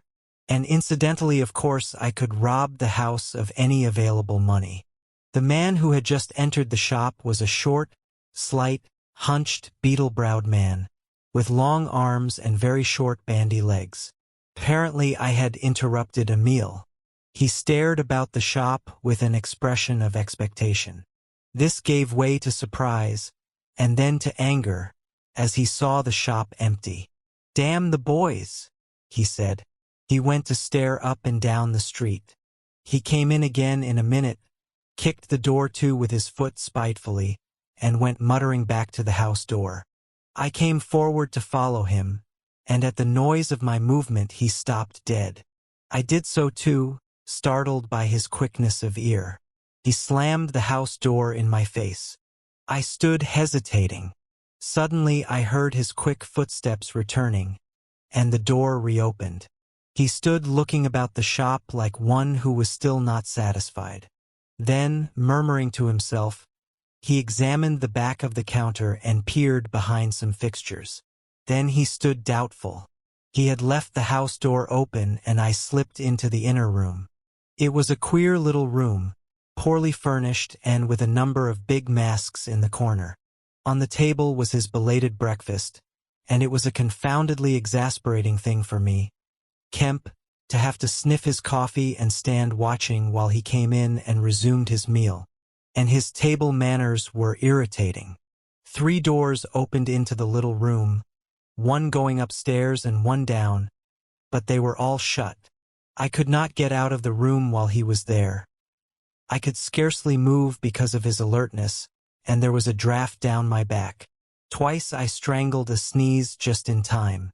The spectacular quality of my sensations was curious and novel, but for all that I was heartily tired and angry long before he had done his eating. But at last he made an end, and putting his beggarly crockery on the black tin tray upon which he had had his teapot, and gathering all the crumbs up on the mustard-stained cloth, he took the whole lot of things after him. His burden prevented his shutting the door behind him, as he would have done. I never saw such a man for shutting doors, and I followed him into a very dirty underground kitchen and scullery. I had the pleasure of seeing him begin to wash up, and then, finding no good in keeping down there, and the brick floor being cold on my feet, I returned upstairs and sat in his chair by the fire. It was burning low, and scarcely thinking, I put on a little coal. The noise of this brought him up at once, and he stood aglare. He peered about the room and was within an ace of touching me. Even after that examination, he scarcely seemed satisfied. He stopped in the doorway and took a final inspection before he went down.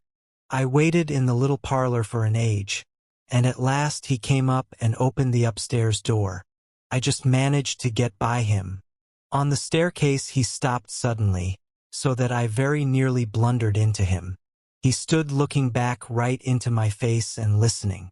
"I could have sworn," he said. His long hairy hand pulled at his lower lip. His eye went up and down the staircase. Then he grunted and went on up again.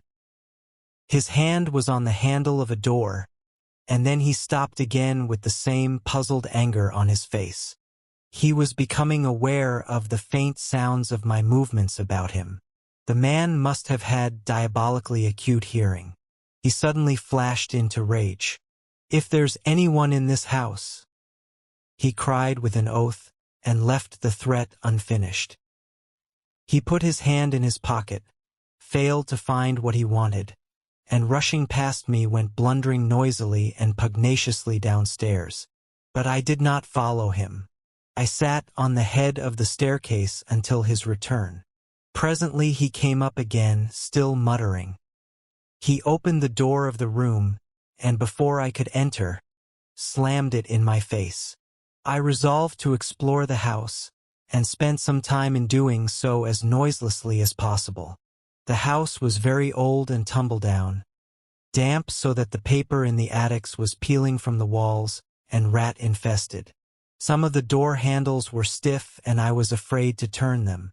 Several rooms I did inspect were unfurnished, and others were littered with theatrical lumber, bought second-hand, I judged, from its appearance. In one room next to his I found a lot of old clothes. I began routing among these, and in my eagerness forgot again the evident sharpness of his ears. I heard a stealthy footstep and, looking up just in time, saw him peering in at the tumbled heap and holding an old-fashioned revolver in his hand. I stood perfectly still while he stared about open-mouthed and suspicious. "It must have been her," he said slowly. "Damn her." He shut the door quietly, and immediately I heard the key turn in the lock. Then his footsteps retreated. I realized abruptly that I was locked in. For a minute I did not know what to do. I walked from door to window and back, and stood perplexed. A gust of anger came upon me, but I decided to inspect the clothes before I did anything further, and my first attempt brought down a pile from an upper shelf. This brought him back, more sinister than ever. That time he actually touched me, jumped back with amazement and stood astonished in the middle of the room. Presently he calmed a little. "Rats," he said in an undertone, fingers on lips. He was evidently a little scared. I edged quietly out of the room, but a plank creaked. Then the infernal little brute started going all over the house, revolver in hand and locking door after door and pocketing the keys. When I realized what he was up to, I had a fit of rage. I could hardly control myself sufficiently to watch my opportunity. By this time I knew he was alone in the house, and so I made no more ado, but knocked him on the head. "Knocked him on the head?" exclaimed Kemp. "Yes, stunned him, as he was going downstairs. Hit him from behind with a stool that stood on the landing. He went downstairs like a bag of old boots. But I say, the common conventions of humanity are all very well for common people. But the point was, Kemp, that I had to get out of that house in a disguise without his seeing me. I couldn't think of any other way of doing it. And then I gagged him with a Louis Quatorze vest and tied him up in a sheet. Tied him up in a sheet. Made a sort of bag of it. It was rather a good idea to keep the idiot scared and quiet, and a devilish hard thing to get out of, head away from the string. My dear Kemp, it's no good your sitting glaring as though I was a murderer. It had to be done. He had his revolver. If once he saw me, he would be able to describe me. But still, said Kemp, In England today. And the man was in his own house, and you were, well, robbing. Robbing? Confound it. You'll call me a thief next. Surely, Kemp, you're not fool enough to dance on the old strings. Can't you see my position? And his too, said Kemp. The invisible man stood up sharply. What do you mean to say? Kemp's face grew a trifle hard. He was about to speak and checked himself. I suppose, after all, he said with a sudden change of manner, the thing had to be done. You were in a fix. But still, of course I was in a fix, an infernal fix. And he made me wild too, hunting me about the house, fooling about with his revolver, locking and unlocking doors. He was simply exasperating. You don't blame me, do you? You don't blame me? I never blame anyone, said Kemp. It's quite out of fashion. What did you do next? I was hungry. Downstairs I found a loaf and some rank cheese, more than sufficient to satisfy my hunger. I took some brandy and water and then went up past my impromptu bag. He was lying quite still, to the room containing the old clothes. This looked out upon the street, 2 lace curtains brown with dirt guarding the window. I went and peered out through their interstices. Outside the day was bright, by contrast with the brown shadows of the dismal house in which I found myself, dazzlingly bright. A brisk traffic was going by, fruit carts, a hansom, a four-wheeler with a pile of boxes, a fishmonger's cart. I turned with spots of color swimming before my eyes to the shadowy fixtures behind me. My excitement was giving place to a clear apprehension of my position again. The room was full of a faint scent of benzoline, used, I suppose, in cleaning the garments. I began a systematic search of the place. I should judge the hunchback had been alone in the house for some time. He was a curious person. Everything that could possibly be of service to me I collected in the clothes storeroom, and then I made a deliberate selection. I found a handbag I thought a suitable possession, and some powder, rouge, and sticking plaster. I had thought of painting and powdering my face and all that there was to show of me, in order to render myself visible, but the disadvantage of this lay in the fact that I should require turpentine and other appliances and a considerable amount of time before I could vanish again. Finally, I chose a mask of the better type, slightly grotesque but not more so than many human beings, dark glasses, grayish whiskers, and a wig. I could find no underclothing, but that I could buy subsequently, and for the time I swathed myself in calico dominoes and some white cashmere scarfs. I could find no socks, but the hunchback's boots were rather a loose fit and sufficed. In a desk in the shop were 3 sovereigns and about 30 shillings worth of silver, and in a locked cupboard I burst in the inner room were 8 pounds in gold. I could go forth into the world again, equipped. Then came a curious hesitation. Was my appearance really credible? I tried myself with a little bedroom looking-glass, inspecting myself from every point of view to discover any forgotten chink. But it all seemed sound. I was grotesque to the theatrical pitch, a stage miser, but I was certainly not a physical impossibility. Gathering confidence, I took my looking-glass down into the shop, pulled down the shop blinds, and surveyed myself from every point of view with the help of the cheval glass in the corner. I spent some minutes screwing up my courage and then unlocked the shop door and marched out into the street, leaving the little man to get out of his sheet again when he liked. In 5 minutes, a dozen turnings intervened between me and the costumier's shop. No one appeared to notice me very pointedly. My last difficulty seemed overcome. He stopped again. "And you troubled no more about the hunchback?" said Kemp. "No," said the invisible man, "nor have I heard what became of him. I suppose he untied himself or kicked himself out. The knots were pretty tight." He became silent and went to the window and stared out. "What happened when you went out into the Strand?" "Oh!" Disillusionment again. I thought my troubles were over.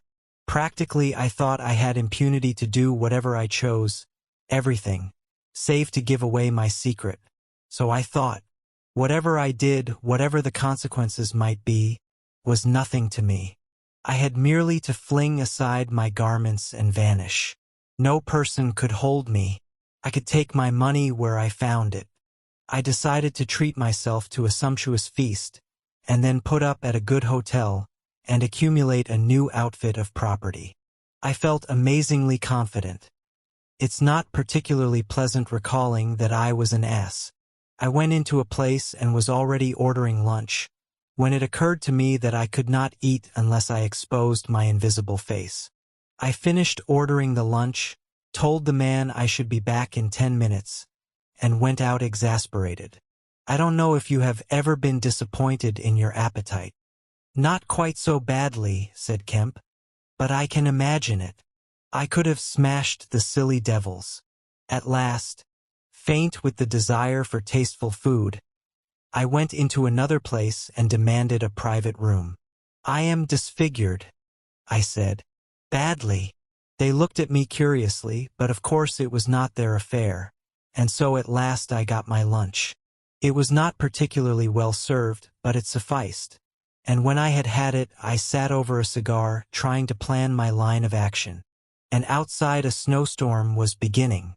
The more I thought it over, Kemp, the more I realized what a helpless absurdity an invisible man was, in a cold and dirty climate and a crowded civilized city. Before I made this mad experiment, I had dreamt of 1,000 advantages. That afternoon it seemed all disappointment. I went over the heads of the things a man reckons desirable. No doubt invisibility made it possible to get them, but it made it impossible to enjoy them when they are got. Ambition. What is the good of pride of place when you cannot appear there? What is the good of the love of woman when her name must needs be Delilah? I have no taste for politics, for the blackguardisms of fame, for philanthropy, for sport. What was I to do? And for this I had become a wrapped-up mystery, a swathed and bandaged caricature of a man. He paused, and his attitude suggested a roving glance at the window. "But how did you get to Iping?" said Kemp, anxious to keep his guest busy talking. "I went there to work. I had one hope. It was a half idea. I have it still. It is a full-blown idea now. A way of getting back, of restoring what I have done. When I choose. When I have done all I mean to do invisibly. And that is what I chiefly want to talk to you about now." "You went straight to Iping?" "Yes. I had simply to get my 3 volumes of memoranda and my checkbook, my luggage and underclothing, order a quantity of chemicals to work out this idea of mine. I will show you the calculations as soon as I get my books, and then I started. Jove! I remember the snowstorm now, and the accursed bother it was to keep the snow from damping my pasteboard nose. At the end, said Kemp, the day before yesterday when they found you out, you rather, to judge by the papers. I did, rather. Did I kill that fool of a constable? No, said Kemp. He's expected to recover. That's his luck, then. I clean lost my temper. The fools! Why couldn't they leave me alone? And that grocer lout. There are no deaths expected, said Kemp. I don't know about that tramp of mine, said the invisible man with an unpleasant laugh. By heaven, Kemp, you don't know what rage is.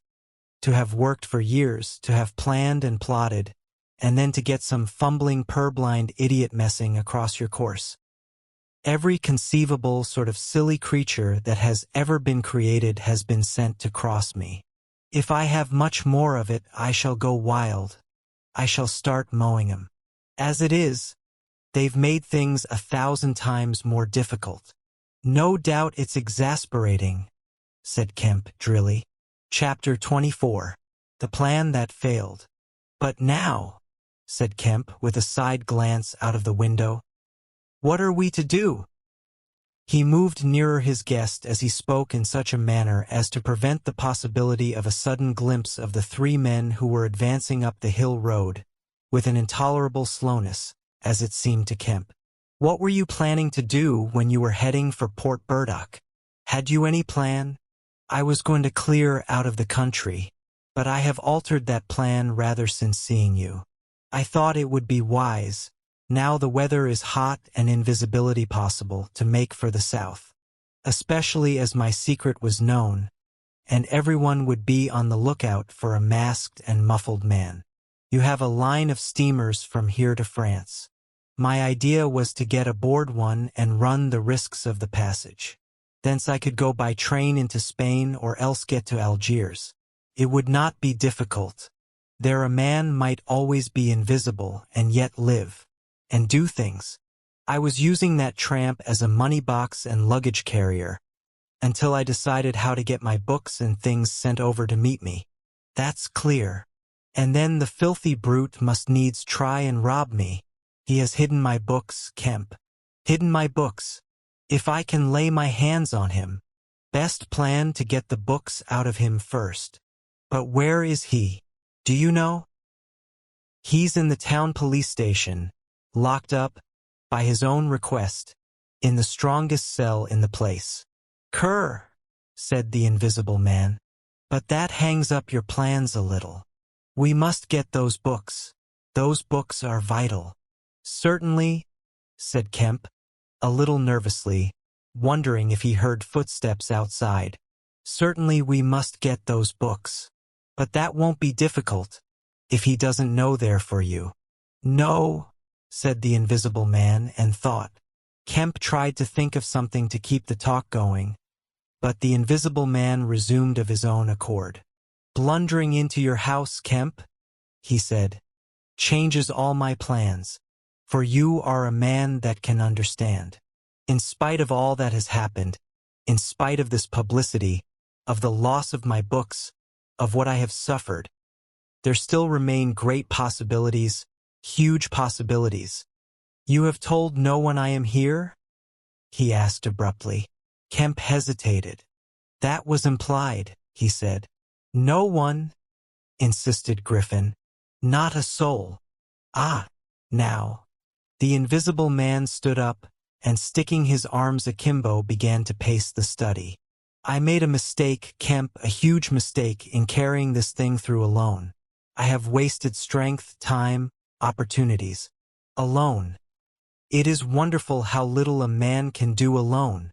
To rob a little, to hurt a little, and there is the end. What I want, Kemp, is a goalkeeper, a helper, and a hiding place. An arrangement whereby I can sleep and eat and rest in peace, and unsuspected. I must have a confederate. With a confederate, with food and rest, 1,000 things are possible. Hitherto I have gone on vague lines. We have to consider all that invisibility means, all that it does not mean. It means little advantage for eavesdropping and so forth. One makes sounds. It's of little help, a little help perhaps, in housebreaking and so forth. Once you've caught me, you could easily imprison me. But on the other hand, I am hard to catch. This invisibility, in fact, is only good in 2 cases. It's useful in getting away, it's useful in approaching. It's particularly useful, therefore, in killing.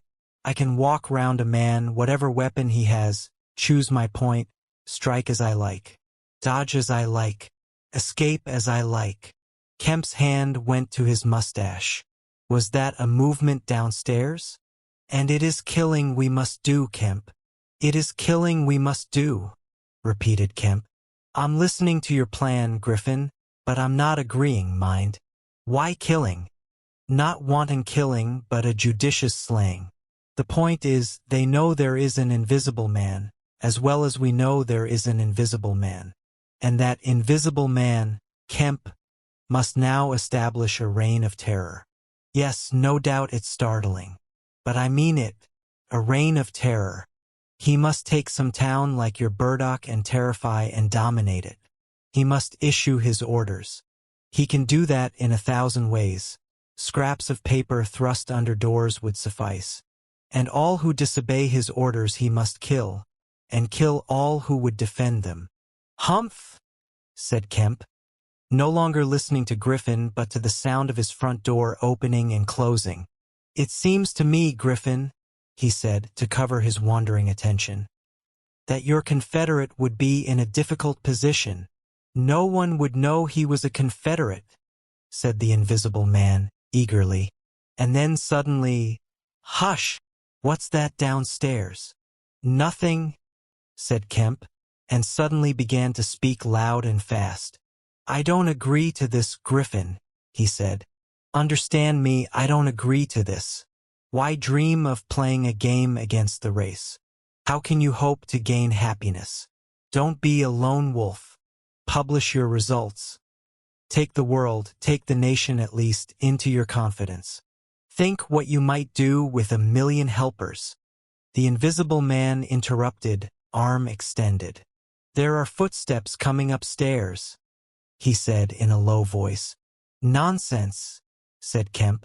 Let me see, said the Invisible Man, and advanced, arm extended, to the door. And then things happened very swiftly. Kemp hesitated for a second and then moved to intercept him. The Invisible Man started and stood still. Traitor! Cried the voice, and suddenly the dressing gown opened, and sitting down the unseen began to disrobe. Kemp made 3 swift steps to the door, and forthwith the Invisible Man. His legs had vanished. Sprang to his feet with a shout. Kemp flung the door open. As it opened, there came a sound of hurrying feet downstairs and voices. With a quick movement, Kemp thrust the Invisible Man back, sprang aside, and slammed the door. The key was outside and ready. In another moment Griffin would have been alone in the Belvedere study, a prisoner, save for one little thing. The key had been slipped in hastily that morning. As Kemp slammed the door, it fell noisily upon the carpet. Kemp's face became white. He tried to grip the door handle with both hands. For a moment he stood lugging. Then the door gave 6 inches. But he got it closed again. The second time it was jerked a foot wide, and the dressing gown came wedging itself into the opening. His throat was gripped by invisible fingers, and he left his hold on the handle to defend himself. He was forced back, tripped and pitched heavily into the corner of the landing. The empty dressing gown was flung on the top of him. Halfway up the staircase was Colonel Addy, the recipient of Kemp's letter, the chief of the Burdock police. He was staring aghast at the sudden appearance of Kemp, followed by the extraordinary sight of clothing tossing empty in the air. He saw Kemp felled and struggling to his feet. He saw him rush forward and go down again, felled like an ox. Then suddenly he was struck violently. By nothing. A vast weight, it seemed, leapt upon him, and he was hurled headlong down the staircase, with a grip on his throat and a knee in his groin. An invisible foot trod on his back. A ghostly patter passed downstairs.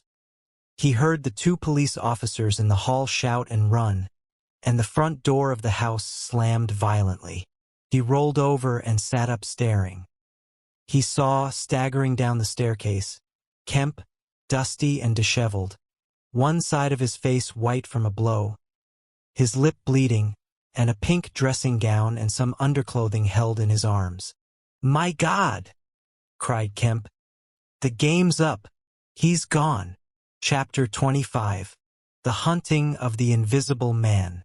For a space Kemp was too inarticulate to make Addy understand the swift things that had just happened. They stood on the landing, Kemp speaking swiftly, the grotesque swathings of Griffin still on his arm. But presently Addy began to grasp something of the situation. "He is mad," said Kemp. "Inhuman. He is pure selfishness. He thinks of nothing but his own advantage, his own safety. I have listened to such a story this morning of brutal self-seeking. He has wounded men. He will kill them unless we can prevent him. He will create a panic. Nothing can stop him. He is going out now, furious. He must be caught," said Addy. "That is certain." "But how?" cried Kemp, and suddenly became full of ideas. "You must begin at once. You must set every available man to work. You must prevent his leaving this district. Once he gets away, he may go through the countryside as he wills, killing and maiming. He dreams of a reign of terror. A reign of terror, I tell you. You must set a watch on trains and roads and shipping. The garrison must help. You must wire for help. The only thing that may keep him here is the thought of recovering some books of notes he counts of value. I will tell you of that. There is a man in your police station, Marvel. I know, said Addie. I know. Those books, yes. But the tramp says he hasn't them. But he thinks the tramp has. And you must prevent him from eating or sleeping. Day and night the country must be astir for him. Food must be locked up and secured, all food, so that he will have to break his way to it. The houses everywhere must be barred against him. Heaven send us cold nights and rain. The whole countryside must begin hunting and keep hunting. I tell you, Addie, he is a danger, a disaster. Unless he is pinned and secured, it is frightful to think of the things that may happen. What else can we do? Said Addie. I must go down at once and begin organizing. But why not come? Yes, you come too. Come, and we must hold a sort of council of war, get Hops to help, and the railway managers. By Jove, it's urgent. Come along, tell me as we go. What else is there we can do? Put that stuff down. In another moment Addie was leading the way downstairs. They found the front door open and the policeman standing outside staring at empty air. He's got away, sir, said one. We must go to the central station at once, said Addie. One of you go on down and get a cab to come up and meet us, quickly. And now, Kemp, what else? Dogs, said Kemp. Get dogs. They don't see him, but they wind him. Get dogs. Good, said Addie. It's not generally known, but the prison officials over at Halstead know a man with bloodhounds. Dogs. What else? Bear in mind, said Kemp. His food shows. After eating, his food shows until it is assimilated, so that he has to hide after eating. You must keep on beating. Every thicket, every quiet corner. And put all weapons, all implements that might be weapons, away. He can't carry such things for long. And what he can snatch up and strike men with must be hidden away. Good again, said Addie. We shall have him yet. And on the roads, said Kemp and hesitated. Yes, said Addie. Powdered glass, said Kemp. It's cruel, I know. But think of what he may do. Addie drew the air in sharply between his teeth. It's unsportsmanlike. I don't know, but I'll have powdered glass got ready. If he goes too far. The man's become inhuman, I tell you, said Kemp. I am as sure he will establish a reign of terror, so soon as he has got over the emotions of this escape, as I am sure I am talking to you. Our only chance is to be ahead. He has cut himself off from his kind. His blood be upon his own head. Chapter 26. The Wicksteed Murder. The invisible man seems to have rushed out of Kemp's house in a state of blind fury. A little child playing near Kemp's gateway was violently caught up and thrown aside, so that its ankle was broken, and thereafter for some hours the invisible man passed out of human perceptions. No one knows where he went nor what he did, but one can imagine him hurrying through the hot June forenoon, up the hill and on to the open downland behind Port Burdock, raging and despairing at his intolerable fate, and sheltering at last, heated and weary, amid the thickets of Hinton Dean, to piece together again his shattered schemes against his species. That seems the most probable refuge for him, for there it was he reasserted himself in a grimly tragical manner about 2 in the afternoon. One wonders what his state of mind may have been during that time, and what plans he devised. No doubt he was almost ecstatically exasperated by Kemp's treachery, and though we may be able to understand the motives that led to that deceit, we may still imagine and even sympathize a little with the fury the attempted surprise must have occasioned. Perhaps something of the stunned astonishment of his Oxford Street experiences may have returned to him, for he had evidently counted on Kemp's cooperation in his brutal dream of a terrorized world. At any rate, he vanished from human ken about midday, and no living witness can tell what he did until about 2:30. It was a fortunate thing, perhaps, for humanity, but for him it was a fatal inaction. During that time, a growing multitude of men, scattered over the countryside, were busy. In the morning he had still been simply a legend, a terror. In the afternoon, by virtue chiefly of Kemp's drilly worded proclamation, he was presented as a tangible antagonist, to be wounded, captured, or overcome, and the countryside began organizing itself with inconceivable rapidity. By 2 o'clock even he might still have removed himself out of the district by getting aboard a train, but after 2 that became impossible. Every passenger train along the lines on a great parallelogram between Southampton, Manchester, Brighton and Horsham traveled with locked doors, and the goods traffic was almost entirely suspended. And in a great circle of 20 miles round Port Burdock, men armed with guns and bludgeons were presently setting out in groups of 3 and 4, with dogs, to beat the roads and fields. Mounted policemen rode along the country lanes, stopping at every cottage and warning the people to lock up their houses, and keep indoors unless they were armed, and all the elementary schools had broken up by 3 o'clock, and the children, scared and keeping together in groups, were hurrying home. Kemp's proclamation, signed indeed by Addie, was posted over almost the whole district by 4 or 5 o'clock in the afternoon. It gave briefly but clearly all the conditions of the struggle: the necessity of keeping the invisible man from food and sleep, the necessity for incessant watchfulness and for a prompt attention to any evidence of his movements.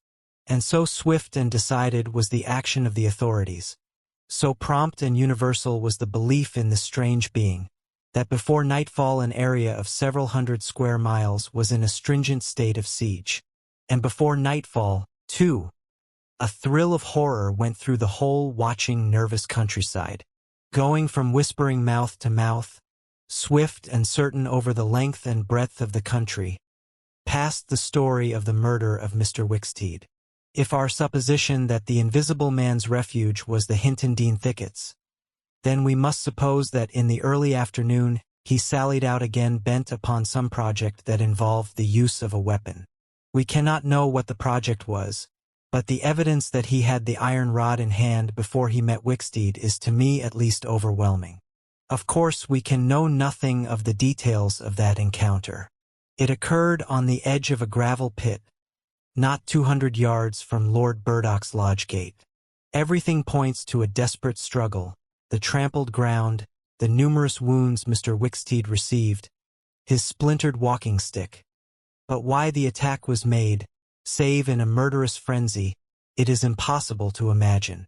Indeed, the theory of madness is almost unavoidable. Mr. Wicksteed was a man of 45 or 46, steward to Lord Burdock, of inoffensive habits and appearance, the very last person in the world to provoke such a terrible antagonist. Against him, it would seem, the invisible man used an iron rod dragged from a broken piece of fence. He stopped this quiet man, going quietly home to his midday meal, attacked him, beat down his feeble defenses, broke his arm, felled him, and smashed his head to a jelly. Of course, he must have dragged this rod out of the fencing before he met his victim. He must have been carrying it ready in his hand. Only 2 details beyond what has already been stated seem to bear on the matter. One is the circumstance that the gravel pit was not in Mr. Wicksteed's direct path home, but nearly a couple of 100 yards out of his way. The other is the assertion of a little girl to the effect that, going to her afternoon school, she saw the murdered man trotting in a peculiar manner across a field towards the gravel pit.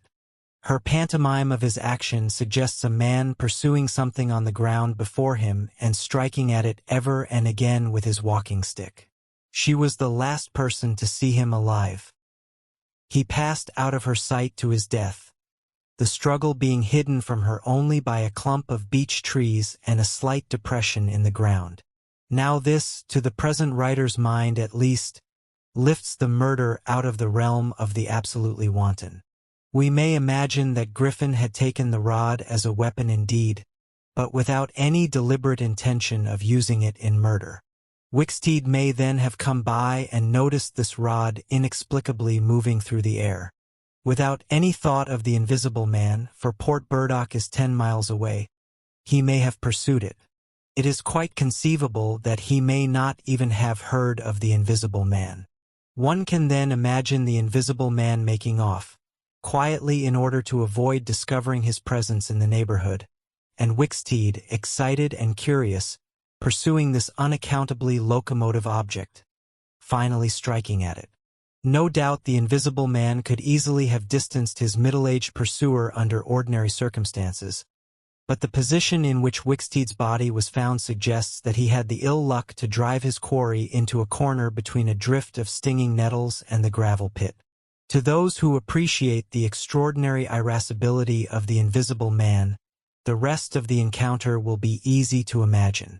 But this is pure hypothesis. The only undeniable facts, for stories of children are often unreliable, are the discovery of Wicksteed's body, done to death, and of the blood-stained iron rod flung among the nettles. The abandonment of the rod by Griffin suggests that in the emotional excitement of the affair, the purpose for which he took it, if he had a purpose, was abandoned. He was certainly an intensely egotistical and unfeeling man, but the sight of his victim, his first victim, bloody and pitiful at his feet, may have released some long-pent fountain of remorse which for a time may have flooded whatever scheme of action he had contrived. After the murder of Mr. Wicksteed, he would seem to have struck across the country towards the downland. There is a story of a voice heard about sunset by a couple of men in a field near Fern Bottom. It was wailing and laughing, sobbing and groaning, and ever and again it shouted. It must have been queer hearing. It drove up across the middle of a clover field and died away towards the hills. That afternoon the invisible man must have learnt something of the rapid use Kemp had made of his confidences. He must have found houses locked and secured. He may have loitered about railway stations and prowled about inns, and no doubt he read the proclamations and realized something of the nature of the campaign against him. And as the evening advanced, the fields became dotted here and there with groups of 3 or 4 men, and noisy with the yelping of dogs. These men-hunters had particular instructions in the case of an encounter as to the way they should support one another. But he avoided them all. We may understand something of his exasperation, and it could have been none the less because he himself had supplied the information that was being used so remorselessly against him. For that day at least he lost heart. For nearly 24 hours, save when he turned on Wicksteed, he was a hunted man. In the night he must have eaten and slept. For in the morning he was himself again, active, powerful, angry, and malignant, prepared for his last great struggle against the world. Chapter 27. The Siege of Kemp's House. Kemp read a strange missive, written in pencil on a greasy sheet of paper. "You have been amazingly energetic and clever," this letter ran. "Though what you stand to gain by it I cannot imagine. You are against me. For a whole day you have chased me. You have tried to rob me of a night's rest. But I have had food in spite of you, I have slept in spite of you, and the game is only beginning. The game is only beginning. There is nothing for it but to start the terror. This announces the first day of the terror. Port Burdock is no longer under the Queen. Tell your colonel of police, and the rest of them. It is under me, the terror. This is day 1 of year 1 of the new epoch, the epoch of the invisible man. I am invisible man the first. To begin with the rule will be easy. The first day there will be one execution for the sake of example, a man named Kemp. Death starts for him today. He may lock himself away, hide himself away, get guards about him, put on armor if he likes. Death, the unseen death, is coming. Let him take precautions. It will impress my people. Death starts from the pillar box by midday. The letter will fall in as the postman comes along. Then off. The game begins. Death starts. Help him not, my people, lest death fall upon you also. Today Kemp is to die. Kemp read this letter twice. It's no hoax, he said. That's his voice, and he means it. He turned the folded sheet over and saw on the address side of it the postmark Hinton Dean, and the prosaic detail 2D. To pay. He got up slowly, leaving his lunch unfinished. The letter had come by the 1 o'clock post, and went into his study. He rang for his housekeeper, and told her to go round the house at once, examine all the fastenings of the windows, and close all the shutters. He closed the shutters of his study himself.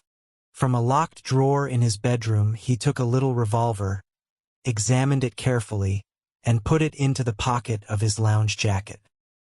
He wrote a number of brief notes, one to Colonel Addie, gave them to his servant to take, with explicit instructions as to her way of leaving the house. There is no danger, he said, and added a mental reservation.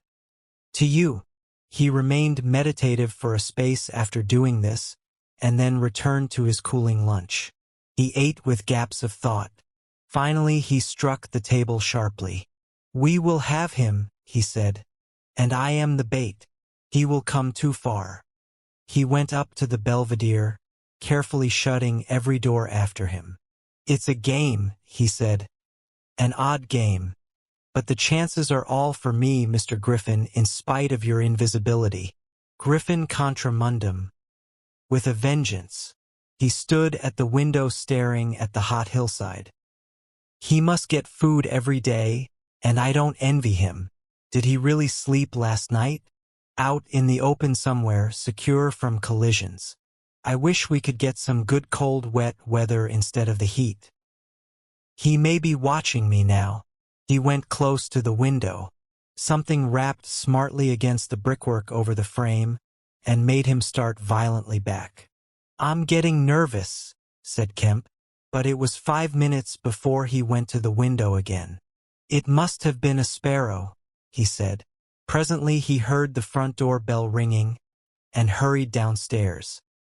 He unbolted and unlocked the door, examined the chain, put it up, and opened cautiously without showing himself. A familiar voice hailed him. It was Addie. Your servant's been assaulted, Kemp, he said round the door. What? Exclaimed Kemp. Had that note of yours taken away from her. He's close about here. Let me in. Kemp released the chain, and Addie entered through as narrow an opening as possible. He stood in the hall, looking with infinite relief at Kemp refastening the door. Note was snatched out of her hand. Scared her horribly. She's down at the station. Hysterics. He's close here. What was it about? Kemp swore. What a fool I was, said Kemp. I might have known. It's not an hour's walk from Hinton Dean. Already? What's up? Said Addie. Look here, said Kemp, and led the way into his study. He handed Addie the invisible man's letter. Addie read it and whistled softly. And you, said Addie, proposed a trap like a fool, said Kemp, and sent my proposal out by a maid-servant. To him. Addie followed Kemp's profanity. He'll clear out, said Addie. Not he, said Kemp. A resounding smash of glass came from upstairs. Addie had a silvery glimpse of a little revolver half out of Kemp's pocket. It's a window upstairs, said Kemp, and led the way up. There came a second smash while they were still on the staircase. When they reached the study, they found 2 of the 3 windows smashed, half the room littered with splintered glass, and one big flint lying on the writing table. The 2 men stopped in the doorway, contemplating the wreckage. Kemp swore again, and as he did so the 3rd window went with a snap like a pistol, hung starred for a moment, and collapsed in jagged, shivering triangles into the room. What's this for? Said Addie. It's a beginning, said Kemp. There's no way of climbing up here? Not for a cat, said Kemp. No shutters. Not here. All the downstairs rooms. Hello! Smash and then whack of boards hit hard came from downstairs. Confound him, said Kemp. That must be, yes, it's one of the bedrooms. He's going to do all the house. But he's a fool. The shutters are up, and the glass will fall outside. He'll cut his feet. Another window proclaimed its destruction. The two men stood on the landing perplexed. I have it, said Addie. Let me have a stick or something, and I'll go down to the station and get the bloodhounds put on. That ought to settle him. They're hard by, not 10 minutes. Another window went the way of its fellows. You haven't a revolver? Asked Addie. Kemp's hand went to his pocket. Then he hesitated. I haven't one, at least to spare. I'll bring it back, said Addie. You'll be safe here. Kemp, ashamed of his momentary lapse from truthfulness, handed him the weapon. Now for the door, said Addie. As they stood hesitating in the hall, they heard one of the first-floor bedroom windows crack and clash. Kemp went to the door and began to slip the bolts as silently as possible. His face was a little paler than usual. You must step straight out, said Kemp. In another moment Addie was on the doorstep and the bolts were dropping back into the staples. He hesitated for a moment, feeling more comfortable with his back against the door. Then he marched upright and square down the steps. He crossed the lawn and approached the gate. A little breeze seemed to ripple over the grass. Something moved near him. Stop a bit, said a voice, and Addie stopped dead and his hand tightened on the revolver. Well, said Addie, white and grim, and every nerve tense. Oblige me by going back to the house, said the voice, as tense and grim as Addie's. Sorry, said Addie a little hoarsely, and moistened his lips with his tongue. The voice was on his left front, he thought. Suppose he were to take his luck with a shot? What are you going for? Said the voice, and there was a quick movement of the two, and a flash of sunlight from the open lip of Addie's pocket. Addie desisted and thought. Where I go, he said slowly, is my own business. The words were still on his lips, when an arm came round his neck. His back felt a knee, and he was sprawling backward. He drew clumsily and fired absurdly, and in another moment he was struck in the mouth and the revolver wrested from his grip. He made a vain clutch at a slippery limb, tried to struggle up and fell back. Damn, said Addie. The voice laughed. I'd kill you now if it wasn't the waste of a bullet, it said. He saw the revolver in mid-air, 6 feet off, covering him. Well, said Addie, sitting up. Get up, said the voice. Addie stood up. Attention, said the voice, and then fiercely, don't try any games. Remember, I can see your face if you can't see mine. You've got to go back to the house. He won't let me in, said Addie. That's a pity, said the invisible man. I've got no quarrel with you. Addie moistened his lips again. He glanced away from the barrel of the revolver and saw the sea far off, very blue and dark under the midday sun. The smooth green down, the white cliff of the head, and the multitudinous town, and suddenly he knew that life was very sweet. His eyes came back to this little metal thing hanging between heaven and earth, 6 yards away. What am I to do? He said sullenly. What am I to do? Asked the invisible man. You will get help. The only thing is for you to go back. I will try. If he lets me in, will you promise not to rush the door? I've got no quarrel with you, said the voice.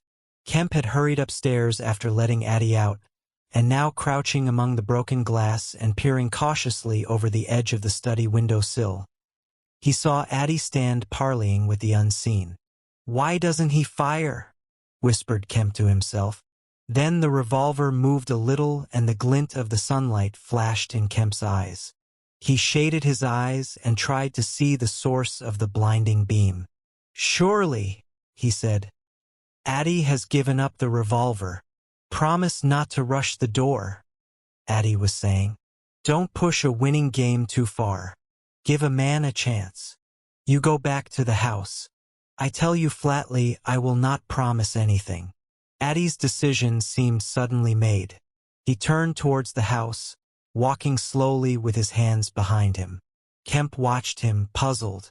The revolver vanished, flashed again into sight, vanished again, and became evident on a closer scrutiny as a little dark object following Addie. Then things happened very quickly. Addie leapt backwards, swung around, clutched at this little object, missed it, threw up his hands and fell forward on his face, leaving a little puff of blue in the air. Kemp did not hear the sound of the shot. Addie writhed, raised himself on one arm, fell forward, and lay still. For a space Kemp remained staring at the quiet carelessness of Addie's attitude. The afternoon was very hot and still. Nothing seemed stirring in all the world save a couple of yellow butterflies chasing each other through the shrubbery between the house and the road gate. Addie lay on the lawn near the gate. The blinds of all the villas down the hill road were drawn, but in one little green summer house was a white figure, apparently an old man asleep. Kemp scrutinized the surroundings of the house for a glimpse of the revolver, but it had vanished. His eyes came back to Addie. The game was opening well. Then came a ringing and knocking at the front door, that grew at last tumultuous, but pursuant to Kemp's instructions the servants had locked themselves into their rooms. This was followed by a silence.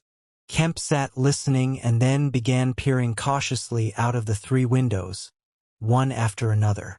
He went to the staircase head and stood listening uneasily.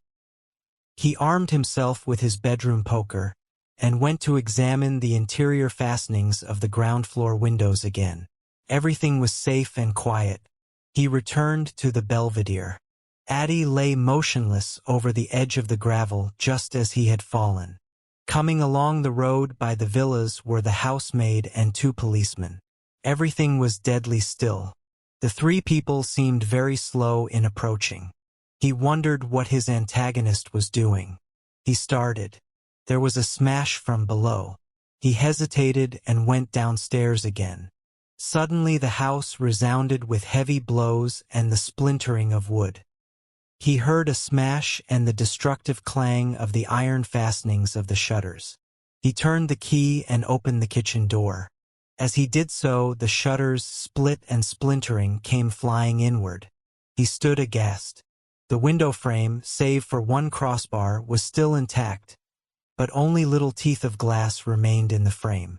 The shutters had been driven in with an axe, and now the axe was descending in sweeping blows upon the window frame and the iron bars defending it.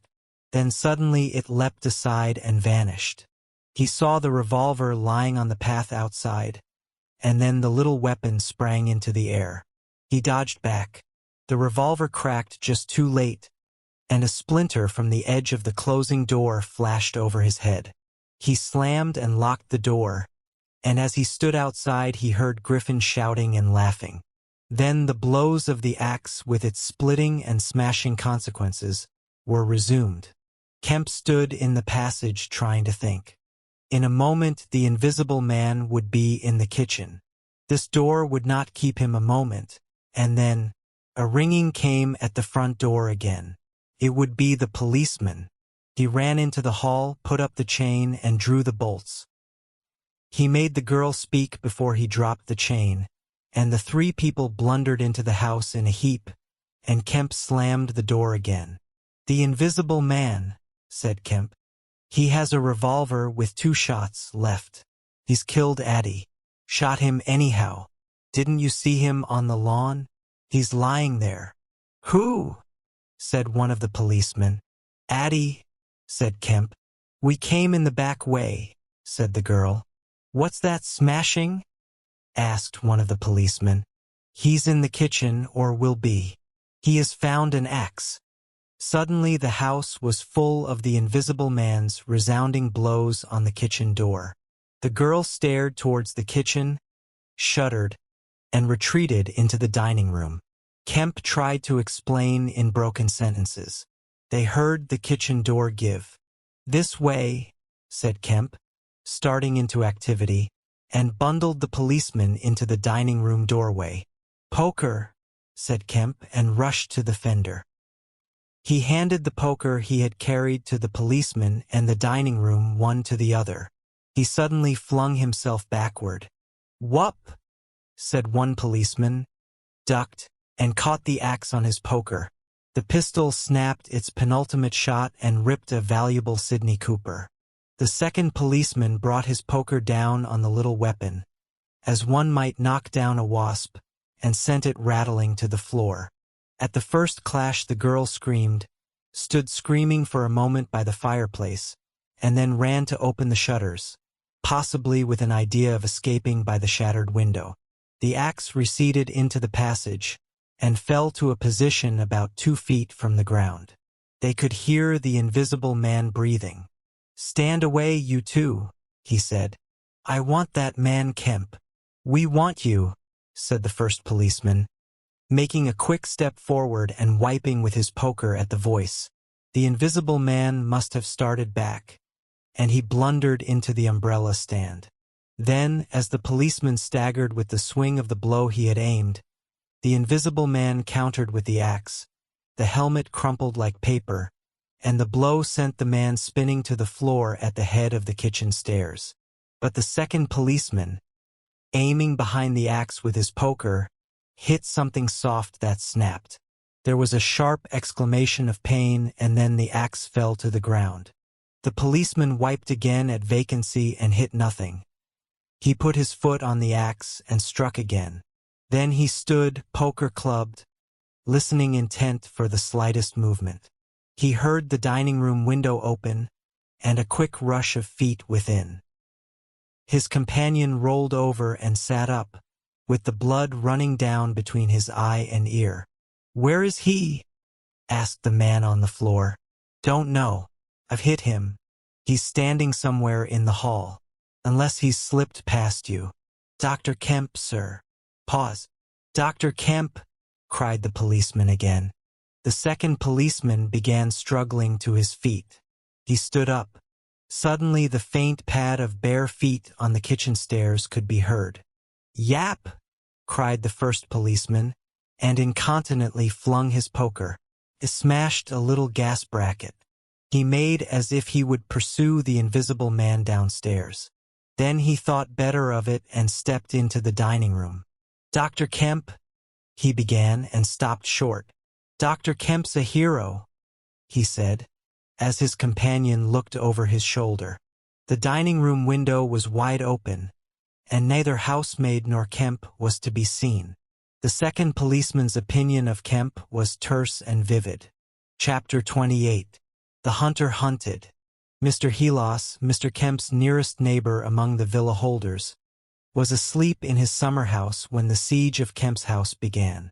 Mr. Helos was one of the sturdy minority who refused to believe in all this nonsense about an invisible man. His wife, however, as he was subsequently to be reminded, did. He insisted upon walking about his garden just as if nothing was the matter, and he went to sleep in the afternoon in accordance with the custom of years. He slept through the smashing of the windows, and then woke up suddenly with a curious persuasion of something wrong. He looked across at Kemp's house, rubbed his eyes and looked again. Then he put his feet to the ground and sat listening. He said he was damned, but still the strange thing was visible. The house looked as though it had been deserted for weeks, after a violent riot. Every window was broken, and every window, save those of the Belvedere study, was blinded by the internal shutters. "I could have sworn it was all right." He looked at his watch. 20 minutes ago. He became aware of a measured concussion and the clash of glass, far away in the distance. And then, as he sat open-mouthed, came a still more wonderful thing. The shutters of the drawing-room window were flung open violently, and the housemaid in her outdoor hat and garments appeared struggling in a frantic manner to throw up the sash. Suddenly a man appeared beside her, helping her. Dr. Kemp! In another moment the window was open, and the housemaid was struggling out. She pitched forward and vanished among the shrubs. Mr. Helos stood up, exclaiming vaguely and vehemently at all these wonderful things. He saw Kemp stand on the sill, spring from the window, and reappear almost instantaneously running along a path in the shrubbery and stooping as he ran, like a man who evades observation. He vanished behind a laburnum, and appeared again clambering over a fence that abutted on the open down. In a second he had tumbled over and was running at a tremendous pace down the slope towards Mr. Helos. "Lord!" cried Mr. Helos, struck with an idea. "It's that invisible man brute. It's right after all." With Mr. Helos, to think things like that was to act, and his cook watching him from the top window was amazed to see him come pelting towards the house at a good 9 miles an hour. There was a slamming of doors, a ringing of bells, and the voice of Mr. Helos bellowing like a bull. "Shut the doors, shut the windows, shut everything. The invisible man is coming." Instantly the house was full of screams and directions, and scurrying feet. He ran himself to shut the French windows that opened on the veranda. As he did so, Kemp's head and shoulders and knee appeared over the edge of the garden fence. In another moment Kemp had plowed through the asparagus, and was running across the tennis lawn to the house. "You can't come in," said Mr. Helos, shutting the bolts. "I'm very sorry if he's after you, but you can't come in." Kemp appeared with a face of terror close to the glass, rapping and then shaking frantically at the French window. Then, seeing his efforts were useless, he ran along the veranda, vaulted the end, and went to hammer at the side door. Then he ran round by the side gate to the front of the house, and so into the hill road. And Mr. Helos, staring from his window, a face of horror, had scarcely witnessed Kemp vanish, ere the asparagus was being trampled this way and that by feet unseen. At that Mr. Helos fled precipitately upstairs, and the rest of the chase is beyond his purview. But as he passed the staircase window, he heard the side gate slam. Emerging into the hill road, Kemp naturally took the downward direction, and so it was he came to run in his own person the very race he had watched with such a critical eye from the Belvedere study only 4 days ago. He ran it well, for a man out of training, and though his face was white and wet, his wits were cool to the last. He ran with wide strides, and wherever a patch of rough ground intervened, wherever there came a patch of raw flints, or a bit of broken glass shone dazzling, he crossed it and left the bare invisible feet that followed to take what line they would. For the first time in his life Kemp discovered that the hill road was indescribably vast and desolate, and that the beginnings of the town far below at the hill foot were strangely remote. Never had there been a slower or more painful method of progression than running. All the gaunt villas, sleeping in the afternoon sun, looked locked and barred. No doubt they were locked and barred by his own orders. But at any rate they might have kept a lookout for an eventuality like this. The town was rising up now, the sea had dropped out of sight behind it, and people down below were stirring. A tram was just arriving at the hill foot. Beyond that was the police station. Was that footsteps he heard behind him? Spurt. The people below were staring at him, 1 or 2 were running, and his breath was beginning to saw in his throat. The tram was quite near now, and the Jolly Cricketers was noisily barring its doors. Beyond the tram were posts and heaps of gravel, the drainage works. He had a transitory idea of jumping into the tram and slamming the doors, and then he resolved to go for the police station. In another moment he had passed the door of the Jolly Cricketers, and was in the blistering fag end of the street, with human beings about him. The tram driver and his helper, arrested by the sight of his furious haste, stood staring with the tram horses unhitched. Further on, the astonished features of navvies appeared above the mounds of gravel. His pace broke a little, and then he heard the swift pad of his pursuer, and leapt forward again. "The invisible man!" he cried to the navvies, with a vague indicative gesture, and by an inspiration leapt the excavation and placed a burly group between him and the chase. Then, abandoning the idea of the police station, he turned into a little side street, rushed by a greengrocer's cart, hesitated for the 10th of a second at the door of a sweetstuff shop, and then made for the mouth of an alley that ran back into the main hill street again. 2 or 3 little children were playing here, and shrieked and scattered at his apparition, and forthwith doors and windows opened and excited mothers revealed their hearts.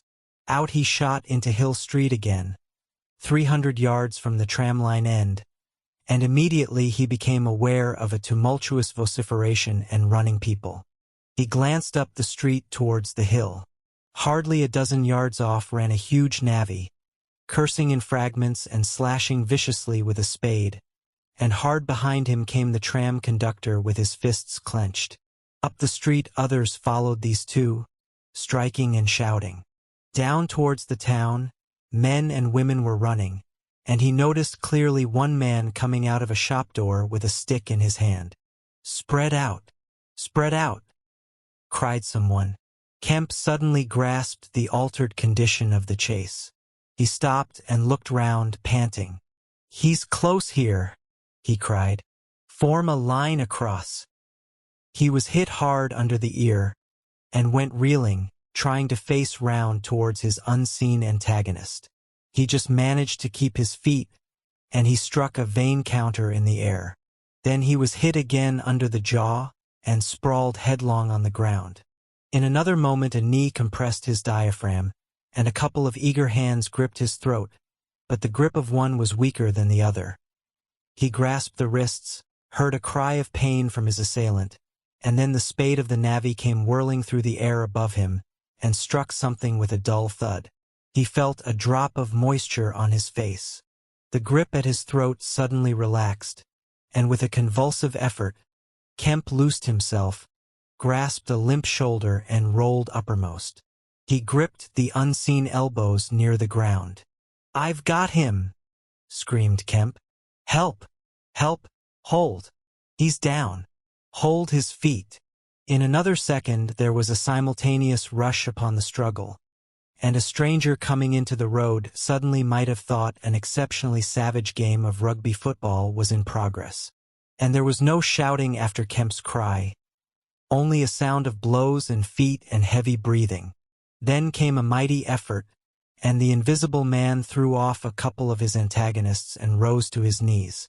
Kemp clung to him in front like a hound to a stag, and a dozen hands gripped, clutched, and tore at the unseen.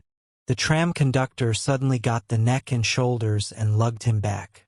Down went the heap of struggling men again and rolled over. There was, I am afraid, some savage kicking. Then suddenly a wild scream of "Mercy! Mercy!" that died down swiftly to a sound like choking. "Get back, you fools!" cried the muffled voice of Kemp, and there was a vigorous shoving back of stalwart forms. "He's hurt, I tell you. Stand back!" There was a brief struggle to clear a space, and then the circle of eager faces saw the doctor kneeling, as it seemed, 15 inches in the air, and holding invisible arms to the ground. Behind him a constable gripped invisible ankles. "Don't you leave go of N!" cried the big navvy, holding a blood-stained spade. "He's shamming." "He's not shamming," said the doctor, cautiously raising his knee. "And I'll hold him." His face was bruised and already going red. He spoke thickly because of a bleeding lip. He released one hand and seemed to be feeling at the face. "The mouth's all wet," he said, and then, "Good God!" He stood up abruptly and then knelt down on the ground by the side of the thing unseen. There was a pushing and shuffling, a sound of heavy feet as fresh people turned up to increase the pressure of the crowd. People now were coming out of the houses. The doors of the Jolly Cricketers stood suddenly wide open. Very little was said. Kemp felt about, his hand seeming to pass through empty air. "He's not breathing," he said, and then, "I can't feel his heart. His side. Ugh! Suddenly an old woman, peering under the arm of the big navvy, screamed sharply. "Looky there," she said, and thrust out a wrinkled finger. And looking where she pointed, everyone saw, faint and transparent as though it was made of glass, so that veins and arteries and bones and nerves could be distinguished, the outline of a hand limp and prone. It grew clouded and opaque even as they stared. "Hullo!" cried the constable. "Here's his feet a-showing." And so, slowly, beginning at his hands and feet and creeping along his limbs to the vital centers of his body, that strange change continued. It was like the slow spreading of a poison. First came the little white nerves, a hazy gray sketch of a limb, then the glassy bones and intricate arteries, then the flesh and skin, first a faint fogginess, and then growing rapidly dense and opaque. Presently they could see his crushed chest and his shoulders, and the dim outline of his drawn and battered features. When at last the crowd made way for Kemp to stand erect, there lay, naked and pitiful on the ground, the bruised and broken body of a young man about 30. His hair and brow were white, not gray with age, but white with the whiteness of albinism, and his eyes were like garnets. His hands were clenched, his eyes wide open, and his expression was one of anger and dismay. "Cover his face," said a man. "For God's sake, cover that face." And 3 little children, pushing forward through the crowd, were suddenly twisted round and sent packing off again. Someone brought a sheet from the Jolly Cricketers, and having covered him, they carried him into that house. And there it was, on a shabby bed in a tawdry, ill-lighted bedroom, surrounded by a crowd of ignorant and excited people, broken and wounded, betrayed and unpitied, that Griffin, the first of all men to make himself invisible, Griffin, the most gifted physicist the world has ever seen, ended in infinite disaster his strange and terrible career. The epilogue. So ends the story of the strange and evil experiments of the Invisible Man. And if you would learn more of him, you must go to a little inn near Port Stowe and talk to the landlord. The sign of the inn is an empty board save for a hat and boots, and the name is the title of this story. The landlord is a short and corpulent little man with a nose of cylindrical proportions, wiry hair, and a sporadic rosiness of visage. Drink generously, and he will tell you generously of all the things that happened to him after that time, and of how the lawyers tried to do him out of the treasure found upon him. When they found they couldn't prove whose money was which, "I'm blessed," he says, "if they didn't try to make me out a blooming treasure trove. Do I look like a treasure trove?" And then a gentleman gave me a guinea a night to tell the story at the Empire Music Hall, just to tell him in my own words, barring one. And if you want to cut off the flow of his reminiscences abruptly, you can always do so by asking if there weren't 3 manuscript books in the story. He admits there were and proceeds to explain, with asseverations that everybody thinks he has them. But bless you, he hasn't. The Invisible Man, it was took him off to hide him when I cut and ran for Port Stowe. It's that Mr. Kemp put people on with the idea of my having him. And then he subsides into a pensive state, watches you furtively, bustles nervously with glasses, and presently leaves the bar. He is a bachelor man, his tastes were ever bachelor, and there are no women folk in the house. Outwardly he buttons, it is expected of him, but in his more vital privacies, in the matter of braces for example, he still turns to string. He conducts his house without enterprise, but with eminent decorum. His movements are slow, and he is a great thinker. But he has a reputation for wisdom and for a respectable parsimony in the village, and his knowledge of the roads of the south of England would beat Cobbett. And on Sunday mornings, every Sunday morning, all the year round, while he is closed to the outer world, and every night after 10, he goes into his bar parlor, bearing a glass of gin faintly tinged with water, and having placed this down, he locks the door and examines the blinds and even looks under the table. And then, being satisfied of his solitude, he unlocks the cupboard and a box in the cupboard and a drawer in that box, and produces 3 volumes bound in brown leather, and places them solemnly in the middle of the table. The covers are weather-worn and tinged with an algal green, for once they sojourned in a ditch and some of the pages have been washed blank by dirty water. The landlord sits down in an armchair, fills a long clay pipe slowly, gloating over the books the while. Then he pulls one towards him and opens it, and begins to study it, turning over the leaves backwards and forwards. His brows are knit and his lips move painfully. Hex, little two up in the air, cross and a fiddle-de-dee. Lord, what a one he was for intellect. Presently he relaxes and leans back, and blinks through his smoke across the room at things invisible to other eyes. Full of secrets, he says. Wonderful secrets. Once I get the haul of them, Lord, I wouldn't do what he did. I just He pulls at his pipe. Dear listener, we close the pages on another tale, a journey through words, imagination, and emotion. Here at the Falls audiobook, where stories flow like a river's current, carrying you to distant worlds and uncharted depths. We thank you for joining us.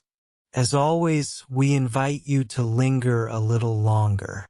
Subscribe to our channel to discover more stories waiting to be heard, each a cascade of voices, ideas, and artistry. And remember, every great story begins with a single word. Perhaps the next one will begin with you. Until our voices meet again, may your days be filled with quiet moments, rich pages, and the soothing sound of a story well told. This is the Falls audiobook, signing off.